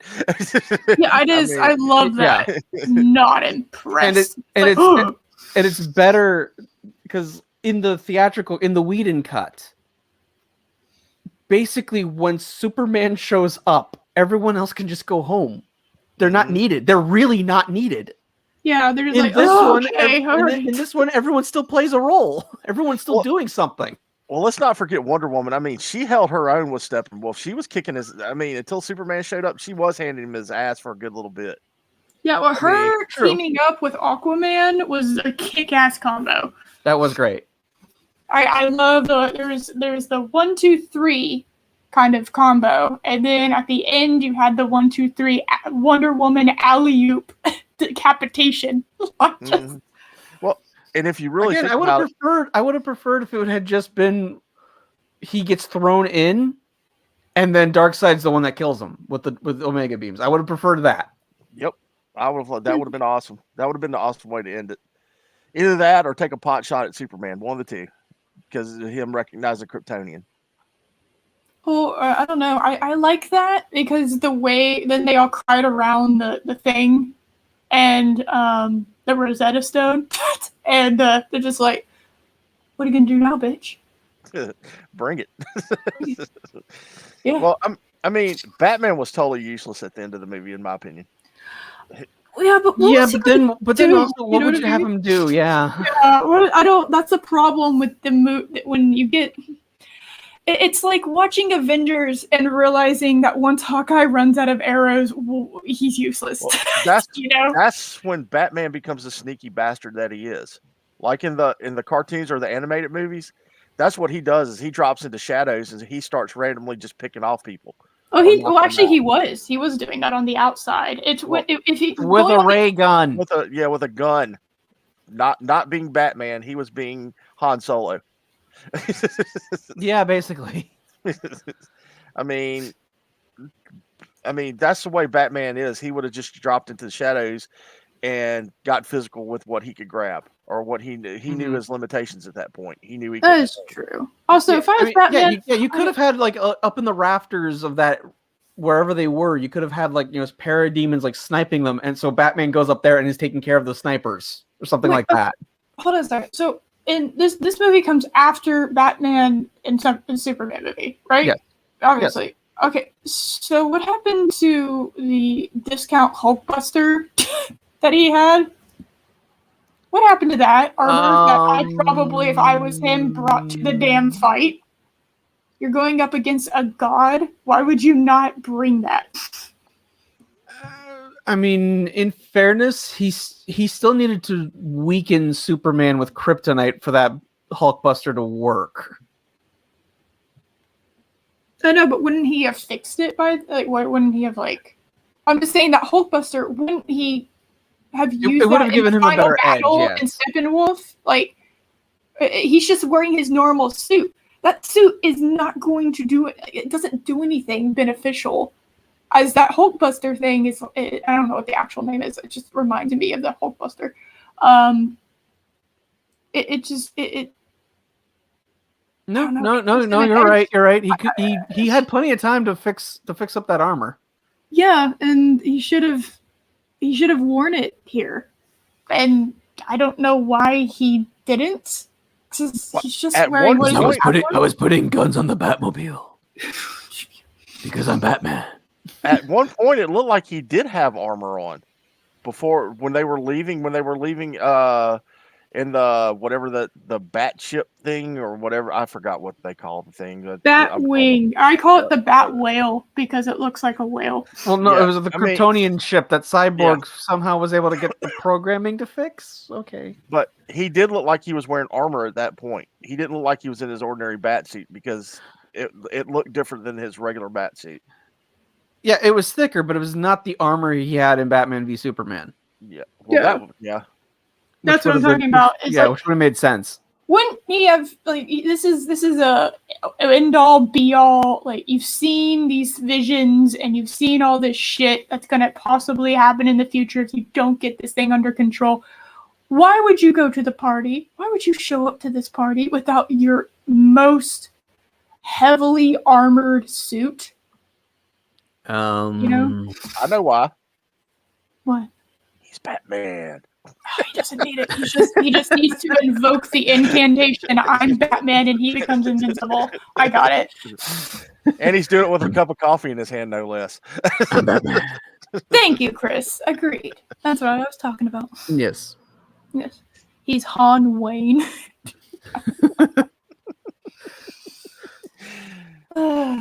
We shall call you Bruce Solo. Let's see. Well, yeah, there's the battle scene with him and Steppenwolf totally looks like something out of the Injustice game. It's kind of amazing. That and the way he beats him. I just and getting to the part that we're fixing to get to, I wish somebody shoot Jesse Eisenberg in the head and get rid of him. I shouldn't say that. He is not Lex Luthor. I mean, no. I guess he's the Riddler at best. Okay. I'd say maybe Egghead. Alex Luthor, if you wanted to really put him kind of in that role, but not really. I would say Egghead from the Batman TV series more than anything else.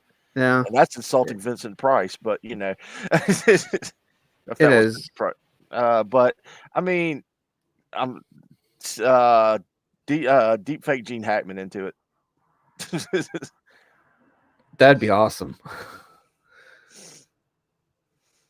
But I mean that whole part, I liked it, but he should never have been Lex Luthor. There's no. Oh God, no. No, it's one of the worst cast scenes I've ever seen.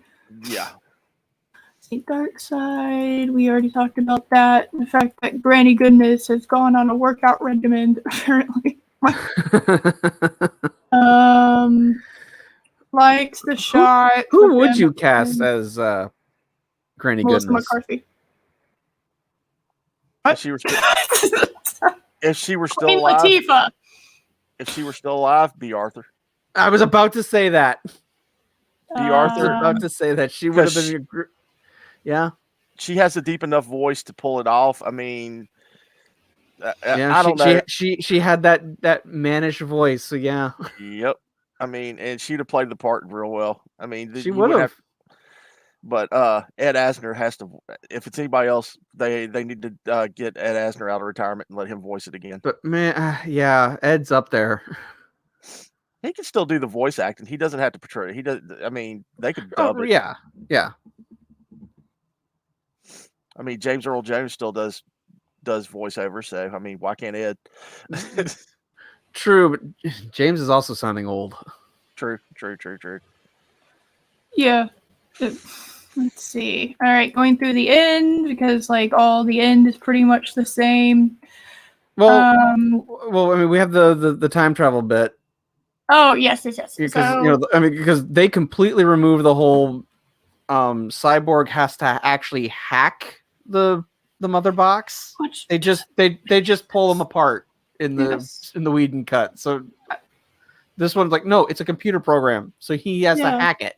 Yes, that's what I meant. Sorry. The fact that he has to hack it, yes, makes way more sense than just pulling apart. It's like, well, okay, it's keeping them from just going back to. Okay. What they missed the opportunity on here was when he did that and he reversed time. When he was reversing time, he should have ran himself into oblivion and disappeared. And we skipped the Jesse Eisen, the Lex Luthor part. And we end up in the other timeline where Barry wakes up and he's Flash in that timeline. That would have made more sense It would have. Like, I mean, not It would have necessarily. given our and it would have given our heroes like a sense of we did it, but we lost a friend, or that kind of thing. Yeah, and Well, we picked up on also, the backstory. Like, the oh Justice no, not Lords- Ezra Miller. No, please the no. Justice Lord's story from the Justice League animated series. The reason why they all become kind of evil is Flash. Lex Luthor ends up killing Flash, and Lex Luthor ends up getting just melted by Superman. And it kind of made it clear that Flash was like the heart of the league at that point. And so to lose Flash, I think, would have been kind of an interesting thing. Well, I mean, Flash For them is to a do key it. point. Flash has been a key point in a lot of things. I mean, Crisis, the Flashpoint paradox, and all. I mean, was he part of the New 52? The reason was he behind that too as well, or because I didn't read it. He was basically because that Barry Allen was technically the same Barry Allen. That's where he came back out of Crisis, wasn't it? Right. Yes. Okay. So he had been dead for what, 30 some odd? No. But he wasn't technically dead. He just went into the New 52 universe. Yeah. But I mean, that could have, if you skip the part where with not Deadshot, Deathstroke, thank you, Deathstroke and Lex Luthor, and you cut straight to the future. And I wouldn't even say it's Injustice. I mean, it fits Injustice, but you didn't see Wonder Woman at that point either. So I don't know if that you technically say it's an Injustice timeline, but you cut to that timeline, and like I said, Barry wakes up and he's like, "What the hell am I doing here?"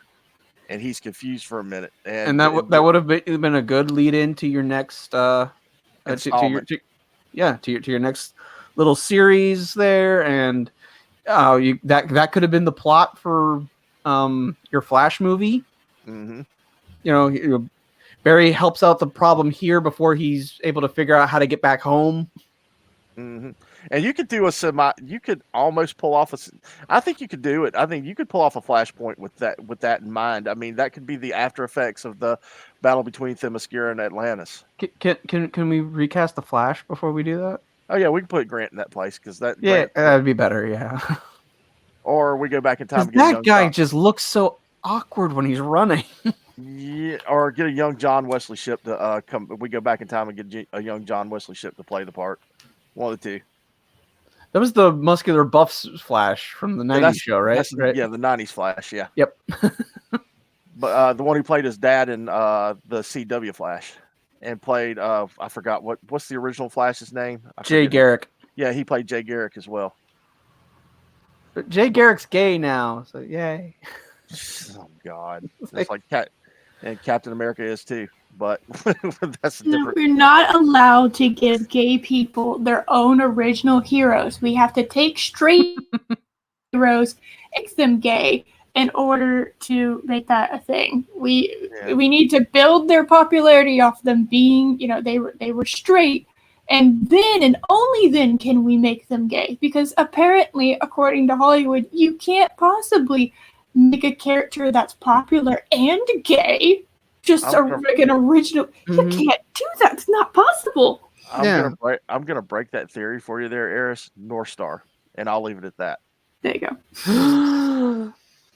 Because popular character is gay and is well liked and well received as a character. Mm-hmm. So, don't tell Hollywood. Don't tell Hollywood. It's gonna break their hearts. They've been spending so much time turning all these characters that had popularity into something that they're not.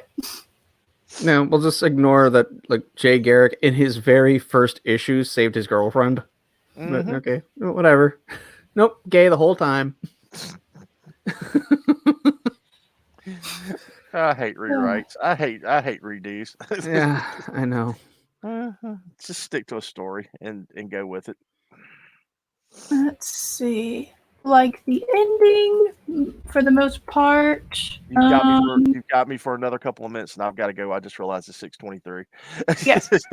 So it's all right because I'm skipping the Jesse Eisenberg bit because it's the Justice Eisenberg bit, and he's bad, and anything that involves Jesse Eisenberg as Lex Luthor is just objectively bad, and I don't know what to tell you. As of right now, maybe they'll blow my mind in the future, but as of right now, I can't do it. It's so awful. Chris Persia, you're right. I forget. Yes, it wasn't Jay Garrick who's now gay. It's the Alan Scott Green Lantern who was gay the whole time. Okay. Even though my point is still valid, he saves his girlfriend in his very first appearance. Yes. So we'll go ahead, and I don't care about Deathstroke. I don't care about all that shit. Skipping. Going ahead. If you want Batman, he gets doxxed because the conversation between he and the Joker. That was a okay. Yes, let's talk about that. That is how can I expect to believe that's the Joker when he doesn't have damage on his forehead? He's damaged. And this is another subject that Rob and I were talking about this morning. He brought up that is uncharacteristically of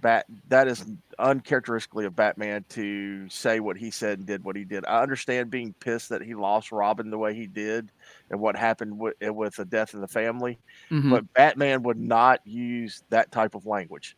Nope, that's just not Batman. Yeah, we also don't know what's happened in this universe. We don't know exactly what the fuck else has gone on. We don't have a Batman a Batman movie to be like, oh, okay, I understand that. Like, we don't have any of that. So I don't know if that's actually even characteristic of this Batman, because we've already established that Batman doesn't use guns, and this one does. So I'm trying to take what I know about Batman, like, as a character, and kind of putting it in this version of Batman, and understanding this version of Batman's like motivations and stuff. Well, I mean, I guess I can understand the fact that they've lost a lot to get to where they are. I mean, they've lost of course, Lois being the paradigm shift in this is the reason why everything happened. But also with losing Aquaman, which made Mira even more badass. Unfortunately, we're probably gonna get more of her character if they continue this storyline, if they ever do. But I mean, that's still. I mean, Batman would not resort to. I don't think he would stoop that low, no matter what. And that's stooping pretty low for Batman. I mean, it's just he's better. No, it is. That. He's better than that. He would have just kept quiet. Honestly, that's what he would have done. Instead, either that, or he would have physically threatened Joker. Would have grabbed him and said, "Once this is over, it's me and you," and that would have been it. Yeah.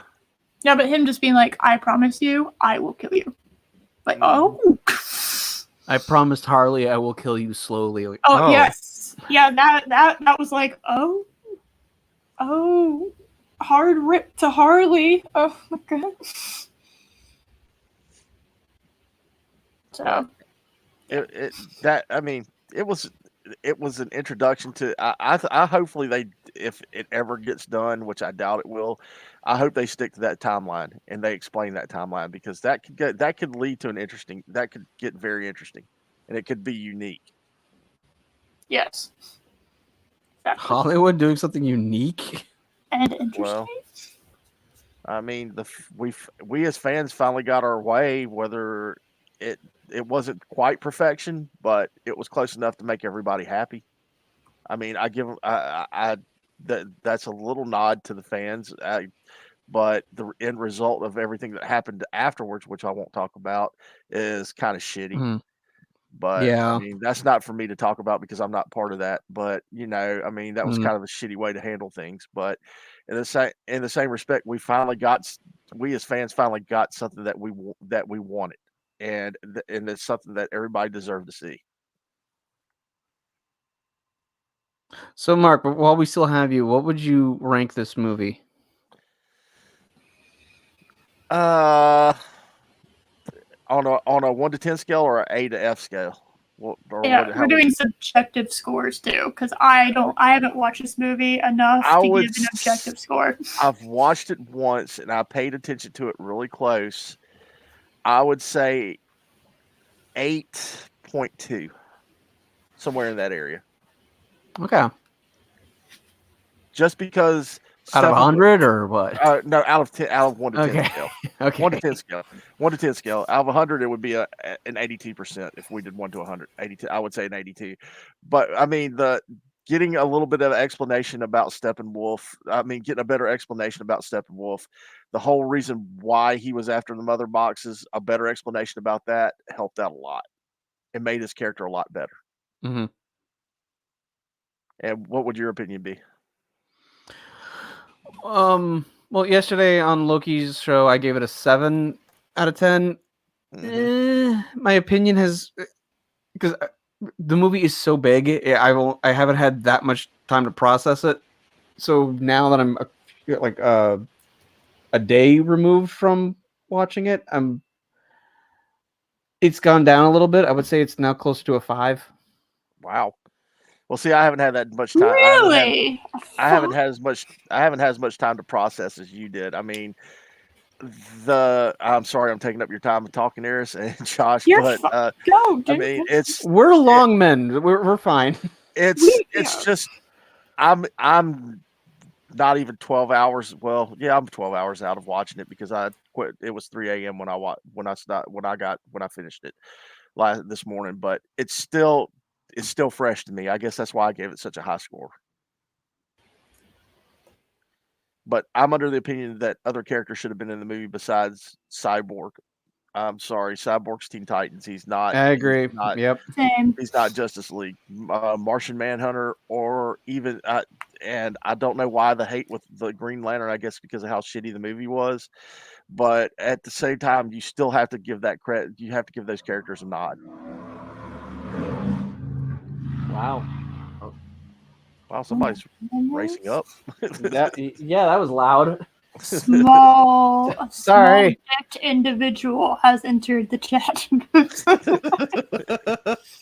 But that's my feelings towards it. I mean, it'll probably go down after I watch it again, and we'll be able to take in more.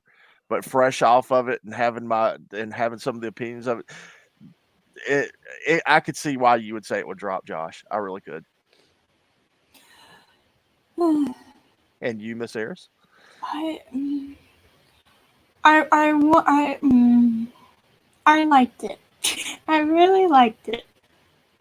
And there's nothing wrong with liking it. I don't know. It's no, I know. I'm just kind of thinking, right? I would say it's a superior to the original cut. It's vastly superior. Wait, I think that's an object. Yeah.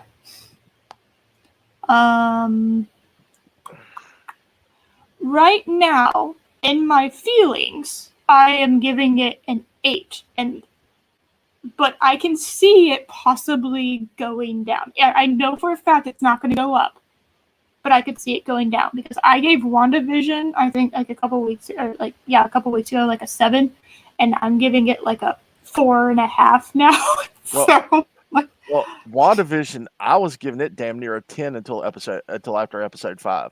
Yes. After episode 5, it dropped like a ton of bricks. Yep. Yes. So I'd say as a show, that show is 4 to a 5.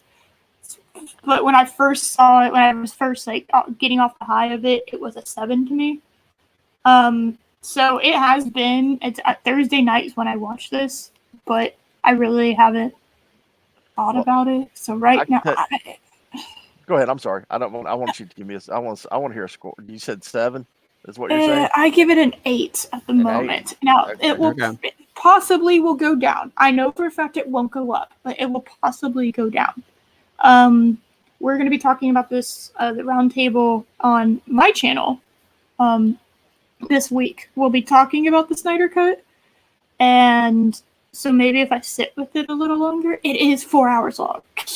We have to realize that I sat down to watch a 4-hour movie, and I'm trying to not just compare it. Well, we spent 4.5 hours talking about it. Yeah, I know. Well, in the same instance, Marvel did, and it's comparing apples and oranges because Disney has more money and can shell off more money into it. But if you compare the Avengers to the Infinity War and Endgame to it, it's vastly superior because they fleshed out the characters better. You actually cared about most of what the characters were doing and why they were doing it. In this, True. they in this you still don't have a sense of completeness with the characters in this. Is where I guess is what I'm trying to say. Yes, I would agree with that because I mean, Superman's literally been reborn. We don't really know who he is now. I hope he's not the vindictive asshole that he was in the previous films. Well, I mean, that's just time, and JJ's probably gonna. Well, we already know JJ's moving away from anything that makes any sense. So Oh no, I think this is going to be the last of the Snyderverse films. And unless he bankrolls it himself and asks Warner Brothers permission to do it, we're done with that. It's over with. Mm-hmm. And I have said multiple times, I've not been a fan of Snyder's DC Vision. I really have not liked it. I don't like what he did to Superman. I was surprised how much I actually enjoyed his Batman. And I liked Wonder Woman, but all those movies that they're in have problems. The third act of Wonder Woman. Oh my god. Yeah, Wonder Woman. Go ahead. I'm sorry. Go ahead. Go ahead. I did not like Ben Affleck until this movie. I hated Ben Affleck as Batman. See, I was one of those people that I was very against him at the beginning, and then I saw him in Batman v Superman, and I actually saw what they were going for. I'm like, okay, this actually kind of works for me because he uses his influence as Bruce Wayne to get things done. He uses. We see him developing the technology to defeat Superman. We see him using his mind. We see him doing detective work to figure out information on Diana and stuff like that. I was actually in the camp of, okay, give Ben credit. I actually liked his Batman. I don't like some of the actions he did in that movie, but that's not on Ben. That was on Zach's writing. Yeah. And with that, I'm going to have to pop out because I'm getting stared at. Oh my god, Mrs. Tired is, oh my god. Go for it. Happy anniversary, Mark and Mrs. Tired. It's not Mrs. Tired, it's Cindy the Infinitely Talking. I only get to talk when I get online, Well, thank you for coming on to the show, Mark. Thank you for inviting me. I appreciate it. And this is the second longest show I've been on compared to the marathon that we did. So, and it didn't seem like we did a 4-hour show. So, thank you. It was entertaining. See, Zach, it's not hard. Yeah. But I appreciate it. Thank you for inviting me. Thank you for coming on. And all of his stuffs is in the description. So he posts rock videos. Please go sub to his channel. Yes, that is. Do not sub to my channel. Yes. Sub now. And there is an upcoming rock video. I'm just there will be a new rock video. I've got to redo a couple of scenes. Rock is going to bungee jump in this video. Does he do his own stunts? Yeah, he does his own stunts. I don't have a Yay! stunt rock. No stunt rock. Like Jackie Chan. The next Tom Cruise. No, he's the next Brie Larson. And by the way, he is still pissed about Geode. He is not very happy about Geode right now. That's right. They have a Star Wars character wearing rock face. I can't blame him. He's considering talking to attorneys, but he is a rock and he does his own thing. So we shall see. But thank you, Chris. You can put the link into your channel in the chat. Yes. Yeah, Chris is trying to get me more. Y'all are trying to get me more subs so I can never get the Paisley YouTube button. Yeah, that's been my goal since the beginning. I've wanted you to get more subscribers. Yeah. Oh, I know. Oh, I know. I mean, I actually have an active channel, and you still have more subs than I do. He's had a channel. This joke has been going on for like a year, though. I know. Actually, this joke started on, I think it was Echo Base Network when they I think that's where it started. And it started with when they still only had 10 or 15 viewers. So if that tells you how long that joke's been running, it's been a good little while. Yes. Because Rock was the reason why I almost broke my ankle. That's where the whole origin of Rock came from. Oh my god. Yep. But that's another story for another day. Yes. But again, thank you for having me on. I appreciate it. I'm glad I didn't bore you guys to death, and I had fun. All good. All right. Have you on again. So have a good night, my dude. Thank you, and take it easy. And Josh, don't tell anybody I agreed with you tonight. Okay. No, this will never be seen. People will by find out when the anybody again. seals break, but okay. Yeah. All right. See you guys later. Bye, Mark. Bye. Oh, thank God he's gone.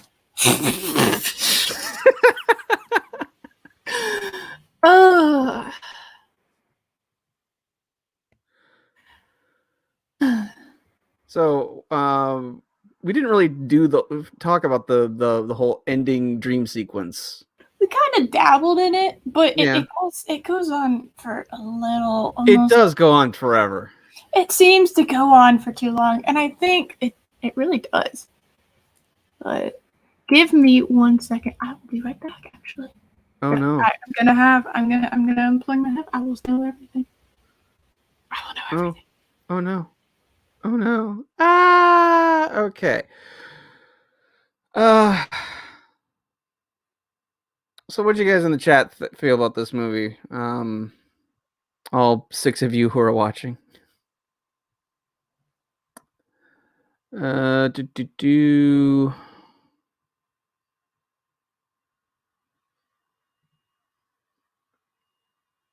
Yes.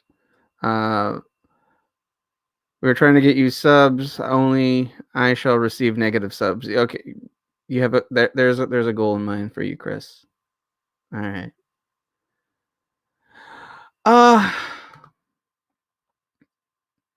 So yeah, I would say the reason this movie kind of went.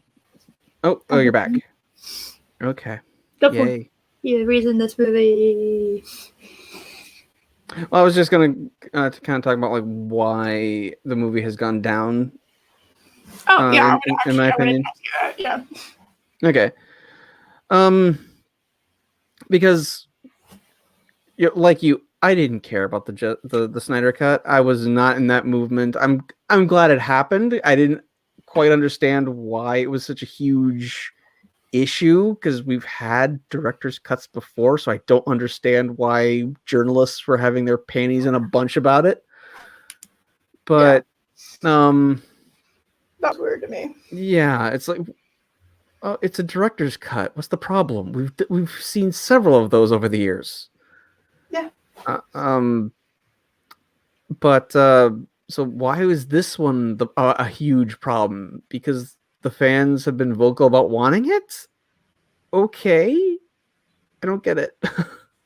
Yeah, I still don't get why it was such a big deal to not have this thing exist. It still doesn't make any sense to me. Mm-hmm. But anyway, so there was a part of me that was just kind of happy that journalists did not get their way on this. And the fact that I did watch the original Justice League the day before. I watched that on Wednesday, and then I watched the Snyder Cut Thursday. So watching those two very close together, it's night and day. The Snyder Cut is vastly superior. It's more coherent. It's extremely well paced. There are several scenes that it seems like Joss Whedon removed that deliberately make the movie make sense. He made the Flash insufferable. I mean, he was still way too jokey, but he was insufferable in the original cut. Oh yeah, so awful. So there are vast improvements. It is a vastly superior film. So when compare development, I think because I had just recently watched the first version, and assholes driving by again. I don't know if you heard that. I put up my asshole blockers on, so I can't hear assholes anymore. Okay, yeah. Motorcycle drove by again. Sorry about that. There you.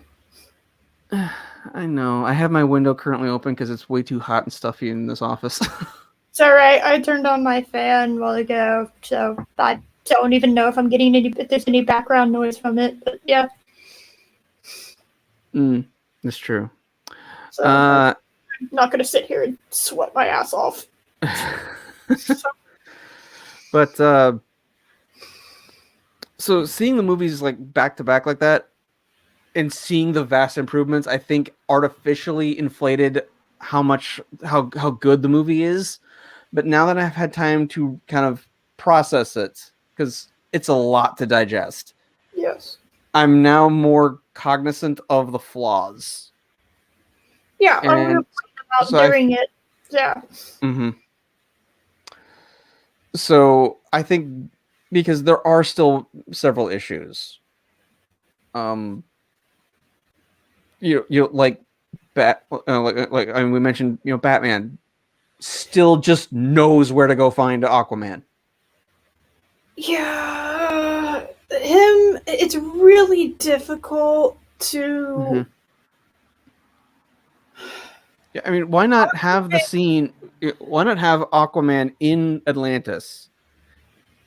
And you have Steppenwolf attack the Amazons. They signal Diana to let her know what the mother box has been taken.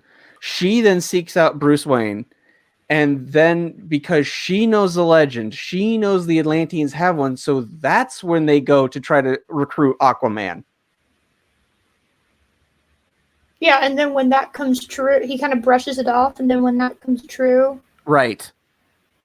Yeah. Yes. Yeah. That. See. Yeah, so you're right.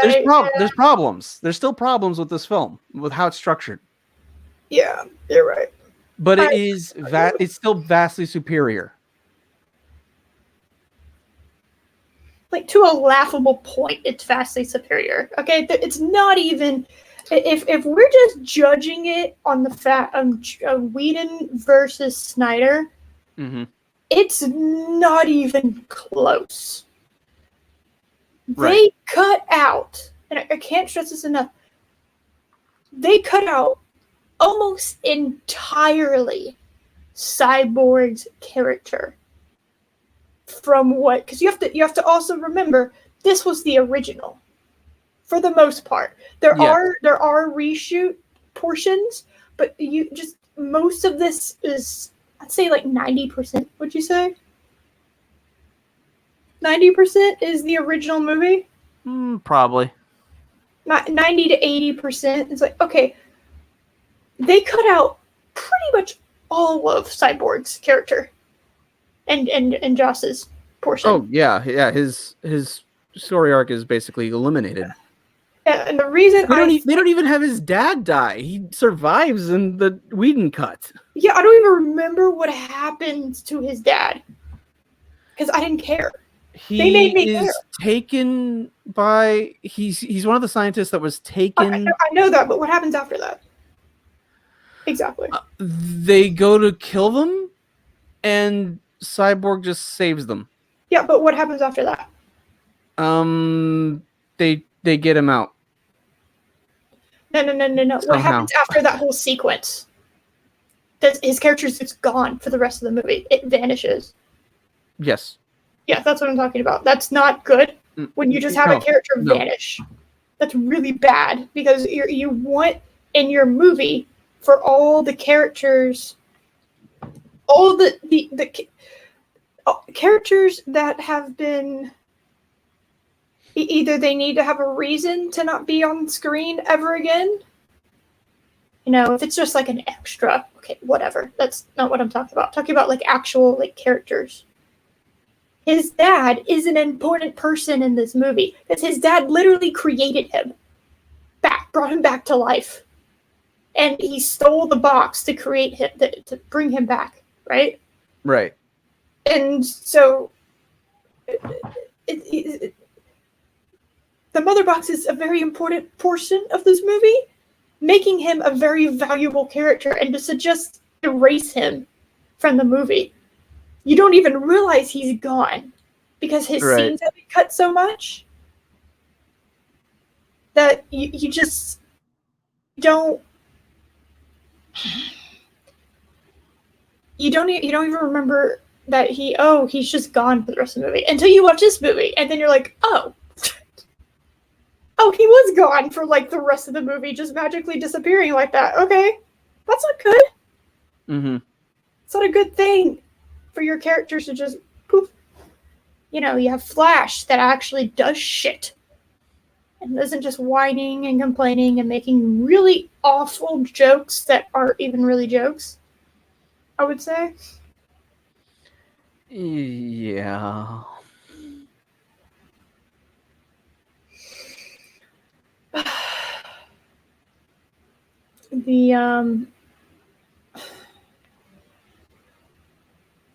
There's just, I'm just trying to think. There's so much of this fucking movie. I'm just like, I do not like Batman with guns.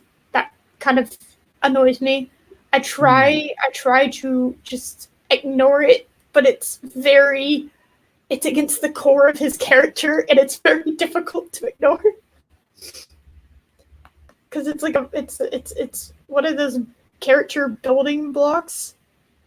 That's at like the center of his values. He's very anti-gun, and it's almost impossible to. It's almost impossible to ignore. And I tried. You in this stream I have tried to ignore it, but it's hard to. Anytime he whips out a gun or it's on one of his things, it's hard to ignore because it's very anti-Batman.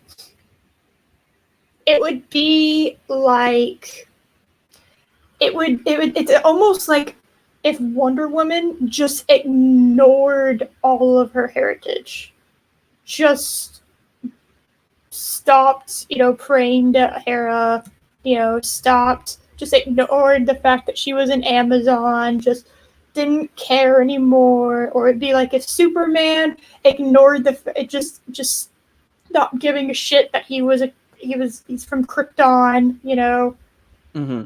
Or if he just stopped caring about, Mamba Kent.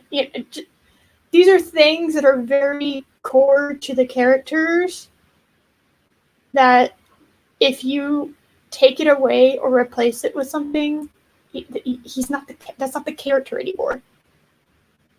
Batman is not really Batman in this because Batman will not ever use guns.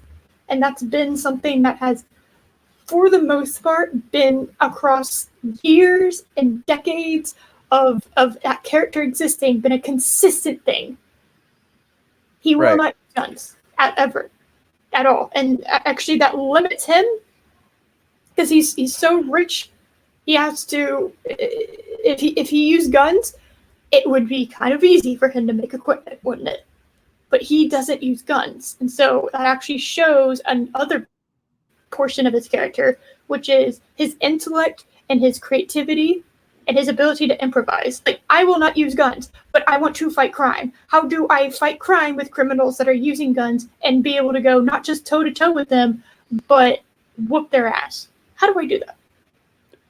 Obviously, you make razor-sharp blades that fly through the air in order to disarm them, because there's no way that would possibly kill anybody.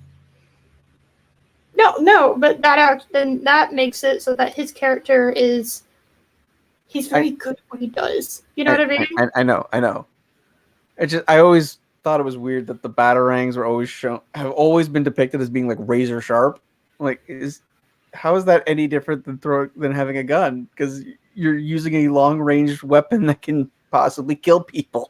If you throw something sharp at somebody's hand and it slices off their hand, you're not really killing them. He just said he doesn't kill. He didn't say, like, severely damage. And also, it makes the character, like, more fearful. Like, okay, so if you're a criminal, you're going to use a gun. But here's a guy that's hunting you down, and he like absolutely like annihilates all of these big bad like imagine like he's you're one of Falcone's henchmen, right?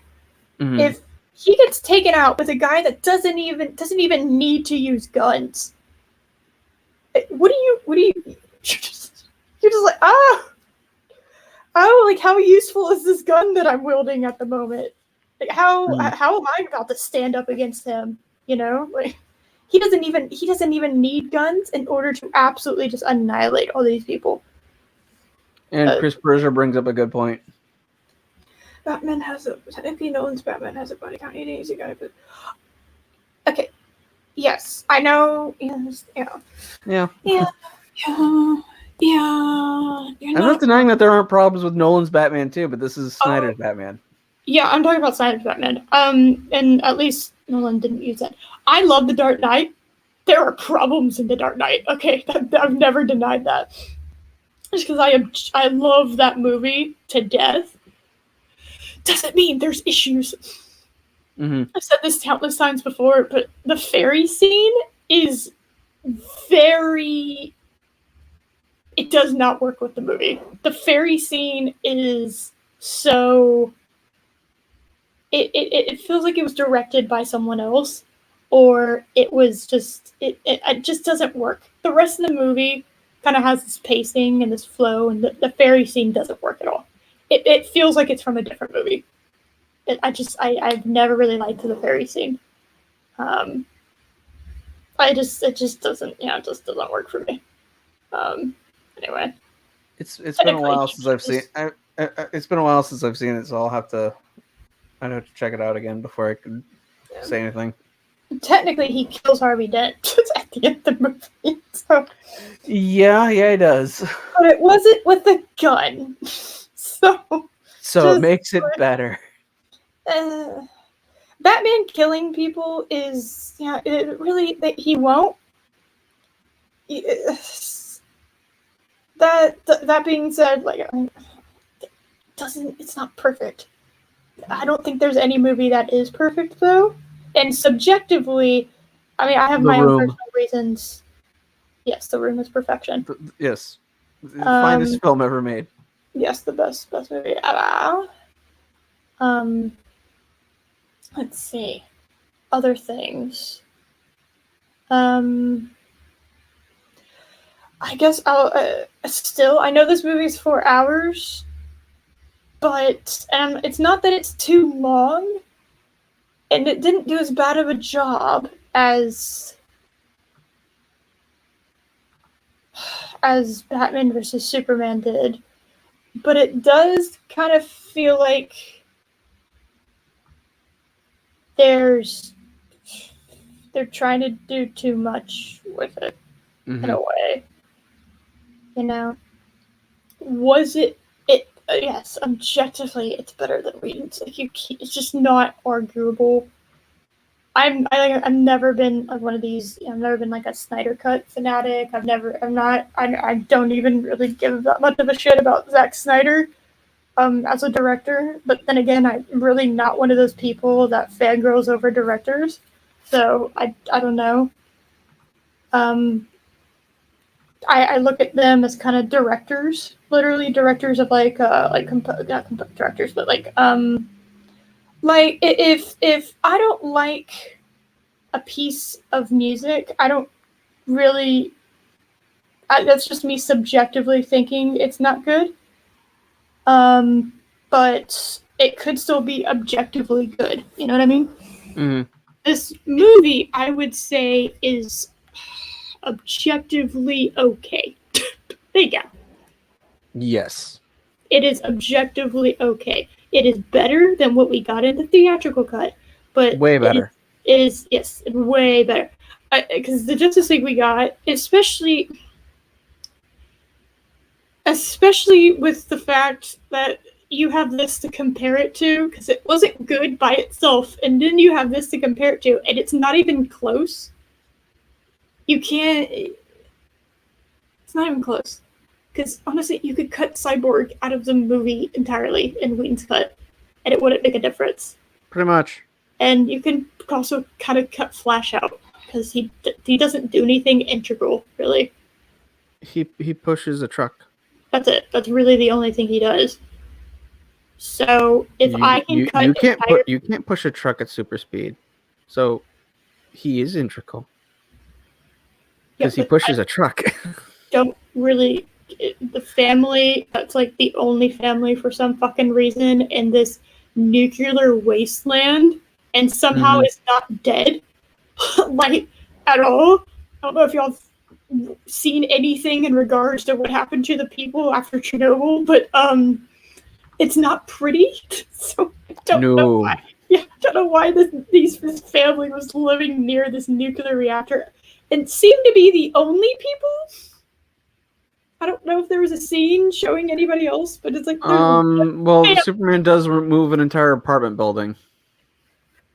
Yeah, but you don't see anyone else. You're just like I'm just assuming that apartment building had some people in it, but there's no one else in there. I don't know. It just didn't. It felt like a dead town, and I just it's awful. It's such a desolate wasteland. I don't know. It just didn't feel real. It didn't feel like that was even part. I don't know. It just didn't. It was very Age of Ultron, I guess. It's just such a desolate wasteland. To also have a nuclear reactor right there. Because that would have created. I guess I'm just so used to living in America. I just assume when a giant power plant like that is created near a town, that would create a bunch of jobs and prosperity for that town. And then if that thing goes nuclear, no one's gonna live there because it's gone nuclear. Not for a long time. Yes. Yeah. Let me see what else about this movie. I'm just kind of thinking back on it. I think they could have cut Lex Luthor completely out of this movie. They didn't need him at all. No. And I know some people really. I don't know if I liked the scene at the end. That little epilogue scene at the end. I don't know if I like that. With Martian Manhunter? No. The one with Joker. I don't. Why?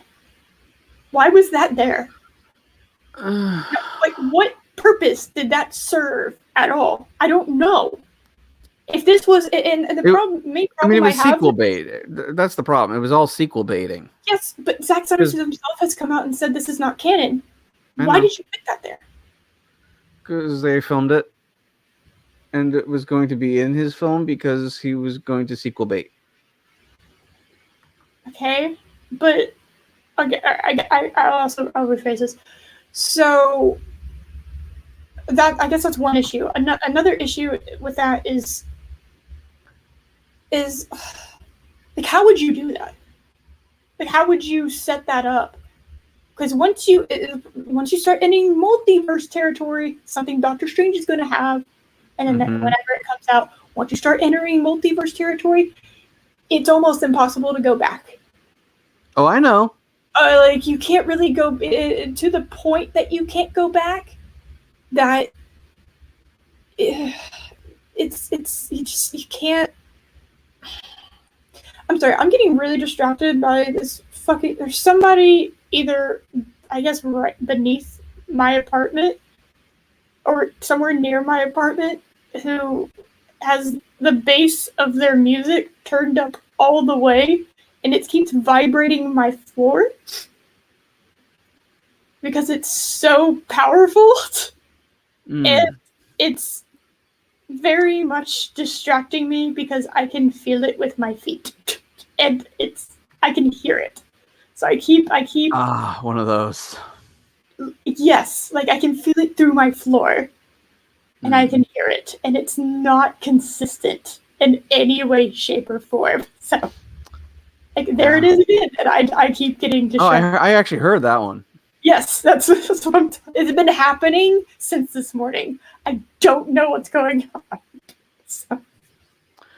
Yeah, my wife and I's our first apartment together was we had a neighbor who was he loved his tunes, didn't care what time of day it was, and he would crank the bass so loud that no joke on a Saturday at 5 o'clock in the morning, we were woken up because we could literally feel the bass vibrating the bed. It woke us up. It's like, oh dear God, dude, what the fuck? What the hell? Yeah, we got another apartment real quick. Yeah, no, it's and my wife actually got did a picture of Zoidberg. And we left a note on his door as we were leaving that it was Zoidberg shouting, "Your music's bad, then you should feel bad." That's funny. It's like, yeah, that's why I married her. That's great. The only thing about this time travel is it seems to only last for a few seconds. It's a few seconds. And but presumably if he practices it, he can go further. Yes, that is something. But right now, it's not a problem. If it does become a problem, then I will talk about how much of a problem it is. But if it's limited to a few seconds, because I guess when the Unity happens, it instantaneously just vaporized people. So even though that was a long time for him, like running back and redoing all of that, it takes a lot of power, which is good. You need limitations to it. You need to basically make it. Oh no, he does mention it. He does mention why he doesn't really use this power. It's because he's afraid what happens when he does this. He does the thing that he should never do, right? Mm-hmm. If he pushes it too far, and he's worried what will happen to him. And I think that's good when you start introducing that. And if it's a few seconds, then I can forgive it. Unlike fucking Marvel, who completely destroyed everything with what they did with the time travel. Yeah. Like, absolutely completely. Anyway. But, yeah, I would give it right now an 8. I might be kind of dropping it to a 7. It might be between 7 and 8 now. Like, just kind of, because the more I talk about it, the more it's like, we were kind of reviewing it, like going play by play, and I'm thinking of it on a bigger scale. And by the time I finished watching it on Thursday, it was 2 a.m. So, like, I'm kind of exhausted, and I really didn't get enough sleep. And then yesterday, I finally got some sleep. So this is really the first day I've been able to have brain function enough to like think about it. Let's see.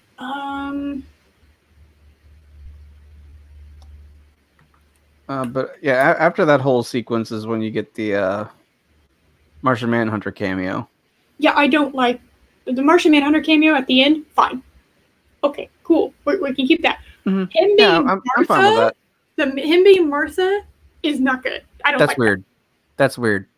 It's like, because if I remember, that scene was in the Whedon cut, but they cut out the part where he morphs into the man. Yes, and it's Manhunter. Also the fact that she's at the Daily Planet when they do that. Like, apparently Martha can just walk in and just be at the Daily Planet whenever she wants. That's I know, right, because Lois Lane didn't give up her career. She just started doing like fluff pieces. She wasn't being like a serious reporter after that. Yeah. Whereas Snyder, her man dies, she gives it all up.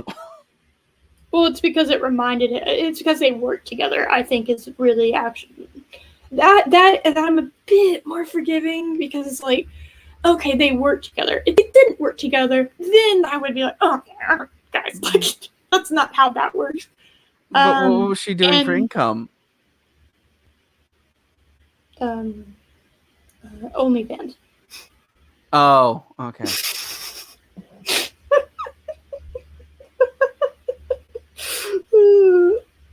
Yeah, I have no idea. I don't know. Like, apparently she was living comfortably enough that she could go to a coffee shop, one of those coffee shops that isn't quite as unnecessarily expensive as Starbucks, but still, like, it's a local, one of those, little local coffee shop. And I don't know. I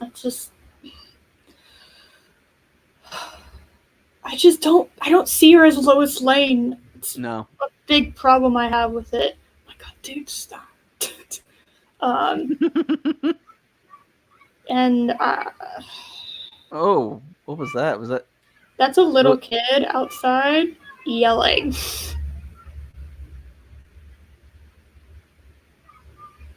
Oh yeah, I can see that you can. You can totally yeah. Y'all can hear the vibration. I can feel and also hear that y'all can. It's picking up on my mic. It's how loud that is. And it's been happening since this morning. I don't know. Twitch. Oh, he's the Twitch streaming. That's funny. Yeah, I think I might go ahead and drop it might be a 7 now.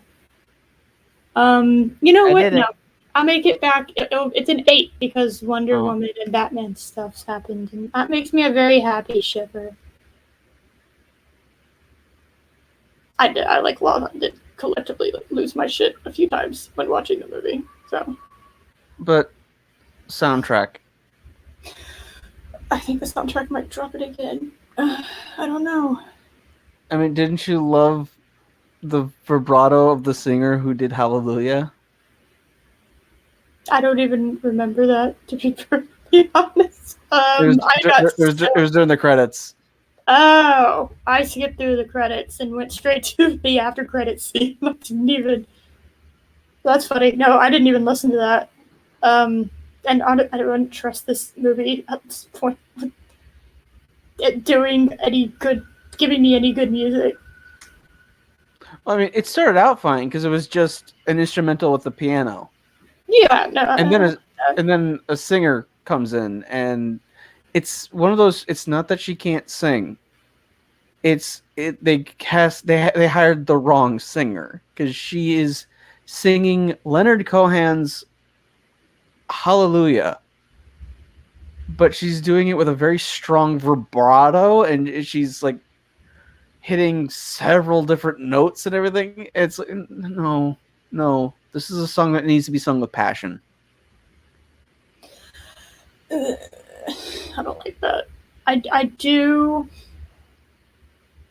I like the score of this movie. The soundtrack is not something I ever want anywhere near. I don't want it. The audio thing, I was like, I could not sit still because it was so awful. I was just like, no, stop it. This is torture. Why are you torturing me? It was so much. The original was so much better. That is something. There's a few songs that I didn't like, but I did like a lot more of Whedon's soundtrack choices. Not score choices, soundtrack choices. Yeah. I mean, you had Come Together when the Justice League was like uniting. It's like, really? Don't you think that's a bit on the nose? Okay, the fucking let me see if I can get it. Plus, it wasn't even the Beatles version, so no. Oh, I'm just gonna go out and this is controversial take. I hate the Beatles. I think they are one of the worst bands to ever exist. I don't understand why people like them, but I like their lyrics. And so I like the song Come Together, sung by this other dude. because I like his music more. I like the lyrics of the Beatles, but I do not like their singing. I just don't get it. I think I might have missed the boat on giving a shit about the Beatles, given my age. Maybe I just wasn't born when and that was a thing. I just don't like it. I think they're really bad. And people, oh my god, I need to cancel it. I really don't like them, and I don't understand why people like their singing. I just don't get it. Well, you also like the no underpants on the outside, so you have questionable tastes. I don't know. No. I like this. I like the suit. I don't know how you would make. There's too much blue. I agree with that. I just think the other one kind of looks like pajamas, but I like the animated series version. I like that suit. I just don't think they did it really well in that movie. And I think if you like made the suit kind of like with the correct S, because ever since you were collaborating told me that, and ever since it bothered me, I can't unsee the S being wrong now. That was me. Yeah, if they did the correct S and the red, and the black and silver suit, love it. Absolutely love that suit. The red still has that extra line in it though. Yeah, get rid of that in the S. Yes, I agree. But the his suit, if they can figure out a way to get more red in it, fine. My whole life I've been like, why do they wear underwear on the outside of their outfits? I don't get it. That makes no sense to me. I've never been able to understand it. Because they were based off of old-timey strongmen. A real reason. Why is that the design? Because they were based off of old-timey strongmen, and they understood if you're just wearing tights, things will show that maybe you don't want noticeable. So you put trunks on top of it so things don't show as much. Yeah, see what I mean? Yeah. I like the design. I like the original design of the suit. Yes, I like I said, the animated version looks good. How he looks in comics for the most part looks good. That's fine. Translating it over to real life is difficult. It's hard to do, and I don't know if they nailed it with Christopher Reeve. Now, do I think that movie is better than Man of Steel? Yes. Do I think he's a better Superman? Yes. Do I think Henry Cavill would have given him a definite run for his money if he would have had just as good a script as Christopher Reeve did? Absolutely. I think he absolutely nails. He could have. But sadly, we'll never know. Yes, but we got a taste of it a little bit in this movie. A little bit, yeah. Yeah, and the not impressed and the just beating his ass, like it just we got a decent look, but not enough, and so we'll never know. But I do think he would have given him a run for his money because of how good he seemed to be. He looked the part. He kind of acted the part when it wasn't stupid. Okay, like stupid.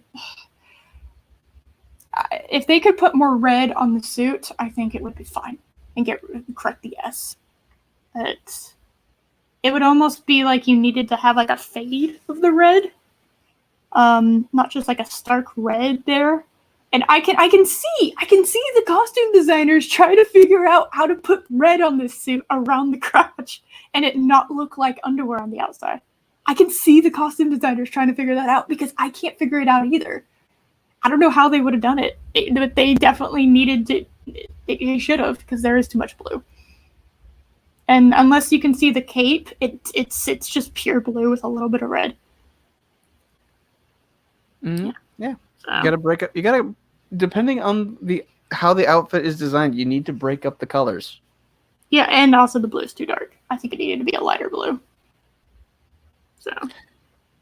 Yeah, it's actually one of the things I actually preferred with the Whedon version the colors of the outfits were a little more vibrant. They were way more vibrant. And yeah, okay, another thing I don't say, what? Stop muting the colors of these superheroes. Mm-hmm. Flash is supposed to be he's the Scarlet Speedster, not the Burgundy Speedster. Okay, he's bright, vibrant red. Now that is also one of the problems, also from the Whedon version, because he did, brighten up their outfits and make them, more vibrant. It's noticeable in this. It's noticeable in that these costumes were not designed to fit a vibrant color palette. They were designed for Whedon's vision. So, yeah, the colors are more vibrant in the Whedon cut, but now they look wrong because these costumes were not designed with that much color in mind. Yeah, like Wonder Woman's needs to be a vibrant red, vibrant blue, very big, like gold, like bling, gold. Superman's, I when I was watching the theatrical Justice League, I guess I had just noticed it because I'd watched Man of Steel recently. I was like, wow, the colors look great on his suit. It's because they recolored it. That's why. That's why it looks great, because they recolored it, and it does. It's way better. The bluer still needs to be a bit more royal and a little bit less indigo, but still, or more royal, less navy. There we go. That's appropriate. It's I don't know. Kind of.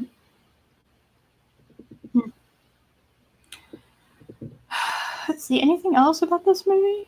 I know I said we were going to compare it, but I think we've been kind of comparing it throughout, and it's one of those where watch the original Justice League, and then please don't.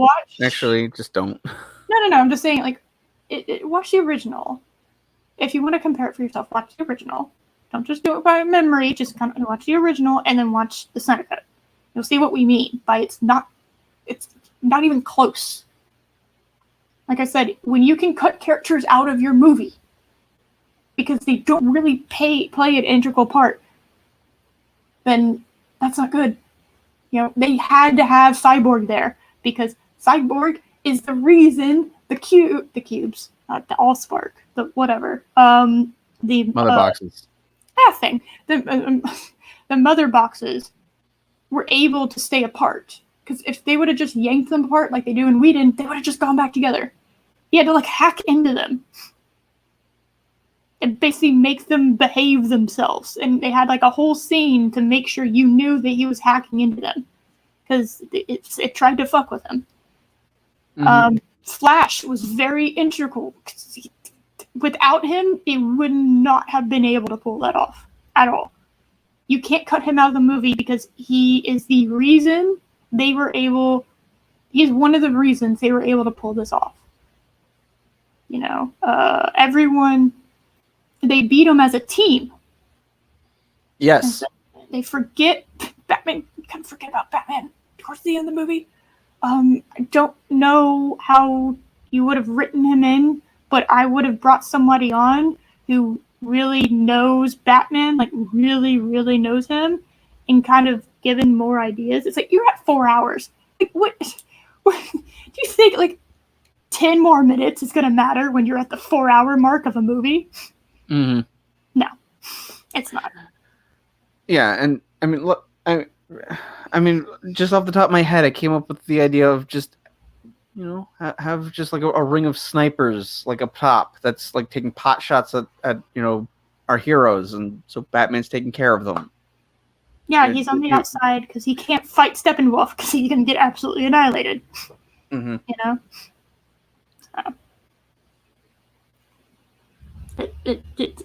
Leave that to the berserkers, I guess. The tactician is not going to be the one that is fighting the big giant monster dude on his own for the most part, unless he's the only one doing it. And I would say that Steppenwolf and Bane, because like that would be the immediate comparison, not really in the same ballpark. Not really. No. And even Bane broke his back at one point. It's just it's not in the same ballpark. So I would, if you have somebody like, if you're just Batman and you're just on your own, it's different than when you have like a demigod, you have an Amazon, a Atlantean, and a Kryptonian. Okay, fighting these people, and there's a robot dude in there, and there's a speedster outside, like trying to get powered up enough to help them on the inside. Like, what are you gonna do? You're gonna try to keep anything from the outside from fucking with what's happening inside. They have their hands full with Steppenwolf and trying to prevent the mother boxes from uniting. So Batman's whole thing is going to be obviously keeping the outside out, which is kind of exactly what you said. So I think it's long-winded version of what you said in like 2 sentences. Yeah, that makes total sense. I have my moments. That's bothering me now. What? Why did they not have Batman doing? He did kind of snipe people with the gun, but yeah, but once the fight with Steppenwolf kind of got started, he kind of went away. Yeah, you're right. Because they didn't really. What do we have Batman do in this fight? I don't know.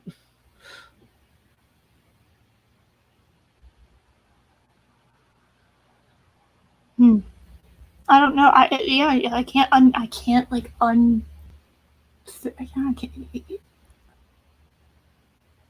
Yeah, You're welcome.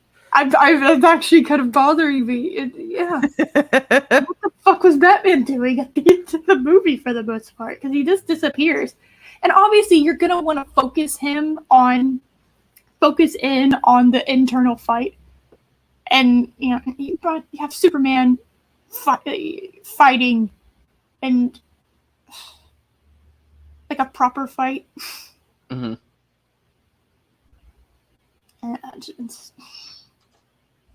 You wouldn't want to waste that. But he's definitely the tactician of the group. Oh, and the bank. So anyway, we went. Oh my god, we did an hour and 20 minutes over the movie. I'm proud of us. We did it. That's pretty much I guess that's gonna be pretty much our review. I don't know what else can we talk about. We've pretty much torn it apart. We've pretty much gone over the whole movie. Yeah, and I didn't like focus so much on things that were very similar to the Whedon version. Some of the fight scenes is very similar. The one at the end isn't as much, but we covered the bigger different things. So yeah. Ta-da! We did it. Yay! Next week's a bit up in the air for me because my birthday is the 29th, and so I might be doing stuff all weekend. So I have friends. What? I know. I can't. What? I might. You have friends in real life. I know. Like What? other human beings. I like. Yeah. So I might be doing stuff next weekend. I don't know yet. I forgot. I thought there was an extra week in here. So I kind of haven't planned like anything.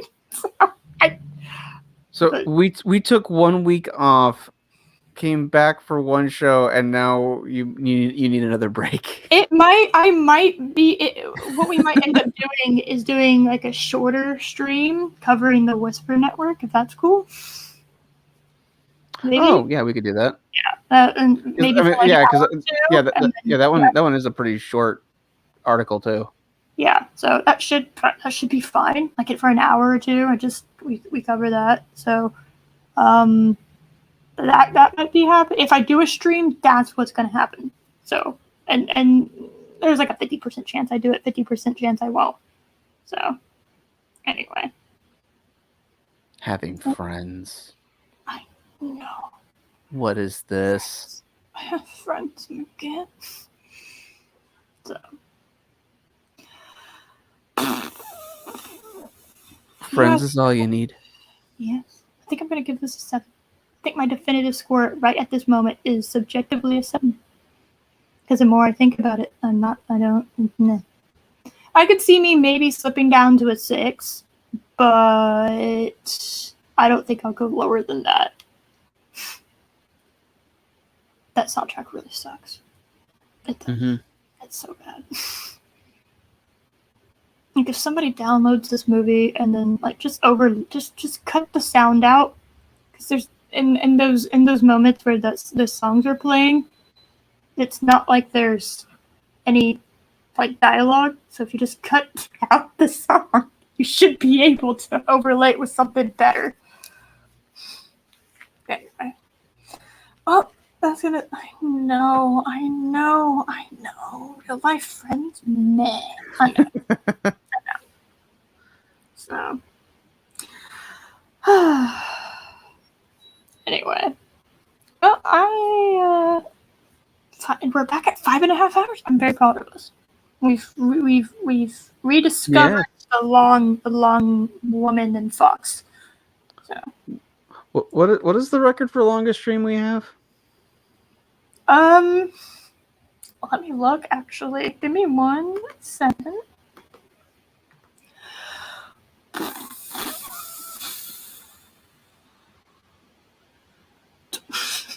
My channel's reminding me, hey, you're live, by the way. What are you doing?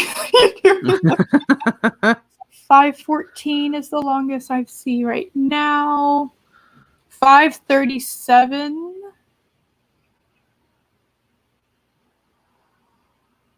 Yeah, 5:37 is the longest. I think that's the longest I'm seeing too. Yeah. Have we done it? Did we do it? No, we have 10 more minutes. I don't think I could pad out 10 minutes. Yeah. In order to beat this. Like, yeah, I don't think I could do that. Thank you for this repeat. And thank you for watching and being here for like the whole fucking 5.5 hours, you madmen.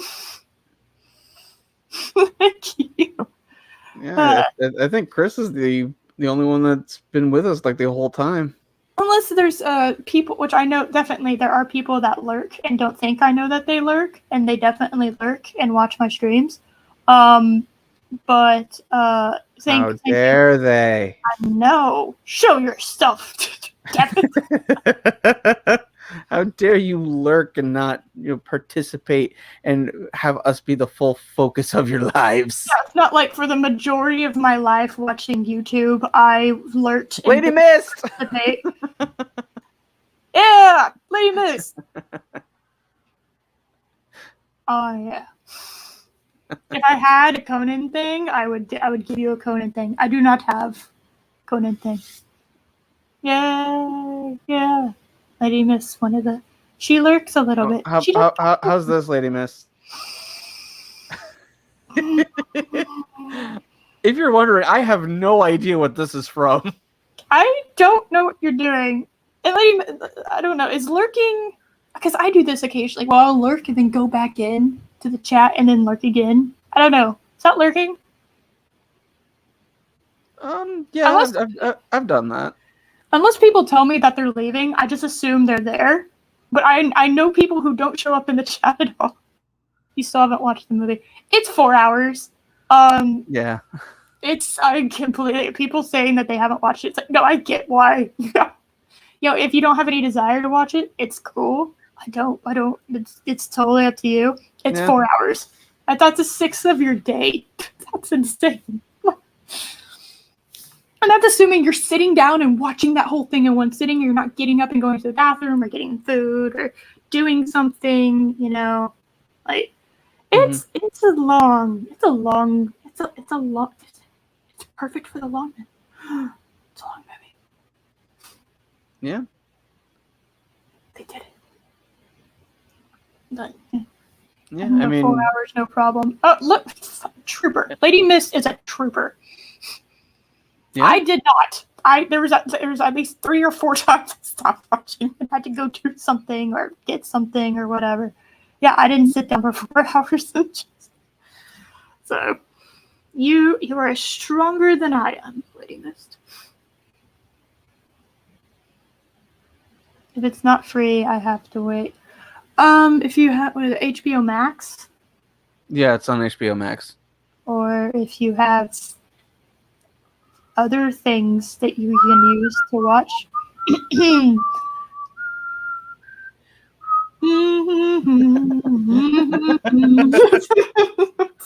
Yeah. I will simply say I watched it legally. Yeah. And I'll just leave it at that. I'm just, yeah. It's not one of those. Lord of the Rings extended, watch it many times. All 4 in a row. Oh my god. Oh, wow. Okay, I gravely underestimated the power of this woman. I bow to thee, guardian of the void. Oh my god. Oh shit. Tortuga. Yeah, you get it. You get it. Yeah. Post the events of yeah, that was kind of douchey. That was kind of meh.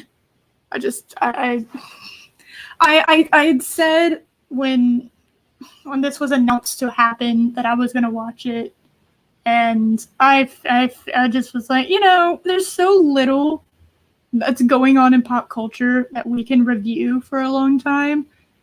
It's hard when something like this happens. And this is a pop culture event, whether people, even if you don't like it, it's like, well, it is a pop culture event. It is a big deal. And the only reason it's a big deal is because the media tried to say it didn't exist and that people were all these awful things and whatever. So really the media is who to blame for making this such a big deal. It wouldn't have been it would have just been a director's cut if they wouldn't have made it such a big deal. Yeah. Yeah, it would have been like, okay, but this is literally a moment in pop culture history. So, Yeah. well done, media, you dumbasses. And I also just have to say, I'm a co-host on this show. Eris and I have weekly meetings where we discuss things that we might cover. Yes. And Eris is my friend. And Project Storytime is not affiliated with Eris of Chaos. I just wanted to put that out. Yeah.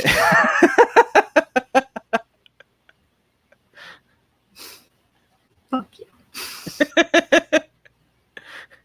I'm joking. Rude. You are a big rude fox. There you go. There's a pinnacle of my wit displayed for everyone. Yeah, no, I'm glad I watched this because I do love the Justice League, and it was what got me into nerd culture. And this movie was what? See, now I won't shut up. So, I think, we can't shut up either. Like we're it's almost to the point where I think we should just keep talking for 4 minutes in order to get it over that, because we're over halfway from talking about it. Yeah, we can. I think we can stretch it out. Yeah, Let's go for the record. We're going for the record. It was good. It was an okay movie objectively. I enjoyed it. I was entertained. They made me give a shit. I'm very proud of them because that's like all I really asked for.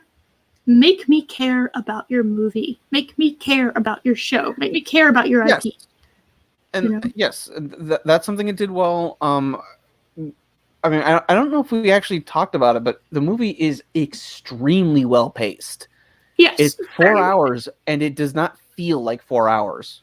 I mean, if they wouldn't have had those cuts, the part 1, part 2, part 3, I really, personally, I wouldn't have even noticed how short this movie felt, because they added all those part 6s. It just, I was aware of how long the movie was, and that bothered me.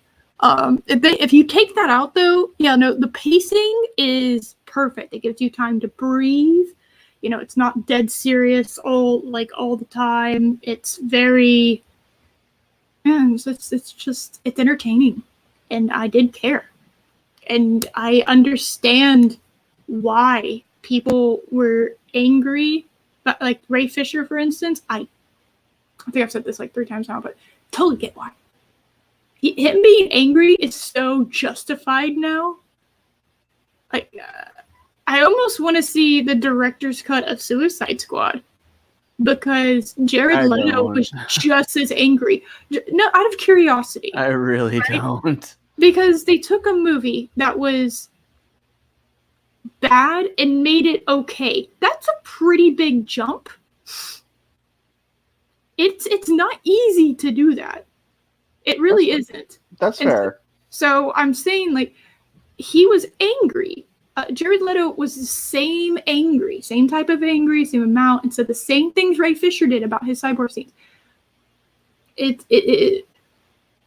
He got cut from like 90% of the movie, and he was supposed to be the main villain. So I'm intrigued. This has opened a door to me. Yeah, director's cuts are one thing, but this was a bit different than a director's cut, probably because the media did it. It's like this doesn't feel like just a director's cut. It feels a bit different. But having absurdly long director's cut is not unheard of.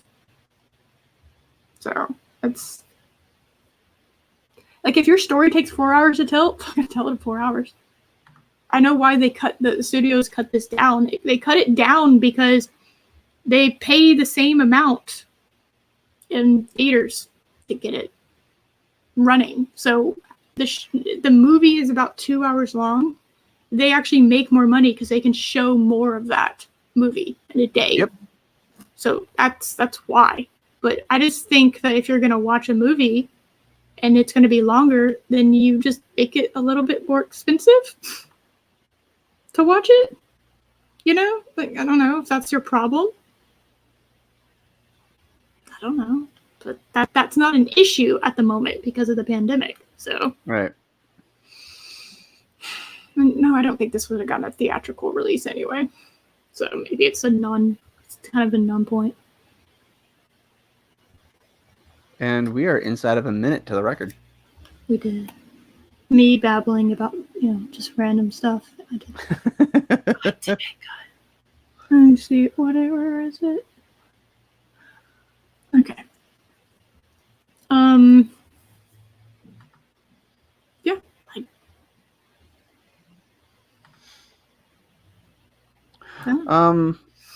Anything else? Would you watch it again? It's 4 hours in my house. You know what I mean? I know, that's the problem. I know I've watched all the extended editions of The Lord of the Rings. It's like, I have to carve I have to carve part of my day out for that. It's not one of those where it's like, oh, it's an hour and a half long movie. Yeah, we did it, guys! We made the record! That's why they had intermissions for longer movies and stand money. Yeah, if they would have just charged a little bit more for this movie, I think it would have been fine. Yeah. No, don't charge for bathrooms. Lady Miss, what are you doing? Don't give them ideas. Free drinks and charge for the bathrooms. That is evil. Oh my God. It's kind of brilliant, though. It is. God, and also that's sexist. You know what? That's sexist because men can just pee in a bottle. Women cannot do that. Not with any level of accuracy, at least.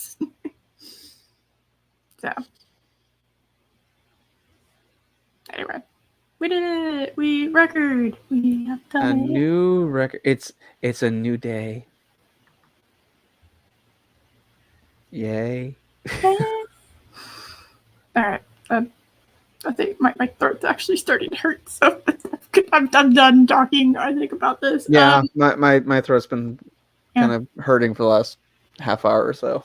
Yeah, I think I'm gonna have to drink some hot soup and just deal with. Any final thoughts or anything? I'm glad I saw it. I will probably watch it again because Becky hasn't seen it yet.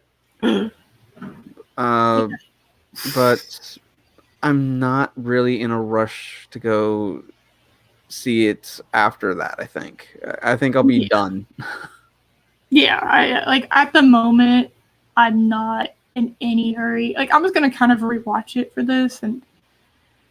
I wanted to watch this again. I wanted to give this a second view, just to, once to watch it, once to kind of like be a little more active and like taking notes and stuff like that.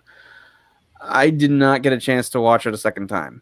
That's why I opened another tab and had the movie kind of skipping through the movie because it's just like, all right, well, I'm gonna forget, and I'm glad I did that. I would have forgotten so much if I wouldn't have done that because there's so much. I think that's just basically it. There's so much. Oh my god, there's so much. Yeah. I don't know what to do with it all. So possibly I'll be on next week. Taking Monday off this week. We're not doing Batwoman. Well, didn't Batwoman take a break? Possibly. I don't know. Well, I'm not going to be on Monday morning show. Loki's having Speaker of the Dead on, who was in the chat earlier. Oh, okay. Yeah, that's true. Woo! So, but it's gonna the roundtable stream is gonna be on my channel. Yay! Thank you! Yay! We did it! Yay! So wait, we'll get to 12 hours one day. I guarantee you, we're gonna get to 12 hours. Final thought: we were robbed of the future, Henry Cavill. Yep. I agree. Yep. I do not see JJ continuing with Zack Snyder's vision. Nope. And even though that is really, I wouldn't mind it. I would like them to continue his vision. I would like that. Provided they follow through with the Darkseid invasion, and we see like the Justice League having to go up against Darkseid, then yes. The future war stuff premonitions that Batman was having, I don't really care. Just do Darkseid invading Earth. Yeah, and very simple. I'd be much happier with that. Yes. So, well, I think that's it. Anything going on your channel or any upcoming stoofs? I might do a little bit of recording tomorrow for some. I'm looking for a way to have like content between us recording books because the Peter Pan is still being recorded, but it's a book. It takes a little while, so I'm looking at ways I can do like short stories, poems, and sonnets, that kind of thing, and get them done really quickly, so I can have daily content and feed that YouTube algorithm. Oh, well, the YouTube has this thing now where they're trying to compete with TikTok, and they're doing the shorts, the YouTube shorts, where you just put hashtag shorts, I think, where you select it whenever you're recording and uploading a video. And yeah, they have like a whole nother section, and it's like these short little videos. Unless you're looking for like 5 10-minute videos, that's different. I mean, it depends. Okay. All right. Just put it out there. Okay. Anyway. Not for much longer, Pat S. We're still going? Yes. Wait. Do you think we were joking about the long woman and the long fox? Did you? We are endurance streamers. Yep. Yeah. Totally makes sense. When I was an athlete, I was endurance. We are learning well from the long man himself. Yes. And there's another PSA section Adam friended. They do long streams. They are also longmen. There are multiple longmen that I watch. So yes. Ha! That woman will be on tomorrow night. Yeah.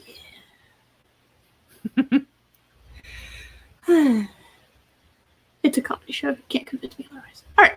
I think that's it. And I will see y'all in the chat on Monday briefly, and then on my show on Tuesday. And then next Saturday, probably. So. Oh, it's now probably. The more I think about it, the more I'm like, yeah, I can do 2 hours. That'd be fine. Yeah, short little thing. Should be, okay. possibly. Sprinters or marathon runners. See, yep. Alright, so I see y'all next time. Toodaloo. Bye, everyone. Thank you for coming.